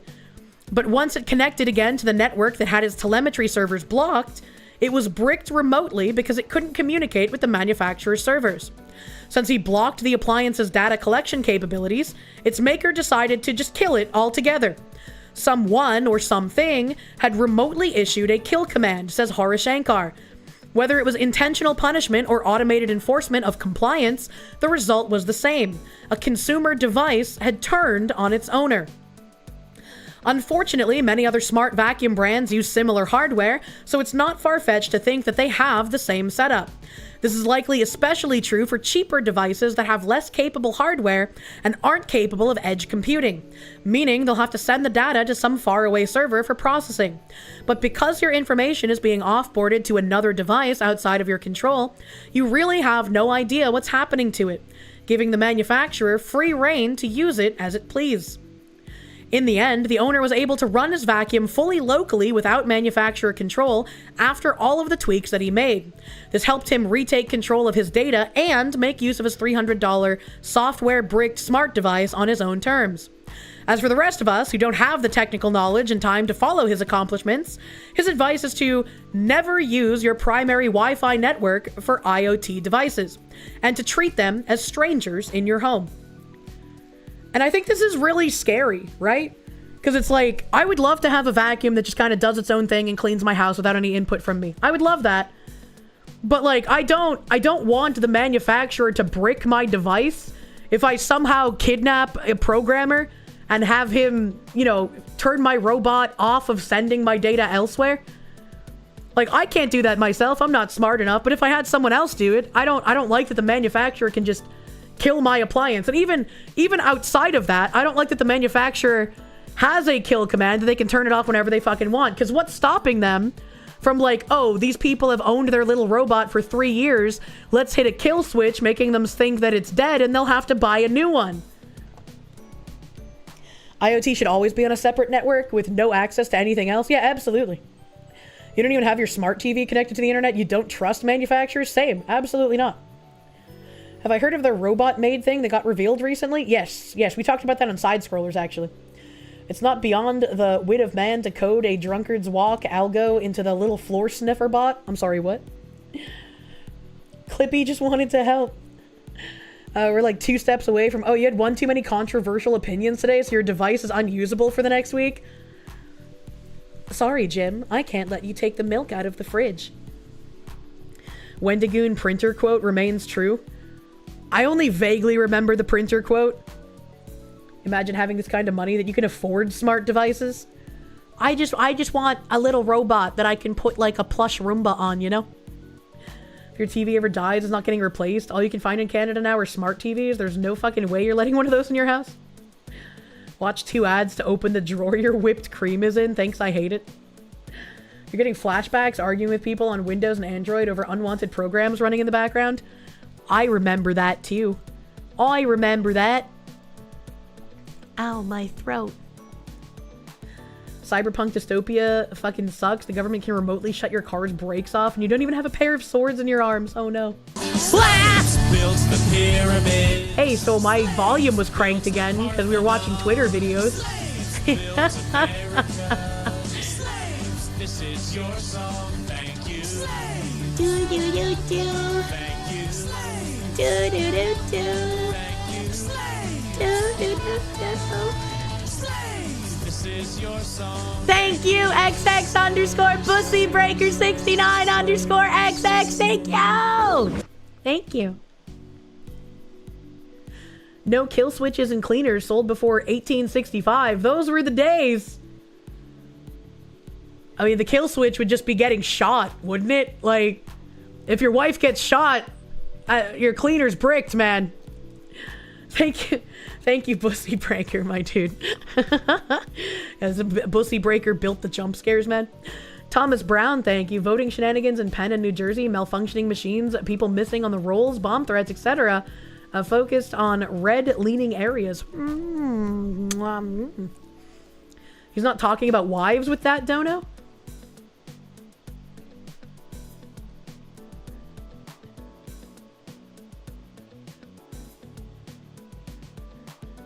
Oh. Oh.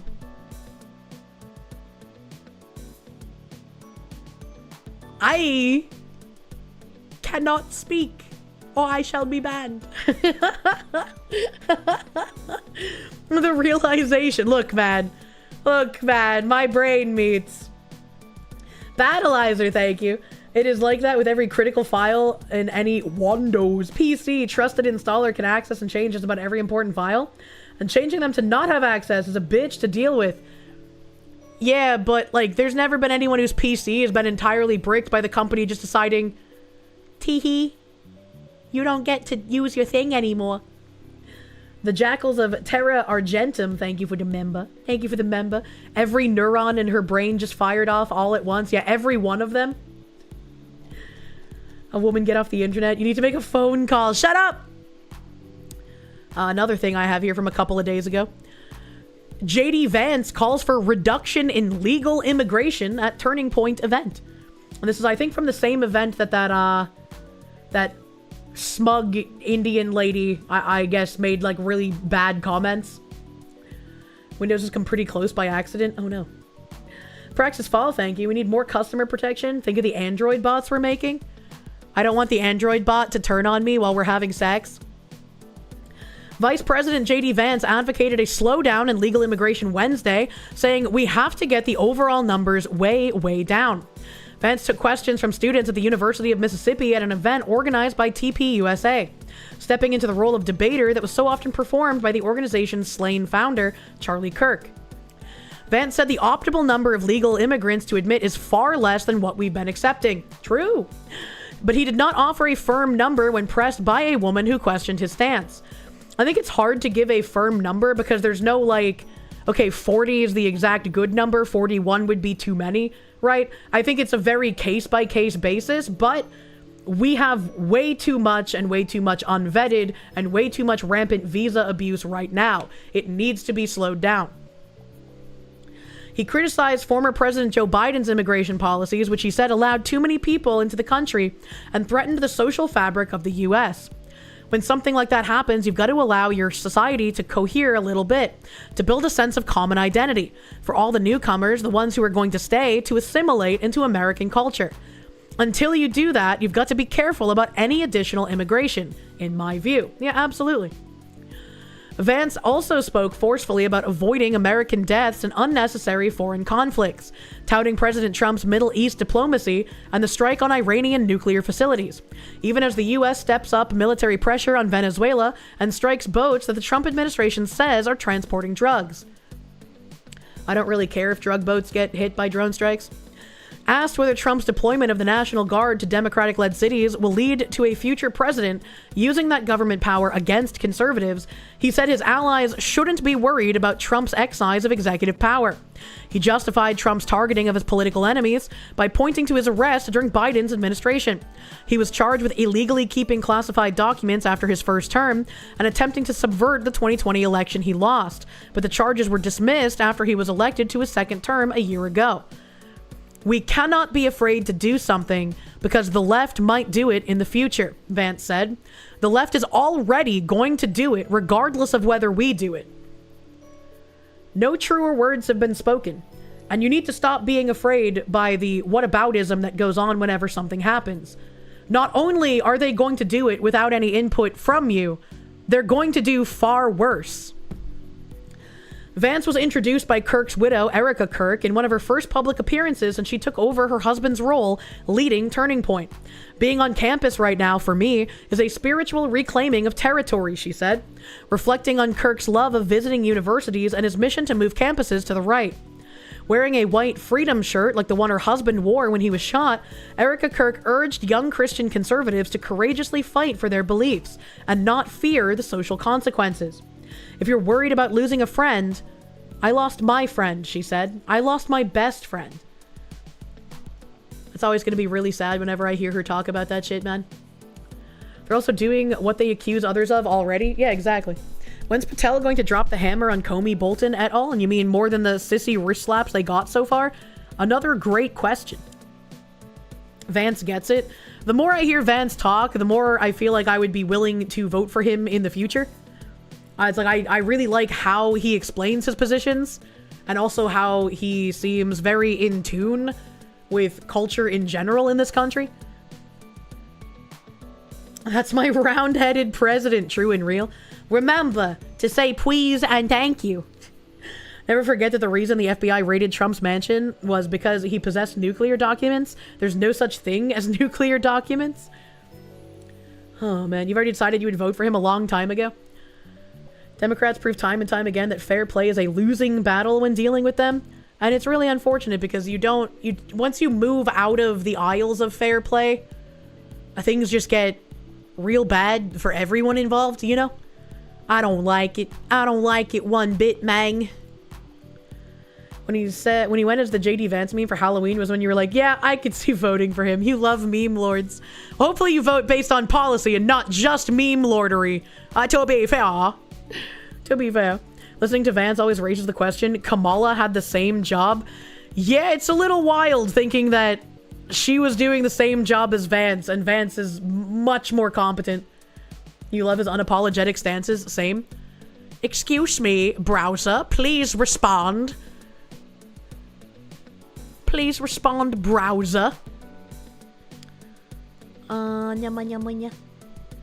I'm fucking losing my mind, brother. Okay.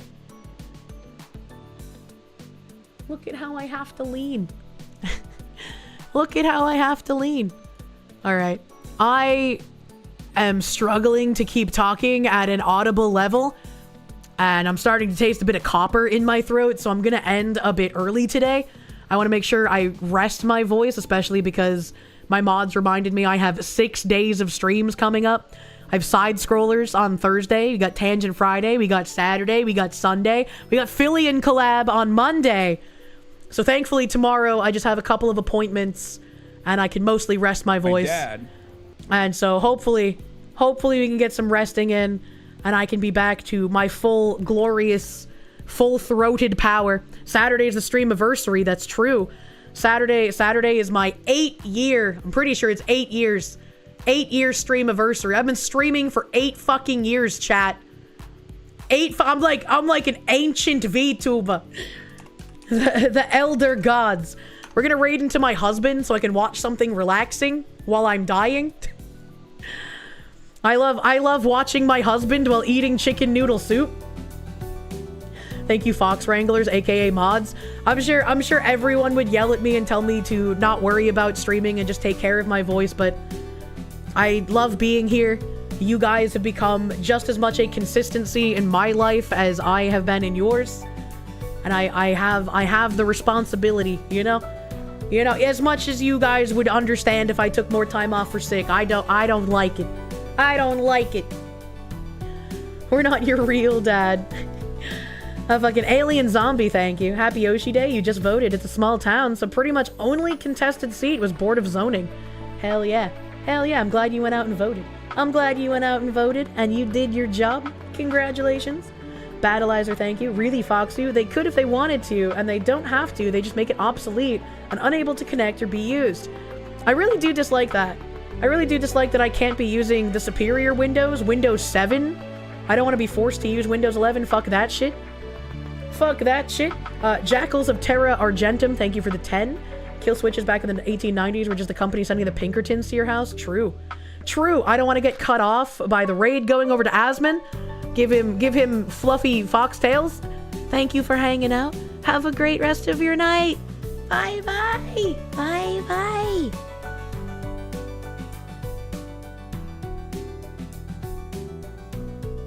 Exactly broke. Jesus Christ. They're really going on about this again. Oh my god. Well, there it is, guys.